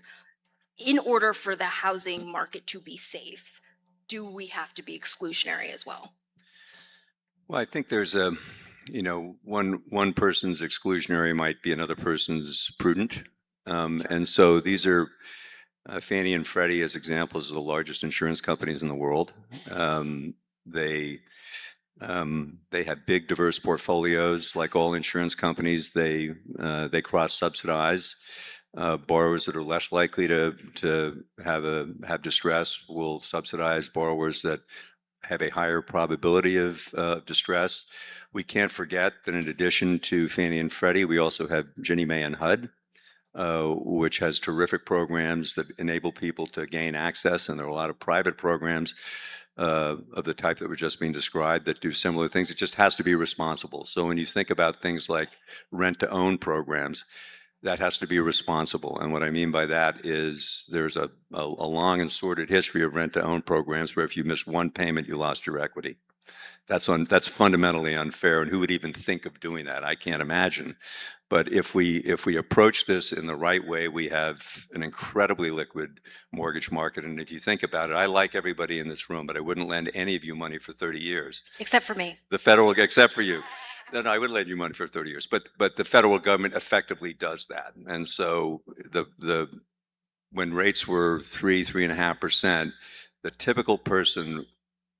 typical mortgage profile person could borrow money cheaper than almost any industrial company in the United States. And so that's a massive subsidy. We're trying to, I don't know how much more subsidy we can provide without solving the other side of the equation, which you've heard a lot about today, which is supply. That's the key. It's not when you add demand side stimulus and you don't change the supply, what happens? Prices go up. So you've got to think about both sides of the equation, and that will make housing affordable for more people. Oh, we're going to get to the S word, don't you worry. Tommy, we have to talk about those last two slides. You did a wonderful job laying out the data that you're seeing at FICO, but I'm still not satisfied because I look at the chart where there's that sharp divergence between lines showing just how much home ownership has gotten for first-time homeowners who bought in 2023, was it? So that doesn't account for people who want to buy a home but are seeing what's happening and can't afford it. So I wonder how much the current situation with respect to affordability, even if a borrower has a strong credit profile, how much of the scaries that come from that chart are turning people away from home ownership? Oh yeah, I mean that's a huge problem, and right, because we saw how not only inflation diverged from monthly first-time home buyer payments, but I mean wages. It's not like wages have gone up at that rate that we saw for the first-time home buyer monthly payments. So yes, we do have an issue, and as we've been talking about all day today, there are only so many ways you can have a lower monthly mortgage payment.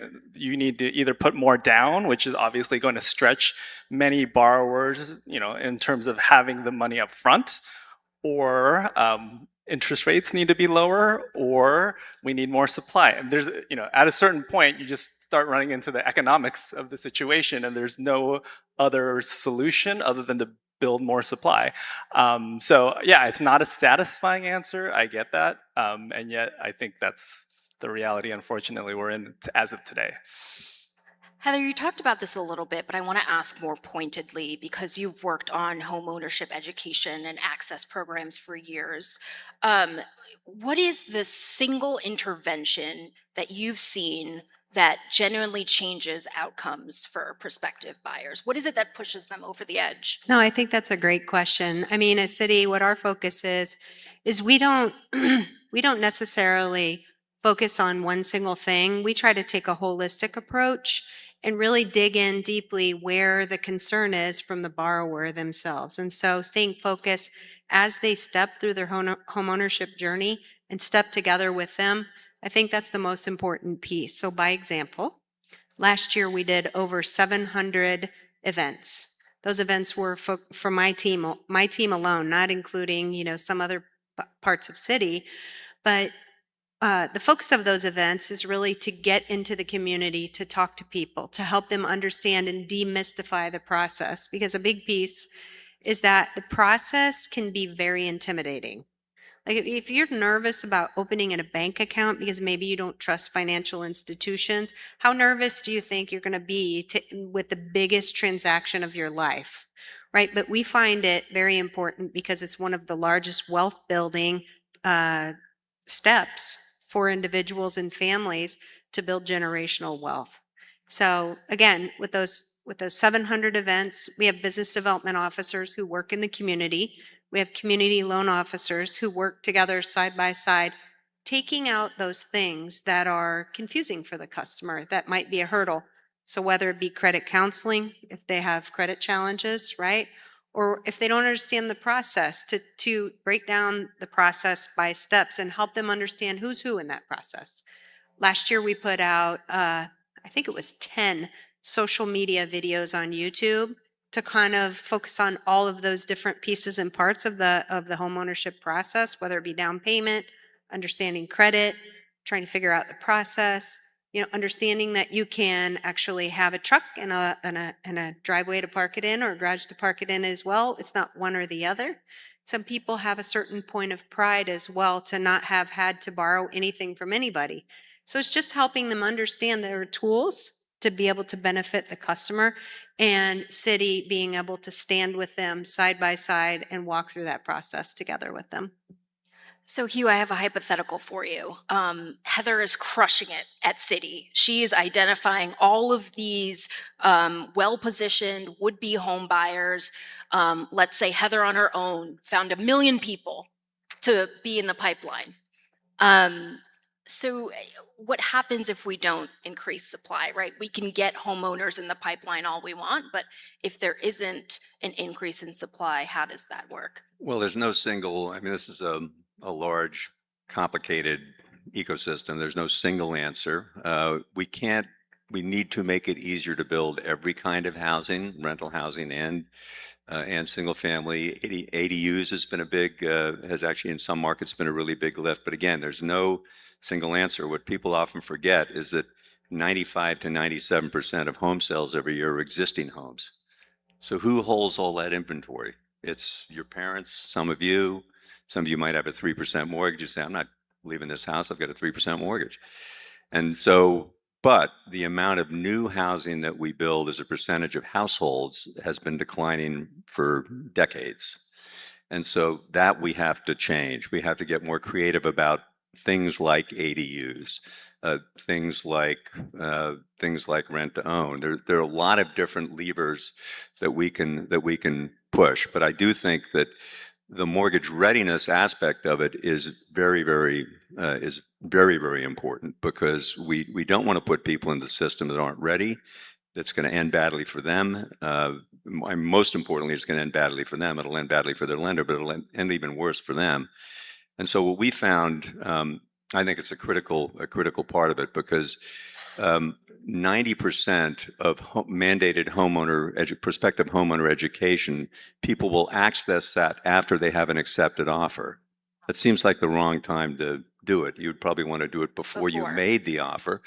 And then we did a bunch of heat maps with green being good and red, green being happy and red being sad. The heat map lights up green when somebody has an accepted offer, then it turns quickly red as they realize all of the things that they have to do to close the house, to get the mortgage. And then it goes green a little bit when they close, and then it starts going red again when the plumber shows up. And so I just think that mortgage readiness is the only thing that's less well understood than mortgage readiness is childcare. I mean, so I think what you're doing is great, and especially if people can access it at the right moment, so they're really ready and they really understand how much the house they can afford, and then again combine that with supply efforts that will make it easier for them to find a home. Tommy, if you were building a model from scratch, one that would identify future successful homeowners, what is the information you would want in this model that currently the FICO system, other credit systems don't capture well? Thank you for asking that, Courtney. I think one of the key things that we need to think through as policymakers is how we can innovate better.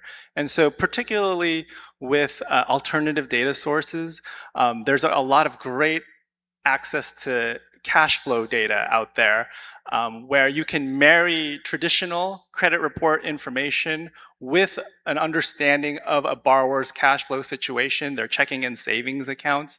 So we at FICO, we have a product called Ultra FICO, where we try to partner with consumers and help them get the credit they need by not only taking their credit report data, but also combining it with their cash flow data. Because what can happen here is not all 620 FICO borrowers are exactly the same. There are some borrowers who are in a much better cash flow situation than others. And so if you add in these alternative data sources, you can make better predictions as risk managers, and that will help those borrowers who are responsible with their cash flow get better pricing, lower interest rates, lower that monthly mortgage payment that we were showing on that slide earlier today. Go ahead, Hugh. Oh, I completely agree with that, and to take it to its logical extreme, there's a model of cash flow underwriting where you don't need FICO at all. My apologies, but sorry, Tommy. But at Fannie we would do, and probably still do, a couple thousand mortgages every year that was 100% cash flow underwriting. We just get provisioned by the consumer to look at a bank statement. We had an address and a piece of collateral, and that's all we looked at.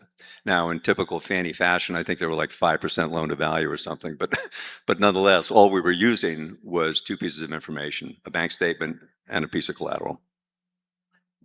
That brings me to a question I have for you, Heather. Obviously, if you have a follow-up to something Hugh said, please do, but let me just tack on a question.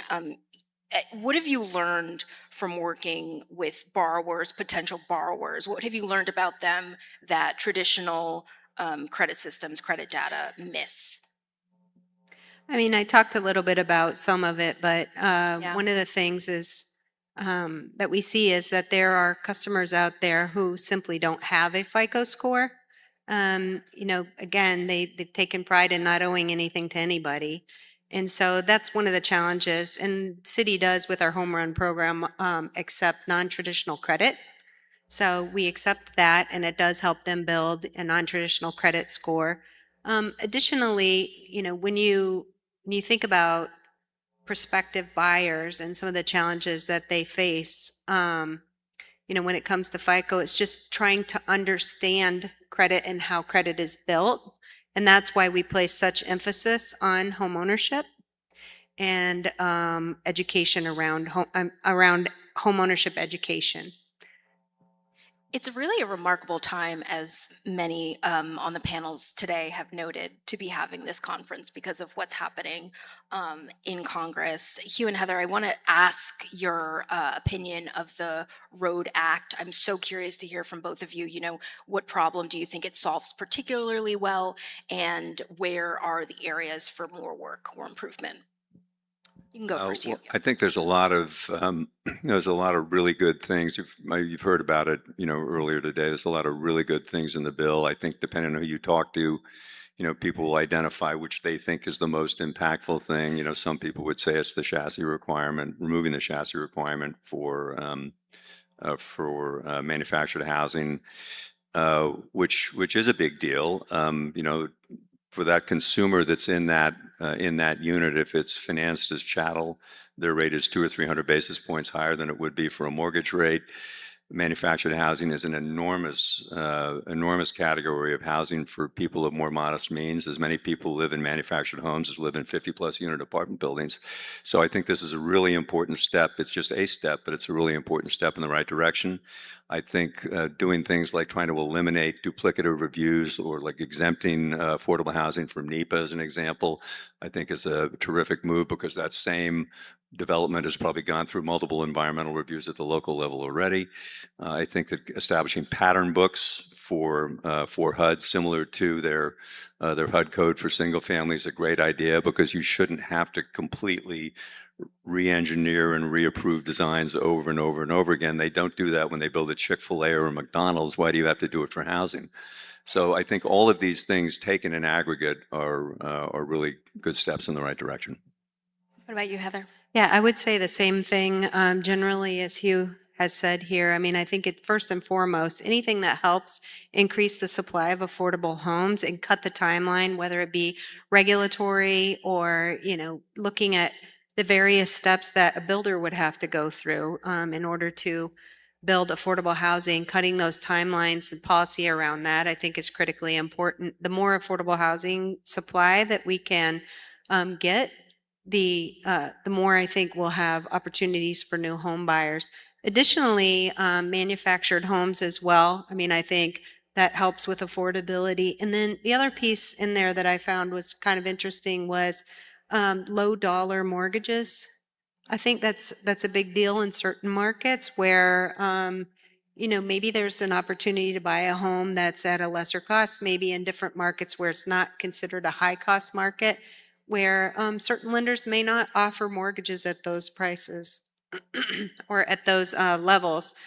So those are the things that I think would be extraordinarily helpful.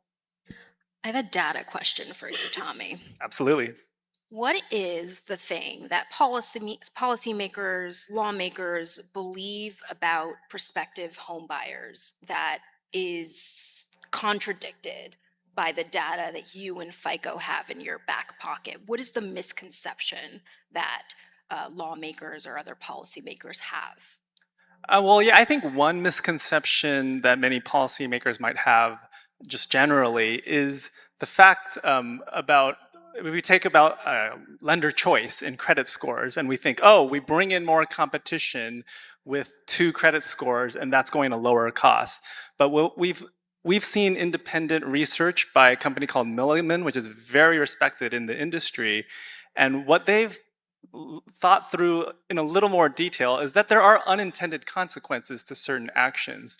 So for instance, with lender choice, that can lead to adverse selection, right? Because what ends up happening is consumers game the system, right? If one lender is pulling Vantage Score 4 and another one is pulling FICO 10T, they're just going to try to go to the lender that has the highest score representation for that individual borrower. And that ultimately leads to a lot of confusion and a lot of uncertainty in the mortgage marketplace, where Milliman indicated that all borrowers would face a 1/8 of a percentage point increase in their mortgage interest rate because of this situation. And what that does is it really hurts certain borrowers who are not trying to game the system. And so they're the ones who are going to be punished because they didn't game the system to try to get the score that was higher representation for that person. And so there's just a lot of unintended consequences that really have to be thought through well when policymakers make these decisions. It's not often I get to talk to the former CEO of Fannie Mae. So Hugh, can I do like a little rapid fire with you? Okay. Rapid fire question number 1. Would changing the ownership structure of Fannie and Freddie meaningfully affect the home ownership backdrop for people who want to buy homes? No. I love how faithful he is to the rapid fire nature of the questions. Okay. Rapid fire question number 2. The Trump administration directing Fannie and Freddie to buy more bonds. We saw that put some downward pressure on mortgage rates. Keeping in mind that there are some ongoing supply issues, I do wonder if this is a tool that the government should keep in its toolbox. What do you think? No. Okay. Can I ask why on that one? Why not? Sure. So, if you looked at what happened with mini QE or whatever you want to call it, mortgage spreads Quantitative easing, sorry. tightened by about 5 basis points, and now they're back where they were. And so it's like a teaspoon of sugar. I mean, 100 billion or 200 billion across the two agencies doesn't really move the needle that much. And the reality is that the U.S. mortgage securities market, particularly the to be announced, the TBA market, is the most liquid capital market in the world other than U.S. Treasuries. So all other sectors, munis, corporates, asset-backed securities, anything you can think of, fits inside the daily trading volume of mortgages. So that little teaspoon of sugar, whatever you want to call it, doesn't make a difference. Okay. We have an audience question.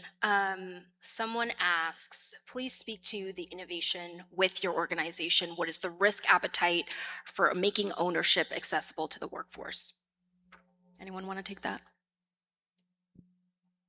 Well, I think that workforce housing is kind of the miss. There's some people would argue not enough, but I think there's plenty of subsidy for 60% and below. Maybe there isn't enough for 30% and below, but there's plenty for 60% below. Anybody above 170, which is, I don't know if that was their upper end of their range, but I kind of think a workforce is 80 to 120. But in any event, there's the people that 170 have the resources. So I think that anything that can be done in a responsible way to build more workforce housing and then marry that with rent-to-own programs, I think would be great. Anything that could be done to create for sale housing for that 80 to 120 cohort is critical. Unfortunately, what we spend a lot of time doing is talking about how we can get more subsidies for that. We don't spend enough time thinking about how we can reduce the cost of delivering the housing so you don't need the subsidies, or those subsidies can go farther. So that's what we do at Vessel. We're a manufacturer of prefabricated multifamily buildings, and we can deliver for 30-40% less than traditional techniques. And I just think there needs to be more innovation like that. So people should find you after this panel and have a chat with you. He's maybe. like, I'm running out of here. Go ahead, Heather. Yeah, I also want to just mention that City Foundation has a number of affordability grants. We have $50 million that we've set aside to focus on affordable housing, of which $20 million is focused on enabling nonprofit organizations and working towards more affordable housing supply. So there's a lot of opportunity that we focus on there as well. And then also, I'm sure you all heard a little bit earlier when Ed was up here speaking, that we have $60 billion that we've put towards this effort as well in terms of overall a road to housing. So. Another audience question that gets at something we were actually talking about backstage, which is the down payment being one of the biggest barriers for first-time home buyers. So someone in the audience asks about match savings or similar tools that can be part of the solution. Anyone have an idea on that? I mean, Thoughts? I can talk to that a little bit. Sometimes, you know, again, we take a market by market approach. And so when we go into a market and there may be larger employers who want to put together an employer assisted housing program working with us, they may do things like a match savings as a benefit to their employees, where we come in and do homeownership education or help to facilitate the process with them. And they will take on match savings programs.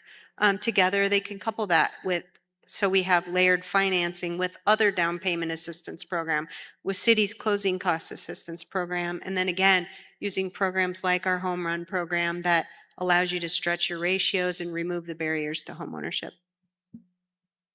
I have one question, and then we have one more audience question. I don't know if you saw it, but I brought a time machine with me on stage. Here it is. We are getting in. We're going to the year 2036. In 2036, is AI dramatically better at identifying creditworthy borrowers? Or is it better at helping consumers prepare for home ownership? Excuse me. And is it better at streamlining the mortgage process? Tommy, what do you think? In terms of the first part of that, whether artificial intelligence is helpful in determining creditworthy borrowers, one thing I will say is that when it comes to finding creditworthy borrowers, it needs to be done in a responsible and fair way. You need common sense, you need domain expertise in understanding what is going to be palatable. Because if you think about the FICO score, consumers who apply for the FICO score, they're tracking it. They're trying to hit that certain number to meet a threshold. And the score needs to be explainable to them. They need to have a very specific action that they can take to make sure that they're credit worthy. And if you have an artificial intelligence model that's very unexplainable and very hard to comprehend, that's going to be a huge challenge for borrowers. And so one other thing I'll just quickly point out is artificial intelligence does not replace data, right? You need to know what the consumer looks like, what their cash flow situation is, what their credit report looks like. All the data that you can bring to bear is critical to that decision, and so it's going to help. But I don't know that it'll revolutionize the process, especially given the government that we live in today.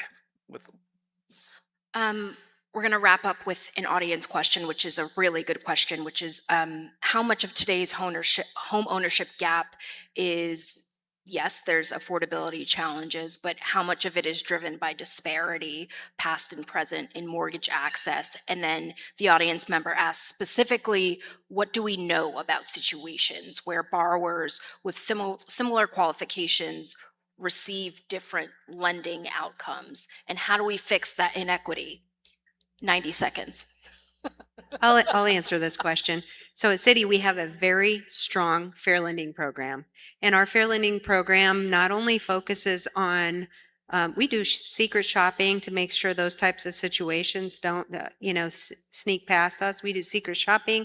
We meet on a regular cadence to make sure that we have a variety of different tools in place. For example, we have a second look process that we do. We go through affordable files, making sure that, if the customer is eligible, that they indeed qualify for the mortgage.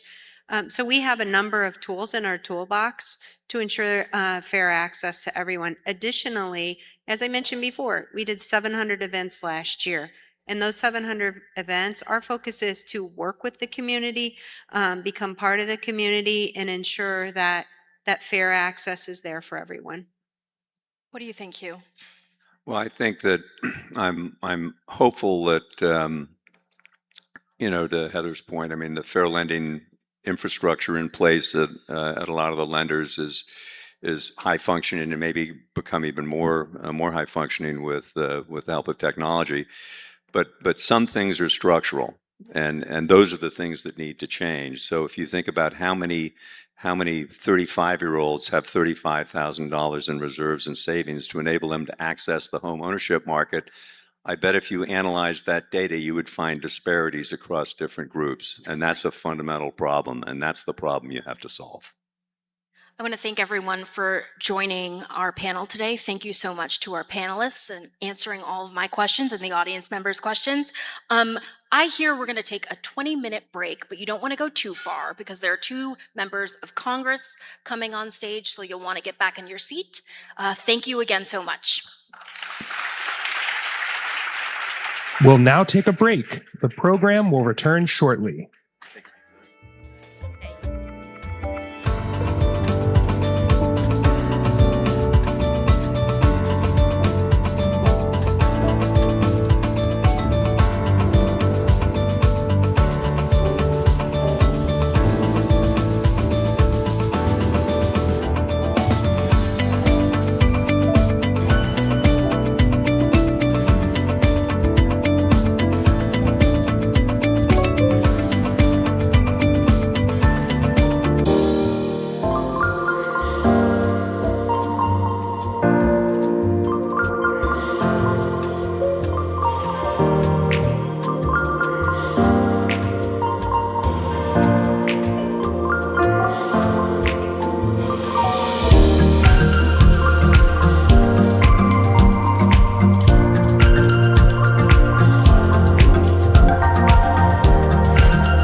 take your seats. The program will resume shortly.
resume.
Welcome to the stage Candy Wolf, the Executive Vice President and Head of Global Government Affairs for Citigroup and Chair of the BPC Action Board.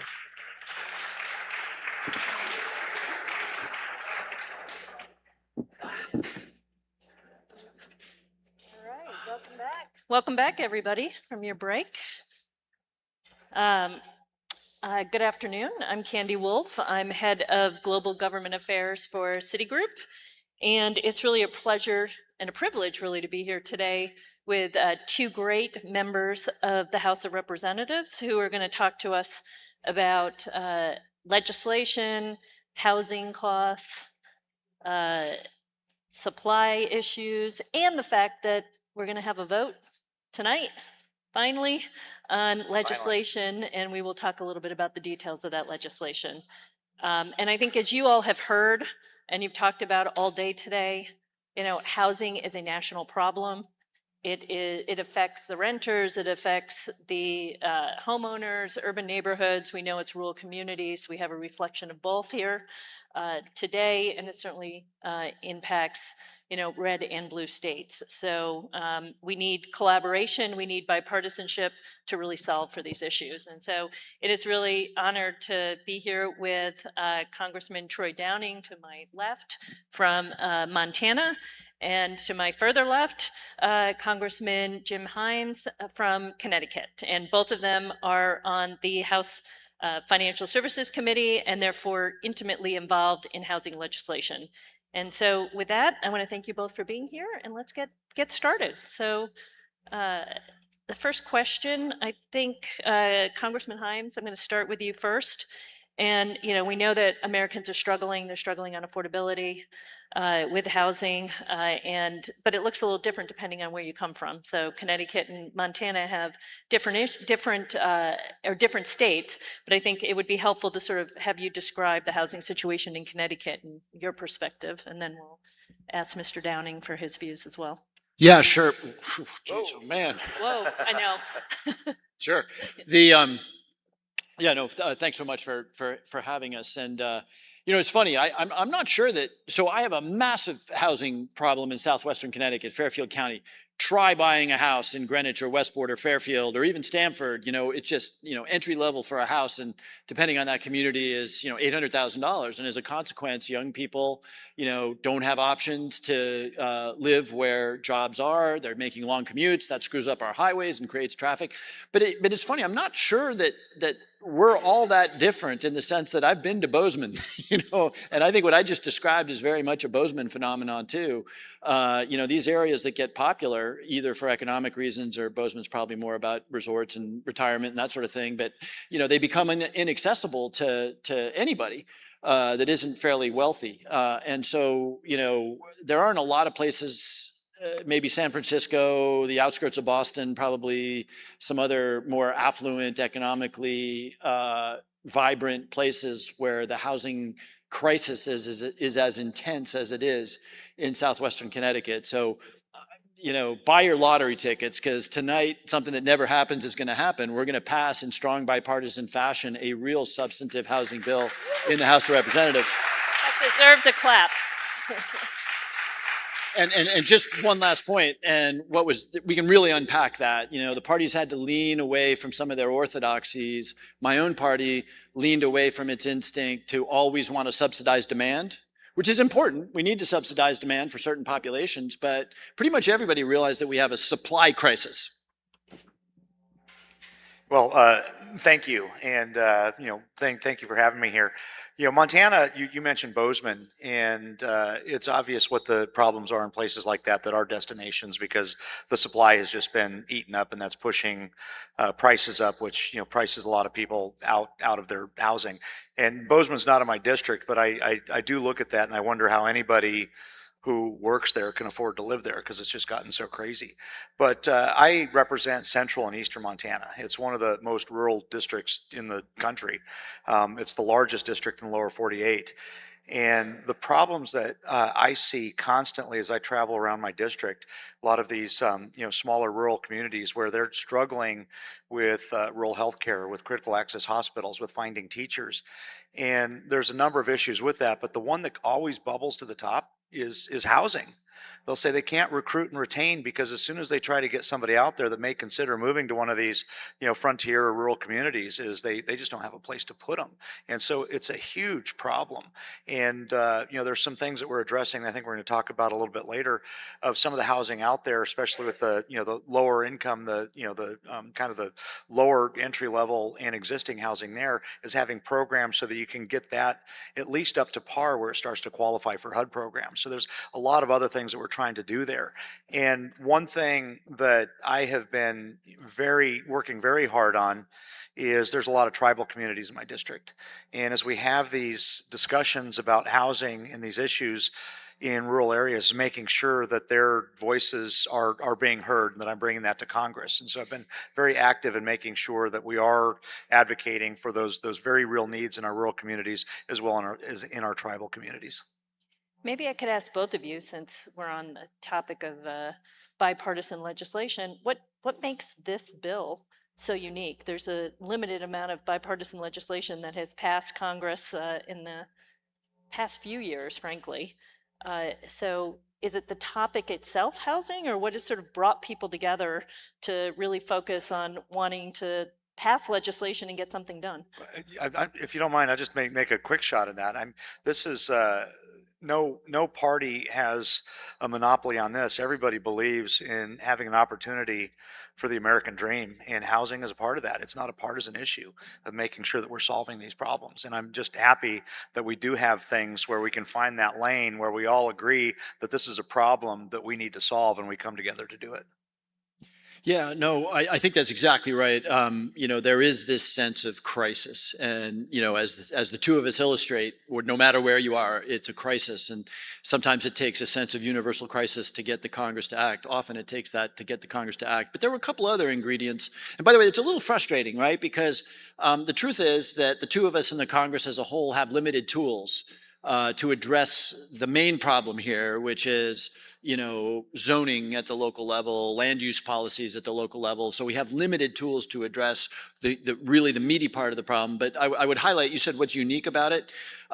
This only happens when there's a sense of crisis, but it only happens when there is also good leadership.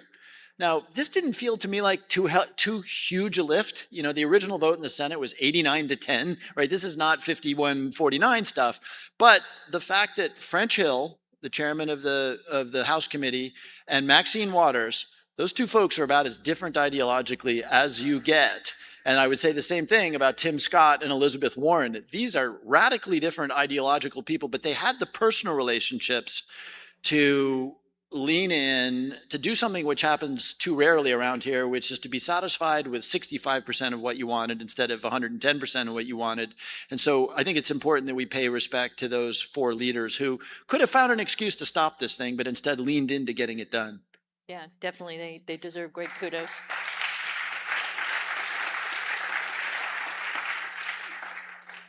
So Congressman Himes, maybe over to you and unpack a few things that are in this bill, because it's not a bill, it's a big bill. It's got different provisions. It cobbles together perhaps different pieces of legislation. And I think one of them that you have is the Build Now Act. So can you walk us through what it does and why it matters? Yeah. I mean, it's funny. The headline of this bill is a great applause line, and then you get into its constitutive parts, and it gets pretty esoteric pretty quickly. Indicating that it is in fact a composite. It's an aggregation of a lot of different bills. And again, there is that frustration out there. In Beijing, we would have simply overridden planning and zoning use in the provinces, but that's obviously not an option in the United States. So there is this sense of, there was this little incremental improvement. So the Build Now Act was something that I got interested in some time ago. I did some housing in Fairfield County and came to recognize how valuable CDBG funding is, particularly in our urban communities. And I was thinking of my own city of Bridgeport, largest city in Connecticut with 130,000 people. CDBG really matters to Bridgeport. And I thought, what if we said to the leadership in Bridgeport that if you exceed certain housing targets, you'll get a 15% increment in your CDBG funding, an incentive.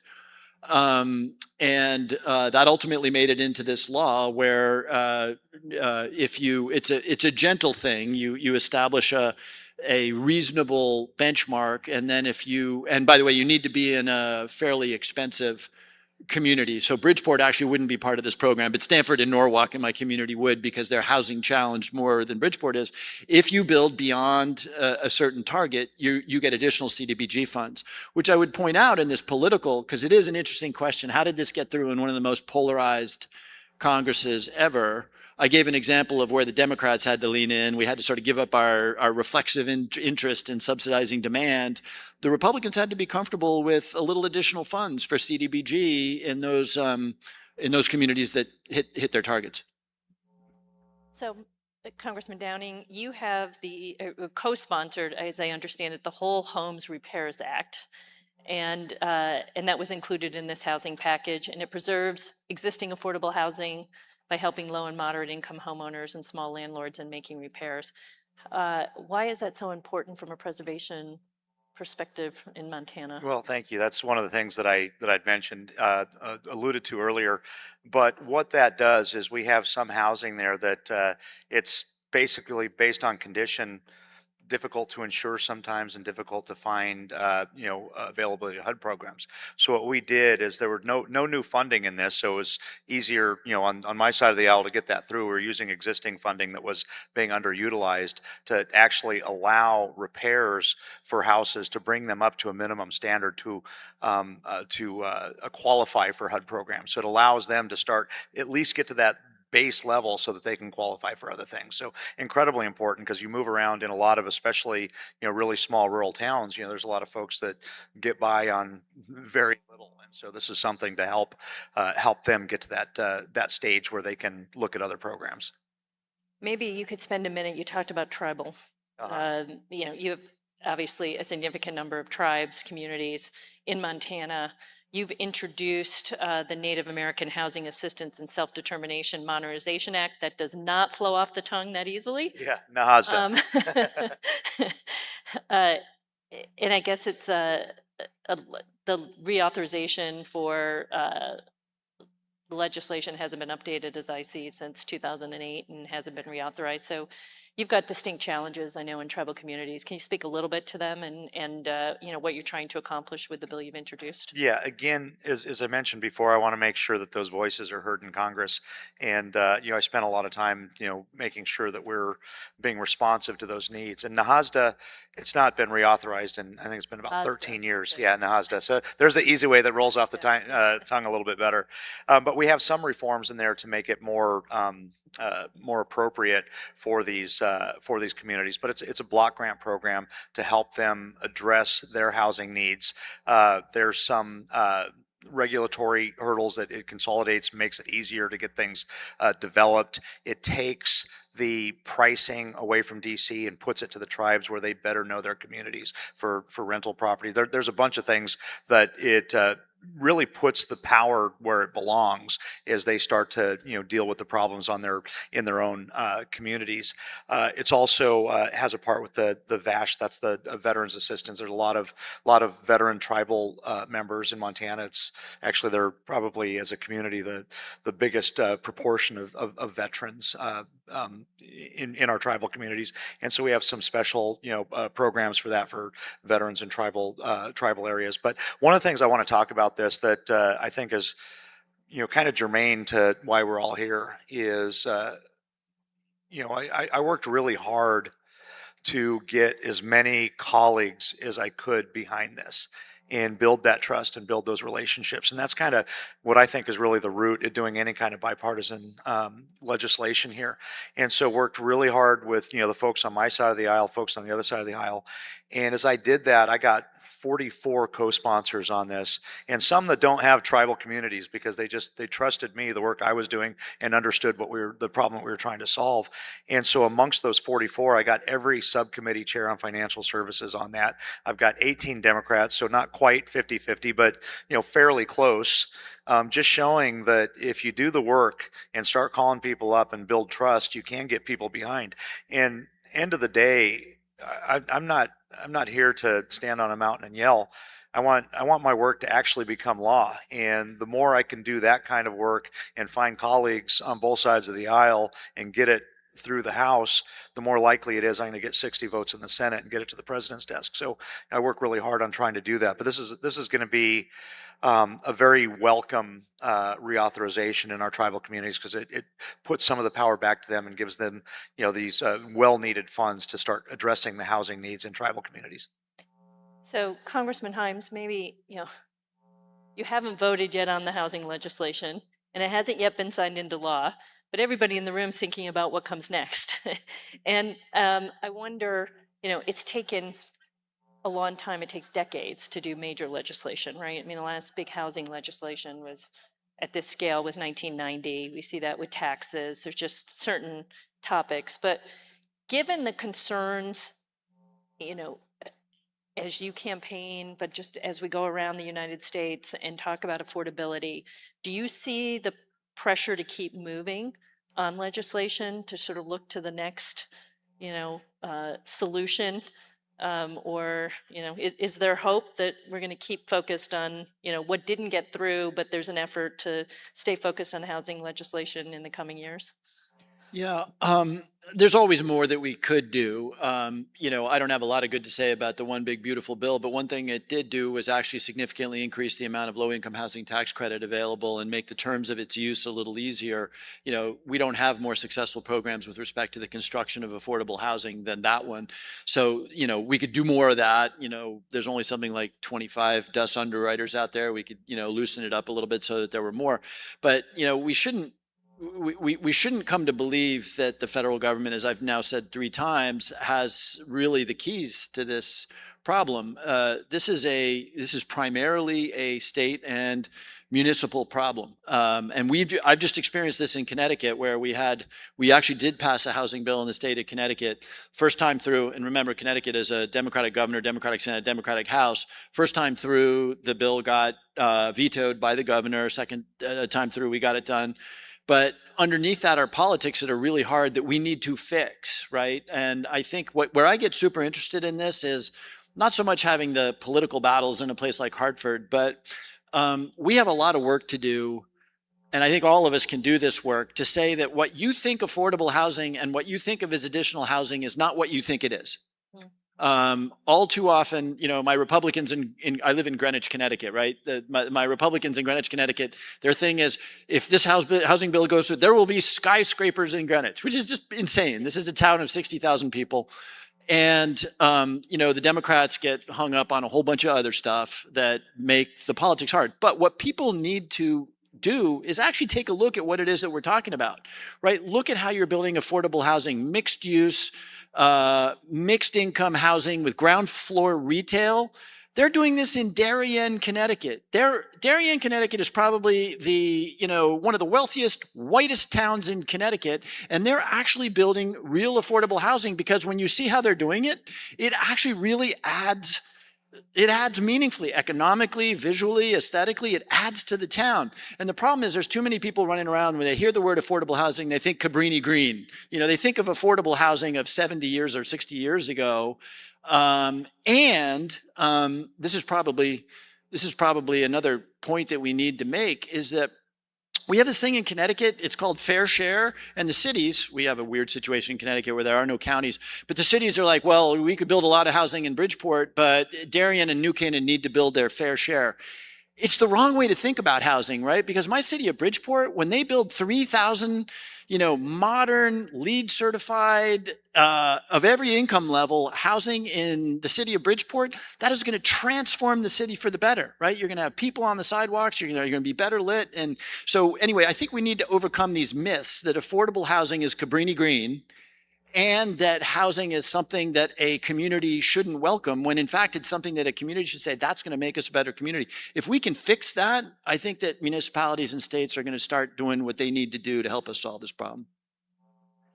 You want to chime in on that? Well, no, that's great. I mean, this is not the end all. I mean, the housing issues are going to continue to go, and there's more things that I still want to see happen. And some things that this bill, hopefully, we get this passed into the president's desk this week, will solve. But there's things that I'm trying to do to get affordable housing to market faster and cheaper. And this is going to go a long way. There's things like the Infrastructure Act of 21, applied BABA to HUD product. And I think we need to pull that out. That's something that I'll be working on to see if we can do that, because it puts time to market slower. It makes things more expensive. And really what it comes down to anything is access to capital. Make sure that we have a lending community that can, lend to folks and make sure that we have interest rates that they can afford. And, the access to capital part is something that I think we need to continue looking at, so that we get not just the very lowest of that in need, but also that middle tier as well. What about,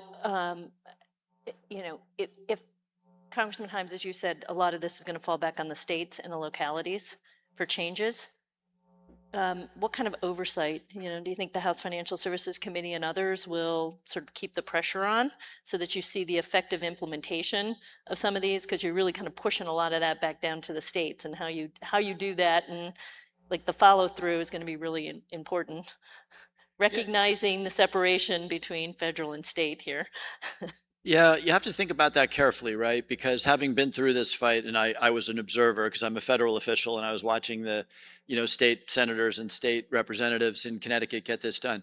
You have to be really cognizant of the fact that if you're in a town, you don't like what they're doing in the capital of your state. So, in Fairfield, they're like, oh, there's people in Hartford. And the last thing they want is, the federal government in Washington, D.C. telling them how they should do their land use. And so you do need to be very careful about that, about appearing coercive.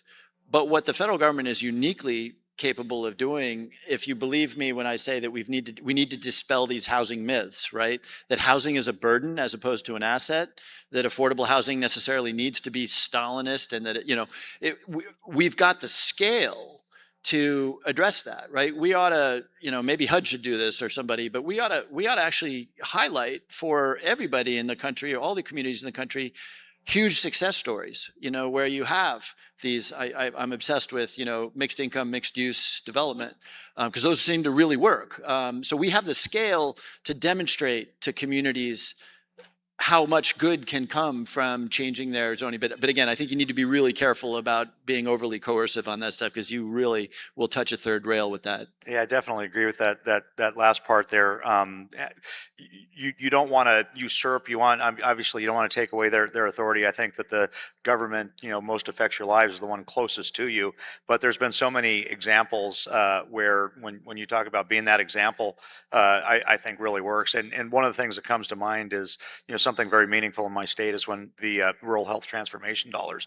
In Congress, we allocated that, and I've been very vocal with the decision makers in the state about, don't embarrass us. Make sure this is actually led on target and solving problems. So I think a lot of that is as well is having these conversations that this is in your wheelhouse, this is your jurisdiction, but this is what we're seeing on a greater scale, and not completely, well, not taking away their authority to make decisions on what they do with it when they have it in their state, but finding opportunities where we can show them large scale success. I think that's meaningful. Excellent. Well, I want to congratulate you both for your leadership on these housing issues, and certainly congratulate you before the vote that's coming, and you can then go out and tout all the successes. But also, I want to, we have an award for both of you, and I think they're going to come over and join us. And I'm honored to present both congressmen in a moment with the Terwilliger Bipartisanship and Housing Award, which we established in 2023. And if we can maybe go over this way.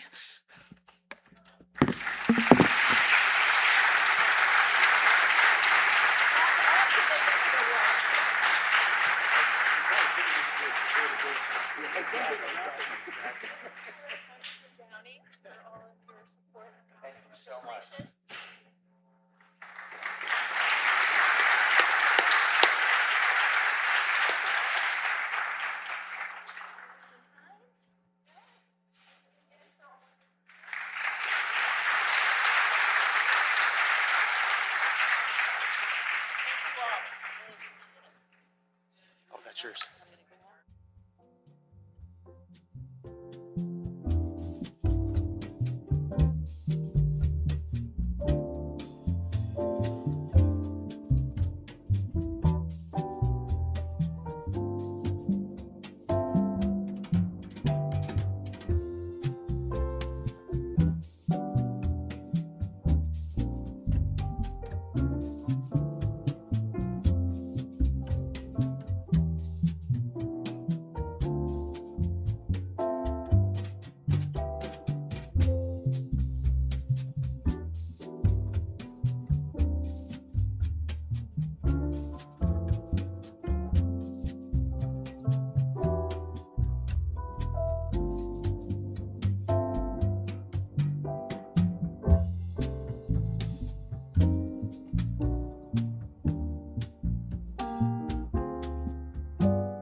Please welcome to the stage Michelle Stockwell, President of BPC Action.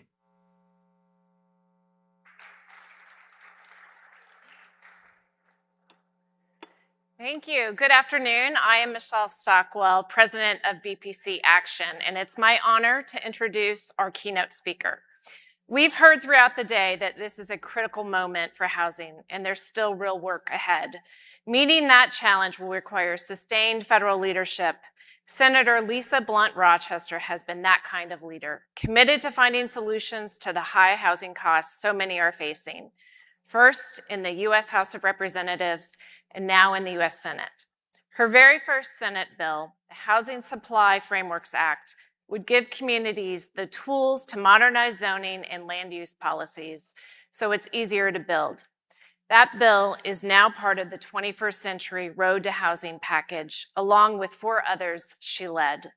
The Accelerating Home Building Act and the Housing Supply and Affordability Act would both help communities streamline the development process. The Credit Union Board Modernization Act would reduce regulatory burdens on well-run credit unions, and her Community Investment and Prosperity Act would significantly expand the private capital available for affordable housing construction. Notably, 4 of these bills are bipartisan, and they all reflect the comprehensive vision Senator Blunt Rochester has laid out in her New Way Home agenda, spanning housing supply, community investment, and tax policy.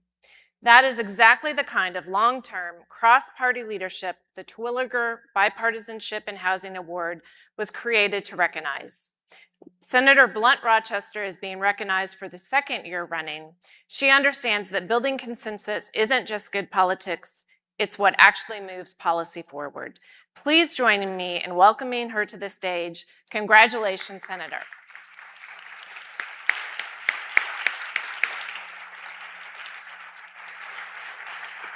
Thank you.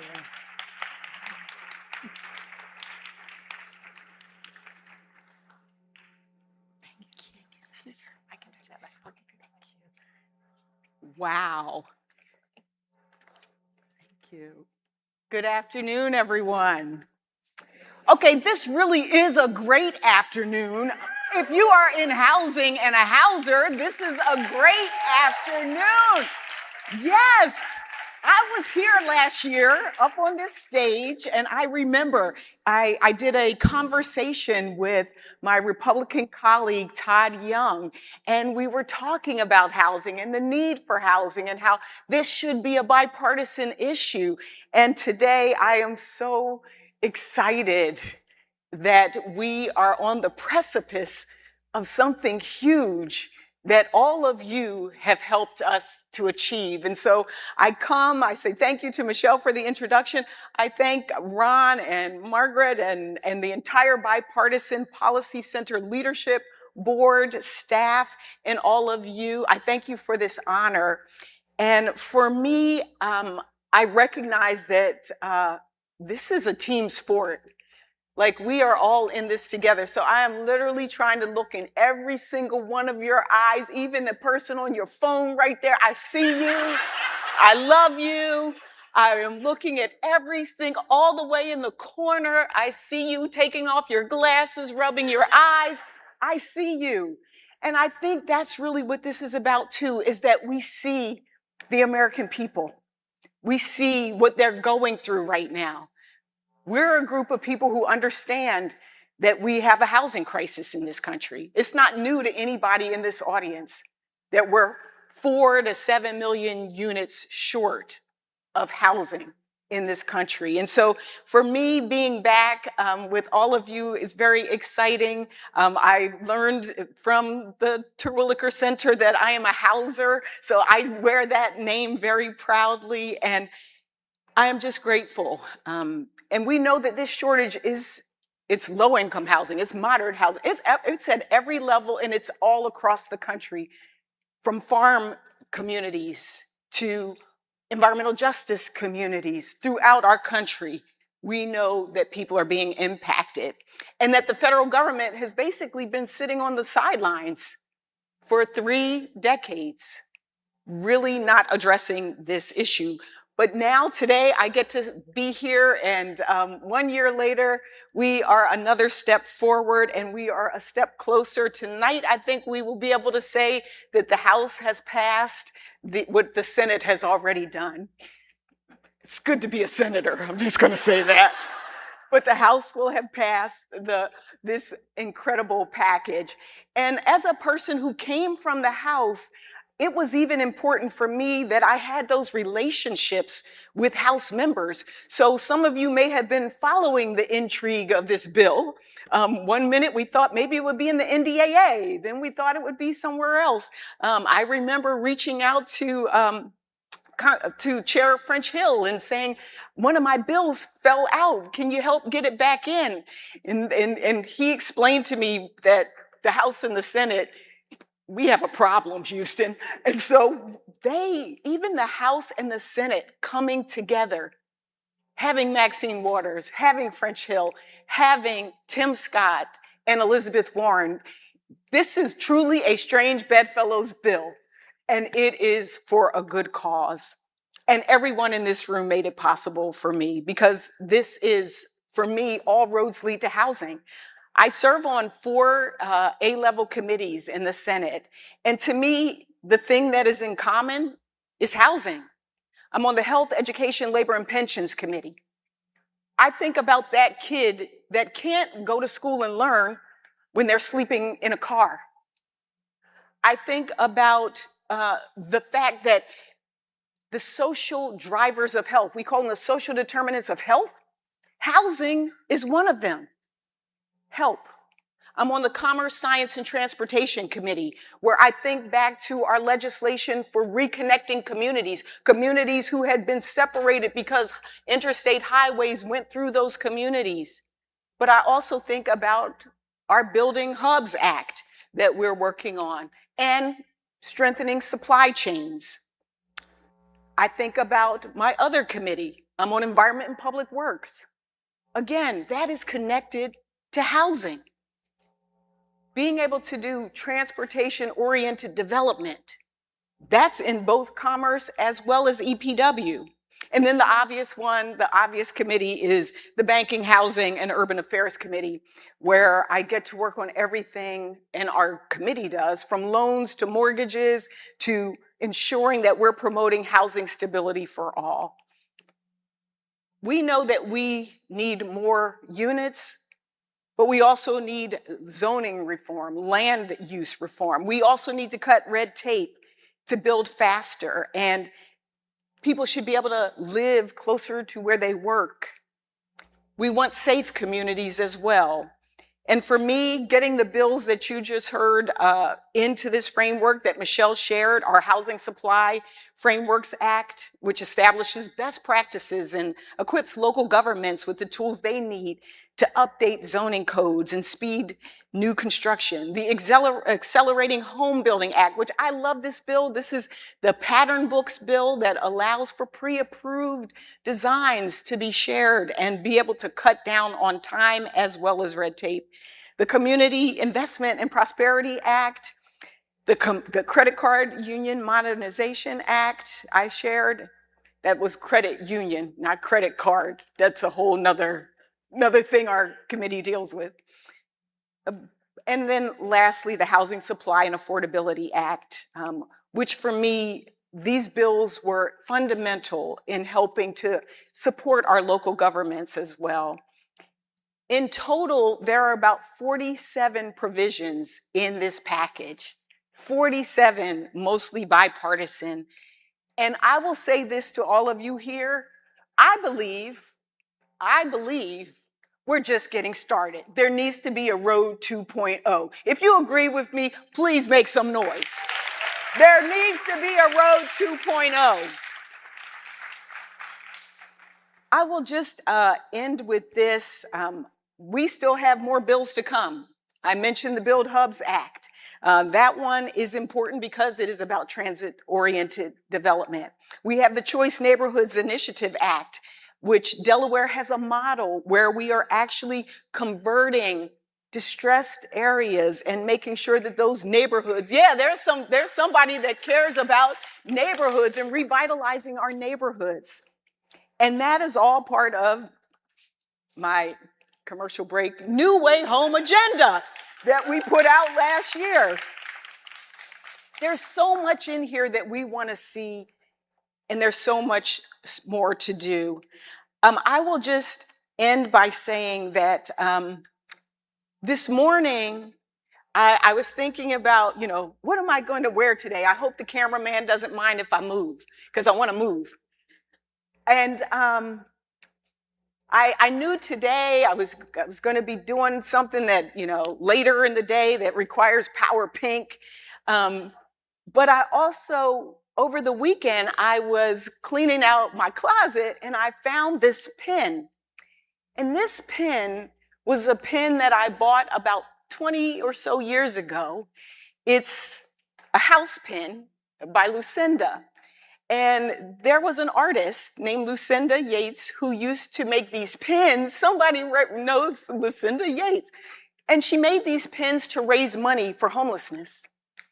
And I felt it was ironic that I would find this pin today because sometimes all of us in here, you are just literally doing this work. You do something, you move on. You do something, you move on. But we forget the journey. When I bought this pin, I think back, I was a caseworker in the office of our congressman, Tom Carper. And I was responsible for helping people who were trying to get Section 8 vouchers or trying to get housing, who had been unhoused, or maybe was a social security disability. They were trying to get that, couldn't get it, and ended up unhoused.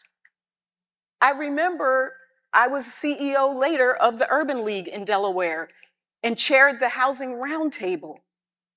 And so today, for me to be here in this place with all of you, thinking back on all of the efforts that we've put into this moment, I want you to let that sink in. When that bill passes tonight, know that you had something to do with it.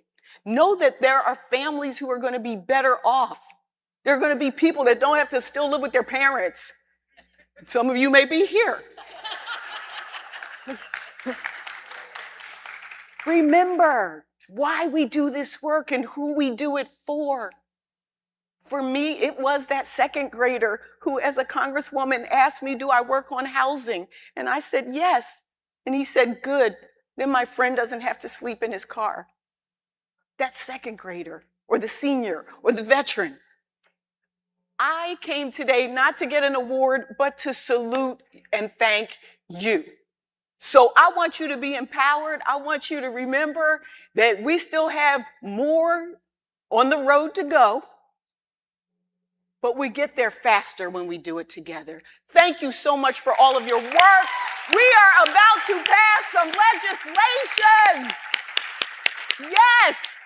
Give yourselves a standing ovation. We are about to pass some legislation for the people. Thank you all.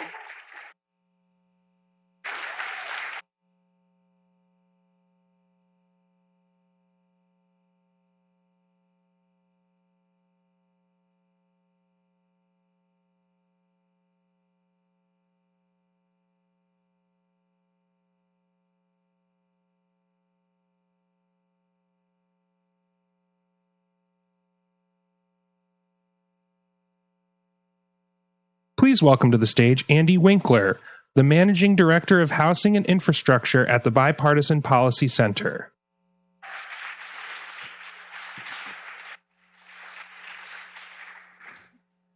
Good afternoon, everybody. I think I need like 3 more espresso shots to match the senator's level of energy and enthusiasm. That was fantastic. I'll do my best. We're on the kind of the home stretch here, our final panel discussion of the day. And I'm really thrilled to have this conversation with 3 members of our Terwilliger Center's Advisory Committee. It's a group of folks who help guide all of our work, who give us their time, their expertise, their experience, which we benefit from greatly. So I'm Andy Winkler. I'm the Managing Director of BPC's Housing and Infrastructure Project. I help Dennis in leading the center and the team here who has done a ton of work to pull today together. So thank you and congrats to all my team members around the auditorium today. So we wanted to do this session. It's a little shorter than some of the other panels, but to just do a little moment of reflection from today, to talk about what we heard and to look forward to what comes next. So I'll very briefly introduce our panelists and then we'll dive right in, and all of the burning questions that you've had simmering all day, now is your chance to get it all out. Please do, as the QR codes pop up, submit them for our panelists. So starting right here is Ed Brady. Ed is the president and CEO of the Home Builders Institute, which is the workforce development arm of the National Association of Home Builders. Ed has a ton of experience, both at NAHB and HBI now. HBI trains thousands of skilled construction workers who help build the housing stock that we need so desperately that we talked about today. Next, we have Adrian Todman. Adrian is the CEO of the National Rental Home Council, which is the group representing the single-family rental home industry. Adrian is, I know, well-loved throughout this room. Before that, she was Deputy Secretary and Acting Secretary of HUD in the previous administration. And then finally, we have Shekhar Narasimhan. Shekhar is a managing partner of Beekman Advisors and co-founder of Remergent Communities Fund. He also served, I think importantly for this conversation, as chairman and commissioner of Virginia Housing Authority. And Shekhar is also well known around the room for his deep expertise in affordable housing finance. So just to dive right in, any top takeaways from today? Shekhar, I've seen you over there diligently watching throughout the day. Maybe you could kick us off with maybe a few reflections for the group. What stood out to you about the speakers and the topics that we had today? Sure. And first of all, thank you, Andy, Ed, and Adrian, and thank you to all the hardy souls. We promise we won't keep you long before your drinks. The most important thing is sometimes when you are at a place, at a time, and there's a moment. So this is like once in every 36 years. So even if you're very young, this might only happen twice in your lifetime to have a comprehensive piece of legislation at the federal level actually introduced, passed, and hopefully signed in front of you. And why that is so significant is what we learned today. Because you saw people from economists talking not just about shortages and why they, by the way, disagree about numbers. Wow, that's a new thing. And then you had people talking at various levels of government. But what I found really encouraging was listening to people who have capital, whether it's city or otherwise, and people on the private development side thinking of this as probably one of the largest and single opportunities they've ever seen. So the opportunity, it seems to me, when you think about the governors and the mayors, and Andy, frankly, the most exciting panel to me was the mayors. They're on the ground. They face this stuff every day. They have to actually do something, not just talk about it. And I thought that the fact that we have a QR code, just so you know, for best practices, and there's case studies of what people are doing in cities, that to me is the most relevant. How do you find the places where you can do business in this moment and really change the trajectory of this problem to an opportunity? So very exciting day. I think the moment helped a lot. Agreed. Adrian or Ed? I know that we're almost at the point of the legislation being approved, so I don't want to jinx anything by being, saying anything that will have it go in the opposite direction, which is always possible in this town, we found.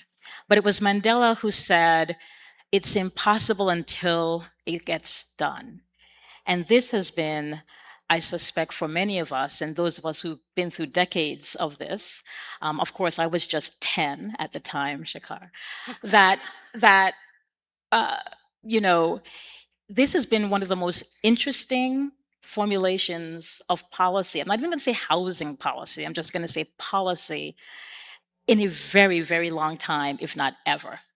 And so there were lots of moments when folks wondered, is this going to happen? What is going to happen? And then we are here.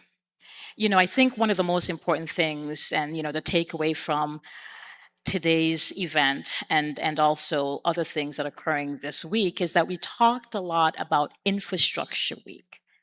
I think we should declare this week Housing Week in many, many ways. When you think about how we've spent our time today, I want to pick up where the senator left off as well, which is, it is all of us, those of you all who are watching us right now, who have helped create this path and opportunity for there to be this historic piece of legislation. I want to thank BPC and Dennis and Ron and others for the work that they've done in a very bipartisan fashion. But it's not done yet. I like to say, we say build, baby, bill. I like to say implement, baby, implement. And so there's still a road ahead. Ed, anything to add? Keep it going? Yeah, keep So I want to pick up where you left off, Adrian, because the bill is something obviously we're very excited about. But to your point, it's the culmination of, by our count, as many as 60 different standalone House, Senate, and bicameral bills packaged together. It requires new regulations, new programs, program updates, new guidance. So step number one, we have to get it finally passed out of the House, but after that comes a lot of work. Wearing your Madam Secretary hat, how would you approach implementation and all of the challenges that come, after the bill gets signed into law?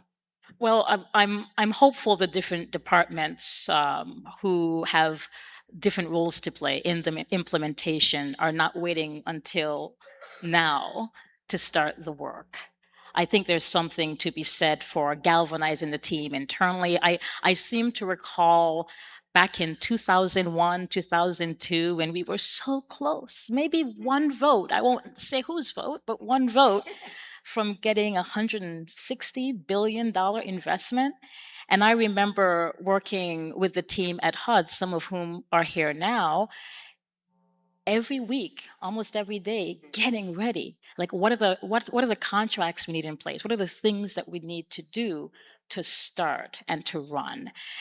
So when I say implement, baby, implement, I'll borrow another line, which is to design is human, to implement is divine. It's going to require intentionality. It's going to require thoughtfulness, but not too much thoughtfulness. Sometimes we think about things too often and it doesn't occur. It's going to take resources. Some of the new policies are not resourced. I will say one of my personal favorite parts of the bill is the CDBG DR. For those of you who are CDBG DR folks in the room, like that's... I know for some that's not terribly popular, but I know and I've seen up close the difference that's going to make in the lives of people like day two of an event. So I think that getting the team together, getting aligned, working across agencies, working with the famous three letters OMB to make sure that things are moving, in some situations getting the resources that you need, and then all of us taking responsibility to get things done. Well, I think one thing sort of maybe uniquely about this bill is that it also is directing, and it's a point that came up many times, many panels, some of our favorites, the mayors, the state panel. This bill has a lot that is incentivizing or directing them to try to change policy. So when we talk about implementation, it's HUD and USDA and OMB and all of our friends around town, but any guidance for the folks maybe watching online or around the country who are in those state houses and city halls, who have to think about what comes next and how to kind of prepare for what's coming? Yeah, I would just say I think that's absolutely true. Celebrate tonight and get to work in the morning, because you can pass this bill and there's a ton of funding that is needed, is going to be needed to implement some of these things.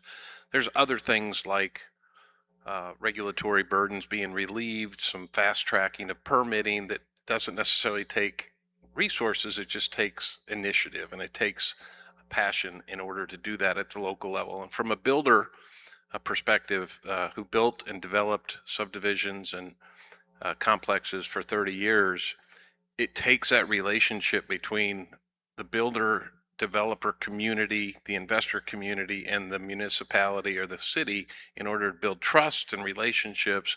And then the challenge with things like in this bill is going to be how are they interpreted? How do you educate the people in the local markets? Because you just can't do it from Washington, D.C. It has to be, all due respect, it has to be implemented at that local level. You can tell them what they have, what resources and what tools there are, but if they don't use them, and they'll be used differently in every single market, and what the best practices that the mayors are publishing and those types of things will be hugely beneficial. But I think this is where the work begins. The ping pong that was played between the House and the Senate, they came up with a bill of compromise, bipartisan. It's a wonderful thing. It's the first time in 30, 40 years that we've seen a bipartisan housing. But if we don't see another one in 30 or 40 years, we're in real trouble. And so we're going to have to keep picking at this and implementing fixes sometimes. Maybe we didn't get it perfectly right. We didn't get it perfectly right 30 years ago. And so that's where we as a community, that's where we have to stay engaged. This is a victory lap, but not a victory. The war on advocating for housing is far from over. So Eddie, I'll give an example on why it's so critical that while we celebrate, as you said, we go to work tomorrow. Just last year, we got a tax bill. It took 20 years of essentially very hard work and advocacy, not to convince people that the low-income housing tax credit was a good thing, because everybody agreed. It's done more to produce new affordable housing than any other single program in history.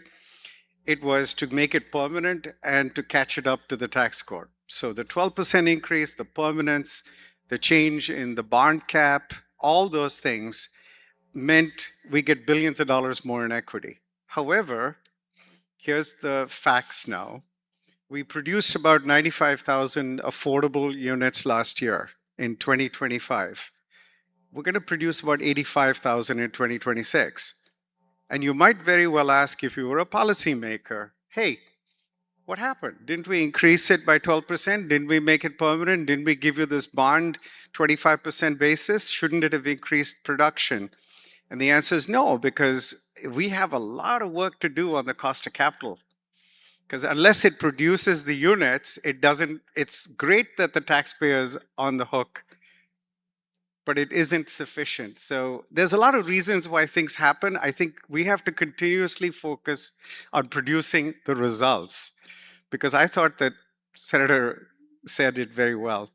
At the end of the day, we're trying to serve people and execute on policy. And in order to do that, you have to execute at the local level. Are you suggesting perhaps that private housing investment dollars are important to the housing ecosystem? I would argue that without private housing investment and private participation in the capital markets, we wouldn't have a housing market. And the government's role is to stimulate, encourage, cajole, beg, provide carrots and sticks. And our job is to figure out how to implement those. Well, why don't you stay there and share maybe a few ideas on how you make LIHTC a potentially more effective tool than it already is in producing the units that we need? Well, clearly cost of capital and cost of construction. So very oversimplifying it for a second, many of you know as much or more about this than I do, but cost of capital, when you sell something $1 for 84 cents or 83 cents, you lost 17 cents. And then if there's a lot of friction cost, you get less equity. And if you get less equity, you can't produce it without other subsidies. It takes forever. City is proposing to create a secondary market so that instead of being locked into credits for 10 years or 15 with compliance, you can sell them at the end of, say, 5. And if you can find a liquid secondary market for credits, you're going to improve the value of credits. If you could comport the harvesting period for credits with the compliance period to 10 years, you'll improve the pricing by a few basis points without, frankly, changing the program. We can think of 5 things that can increase the flow of capital, because you can't just increase the supply of credits without worrying about whether there's adequate demand. And the GSEs can't fill that entire gap. So to me, City's idea, which we should promote, and others who are working on these ideas, need encouragement. They don't need government support, but they need encouragement from regulators who belong to the government. So Adrian, you know the role of HUD in regulating. I do. Like modular housing. What would you do if you were there and we just lifted the chassis rule? Would you start financing the damn thing now? I mean, I think this has been an open question since the 70s. Like, what is it that we need to do more to encourage, to stimulate, to create a more streamlined process for manufactured housing? I mean, it's been demonstrated that having the HUD code across the country helps. One code helps, just making sure that things can be built. Now we need to find a way to finance it and people to get access to credit so they can actually purchase some of these homes as well. But I want to pick up on one thing that you said. If there's anything that we learned through this whole process over the past couple months is, yes, we do need government to stimulate and to maybe sometimes get out of the way, but we also need to make sure we're not creating policy that gets in the way of capital as well. And if there's anything that we learned is that even when government hints at overly regulating that part of the broader industry, it can have dire results and homes will not be built. Ed, maybe you want to jump in on some of the regulatory barriers as wearing your builder hat. Yeah, I mean, the largest expense in the cost of housing, I would argue, is regulatory burden. And that's at a local and state level more than the federal, but the federal level with NEPA and all the things that burden the cost. And when we talk about affordable housing and capital, private capital has to come in where it makes sense. And if you get these costs so high, which I think is what we're both all talking about, is reducing the cost so we can build more, we can finance more, we can provide more units. And so these regulatory burdens, fast tracking the permit process. I mean, I think the Governor Shapiro in Pennsylvania just announced a huge project that was fast tracked and turned around in months versus years. And the projects that he was looking at would take years to develop. And in order to fast track that, you need the agencies, both at the federal, state, and local levels, to participate in that. Not diminish the environmental protection, not do it unsafely or do the things that rules and regulations are in place for, but the red tape has gotten just so burdensome. And so when you can reduce that cost, look, there's an uncertainty about tariffs right now and what the cost of product is. Those costs continue to rise and excel higher than wages, and therefore many more people are losing the opportunity to home ownership and even affordable housing. 50% of their income is going into their housing costs, and that's just not sustainable. So as we look at those opportunities, fast tracking permits, allowing regulatory burdens without diminishing safety and soundness and environmental protections is something that we have to do if we're going to build in a fast track. Now, I would be irresponsible from my day job, as you mentioned earlier, training skilled labor in this country. President Obama once said, we got all the shovel-ready projects ready to go, and they're worthless if you don't have people to run the shovel. And what's a huge void in this legislation, in my mind, is that housing is workforce is housing, and housing, skilled labor was not addressed in this bill. We need a skilled labor. We need to invest in the skilled labor in order to produce the housing that we need in this country. And so that's one of those things that we have to go to work on. We have to invest in the labor in order to provide the skilled labor to build the housing. So there's a number of things that still need to be worked on, but the regulatory burden, I'm encouraged by the fact that they've really tackled some of these regulatory burdens that make it too expensive. So we're already about at time for audience questions, so please do use the QR code, submit them here in person or if you're watching online. But Ed, could we stick with you for 1 second? When we talk about what the federal government can do around the skilled construction workforce, what are some specifics? Like what would you have liked to see, maybe not in this legislation, but in future legislation? Yeah, so we need skills taught in the 5th, 6th, and 7th grade. We need to start early. In Eastern European countries, and in the U.S. for years, to be a mason and a plumber was an honorable position. 30, 40 years ago, 20, 30 years ago, it became a second choice. It's not a second choice for a lot of people, although many people were pushed out of it because it wasn't the in thing. We need to change the perception. The skilled labor, plumbers, electricians, carpenters make a good living. They have opportunities to be entrepreneurs in industries that some industries don't have.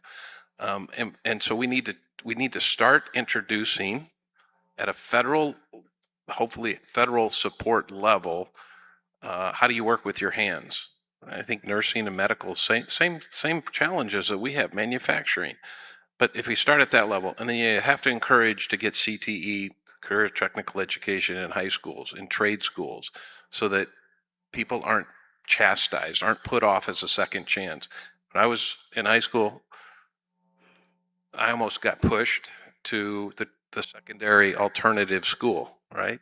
I couldn't turning myself in here, but I couldn't handle the classroom as well as some. And that's wrong. Because I've trained students, I've looked or worked with them. They learn algebra in a different way. They learn it by practical application, cutting a board, measuring a board. So look, I could go on and on. We need to invest, but you cannot build the housing in this country and solve the problems this legislation is trying to solve without a workforce. Great. So let's turn to audience questions and we'll try and move pretty quickly. This one reads, today has focused on supply. What about demand? What demand side supports can best help people afford housing and how can those supports be strengthened? I would argue that today was about a little bit more than supply, but anybody want to take that one on? Yes, I'm very glad that supply was on the agenda, but I think we need to be very cognizant of the fact it's in the title of the sessions.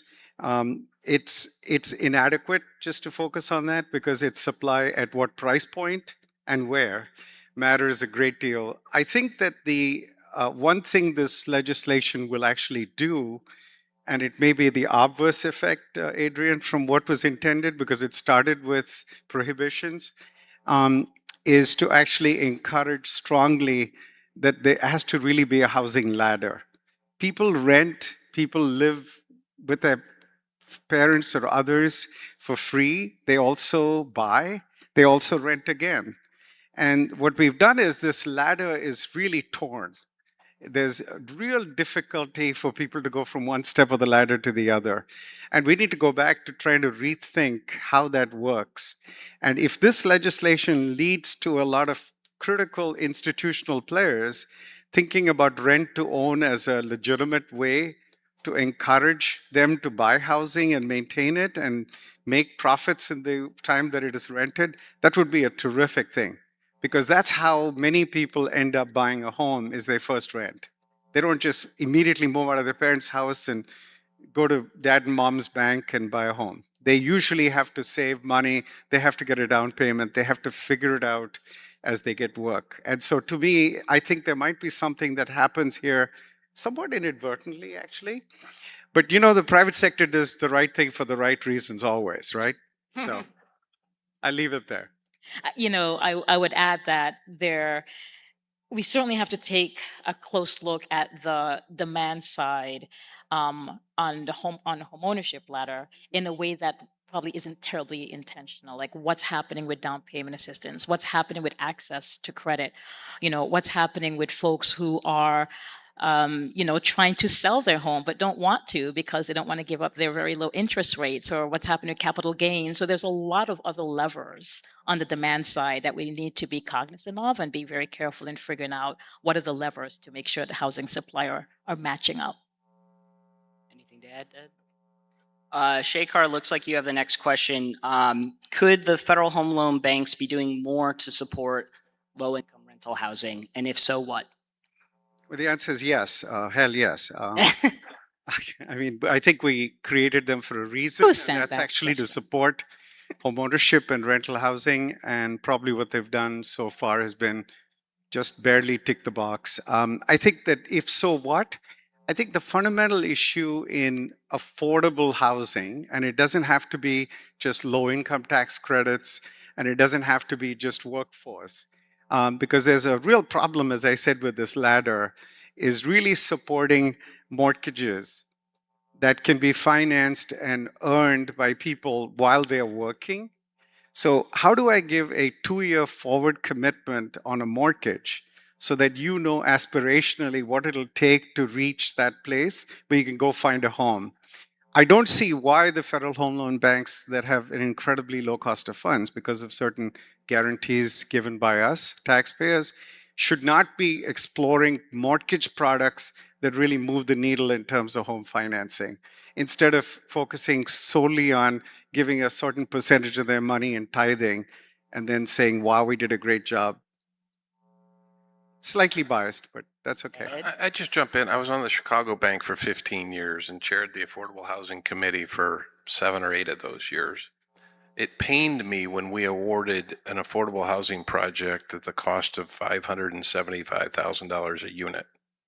So there are things that can fix that fix some of the system. Yeah, we at the Chicago Bank voluntarily and statutorily preached about 30% of income to affordable housing, whether it be through down payment assistance or LIHTC or affordable housing. Yes, they can do more, but they can do it more efficiently. And so there's both that needs to be addressed. I think $500,000 a unit would be a steal in some markets. And that's the challenge. That's where you talk about local regulatory burdens, and a lot of that was land use and densities and those things. And so, yes, it has to be done at the local level. But imagine how many affordable units we could have done in central Illinois, where I grew up, for $500,000 a unit. So we're about out of time. I'm going to morph this last audience question into one that I had, which is looking forward. Just what are you optimistic about? What do you hope the audience takes away from today? And to their point, what do you see as both the impact, potential impact of the legislation we've been talking about, but also other things that are on your mind? I think in the legislation, Ed, what I was saying earlier, which is that Daddy and Mommy have just given permission to every state and every municipality to do new affordable housing. Yeah. And that's a good thing. Yeah. And it's no longer a Veblen product. It's not a product designed for the few, made by the few, in only a few places. This is something housing is a fundamental human right. And if we started with that, as Ron Terwilliger says, we'll truly start to believe that this legislation was just the start of a movement to make that happen. I think everybody should look at this bill as, a shared obligation to help get it implemented, as I said earlier. There are a lot of things and new programs and parts of programs and enhancement of existing programs that need to be funded. So there certainly is all the work that the authorizing committees have done, and thank them for their labor of love. But we have to look at the other side of the ledger and look at where will the funds come from to make sure that we're getting these homes built and that we're getting people access to home ownership. Yeah. And I'll end with the optimism. I've been in politics for 35, 40 years. I've never seen housing elevated to the level that it has become in the last 2 elections, really. And the reason from my perspective is because of the grassroots. The mayors are active.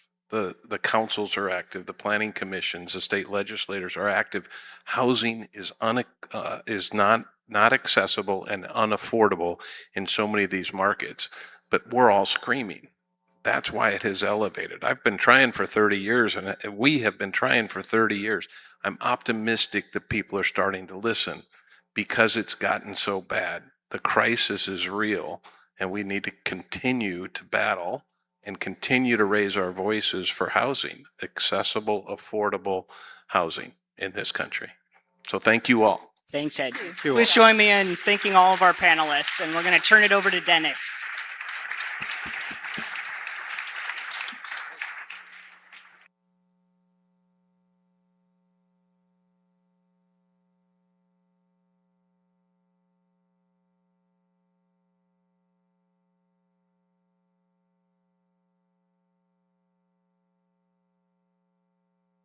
Please welcome back to the stage Dennis Shea.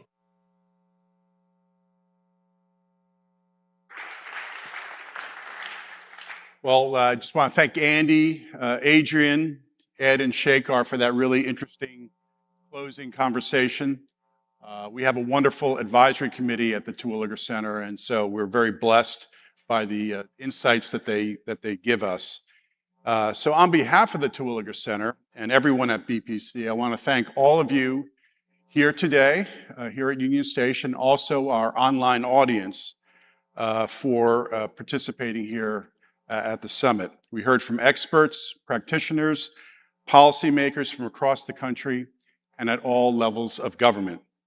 We tackled the tough questions and are walking away with a clearer picture of both the housing challenges facing the nation and the path forward. At the Terwilliger Center, our mission is straightforward, advancing practical, bipartisan policies that ensure that every American family, regardless of income or background, has a decent, safe, and affordable place to live. So I thought today's conversations reinforced just how much common ground exists around that goal and how strong the momentum is for action. It's obvious. And I want to express my deep appreciation to the sponsors who made today's summit possible. Our presenting sponsor, Citi, thank you so much for your generous support.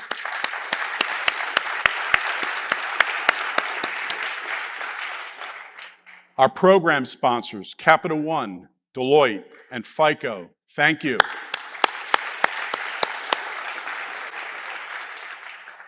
We have a lot of sponsors. Our break sponsors, the Cooper Institute, the Manufactured Housing Institute, Go Manufactured Housing, the National Apartment Association, and the National Association of Realtors, thank you.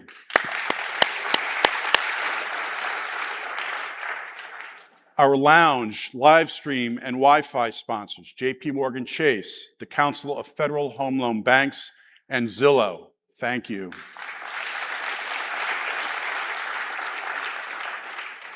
And our additional supporters, the Home Builders Institute, the Mortgage Bankers Association, the National Multifamily Housing Council, the U.S. Mortgage Insurers, the Lafayette Square Institute, the National Association of Affordable Housing Lenders, the National Association of Home Builders, and the Western Bank Alliance, thank you.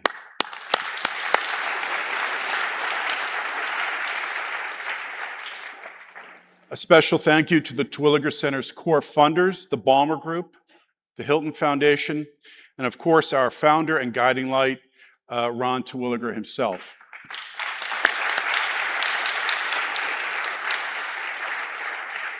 Ron, I suspect you're still listening. He was listening as of 15 minutes ago, so I think you're still listening. And just know how much we appreciate your leadership and everything that you do.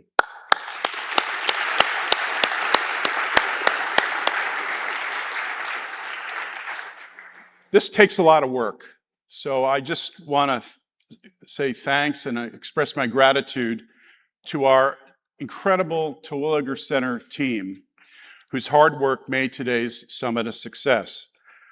I want to give a special mention to Rebecca Orbach, who has spearheaded planning for this event for 5 consecutive years.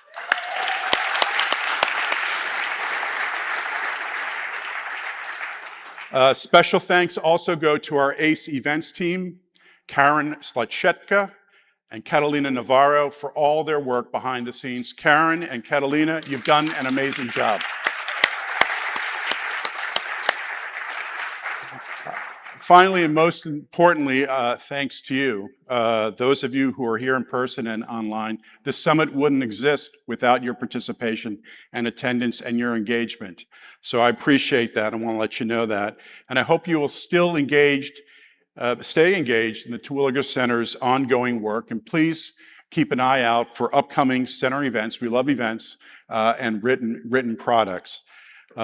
It's now my pleasure to invite our in-person audience to join us for a reception sponsored by the National Apartment Association in the presidential suite to my right. If you're leaving the summit, please exit to my left through Palm Court and into Union Station's main hall. And with that, we're calling it a wrap. Good evening, safe travels, and when we wake up tomorrow morning, chances are the 21st Century Road to Housing Act will be on the road to the White House for signature. So thanks, everybody.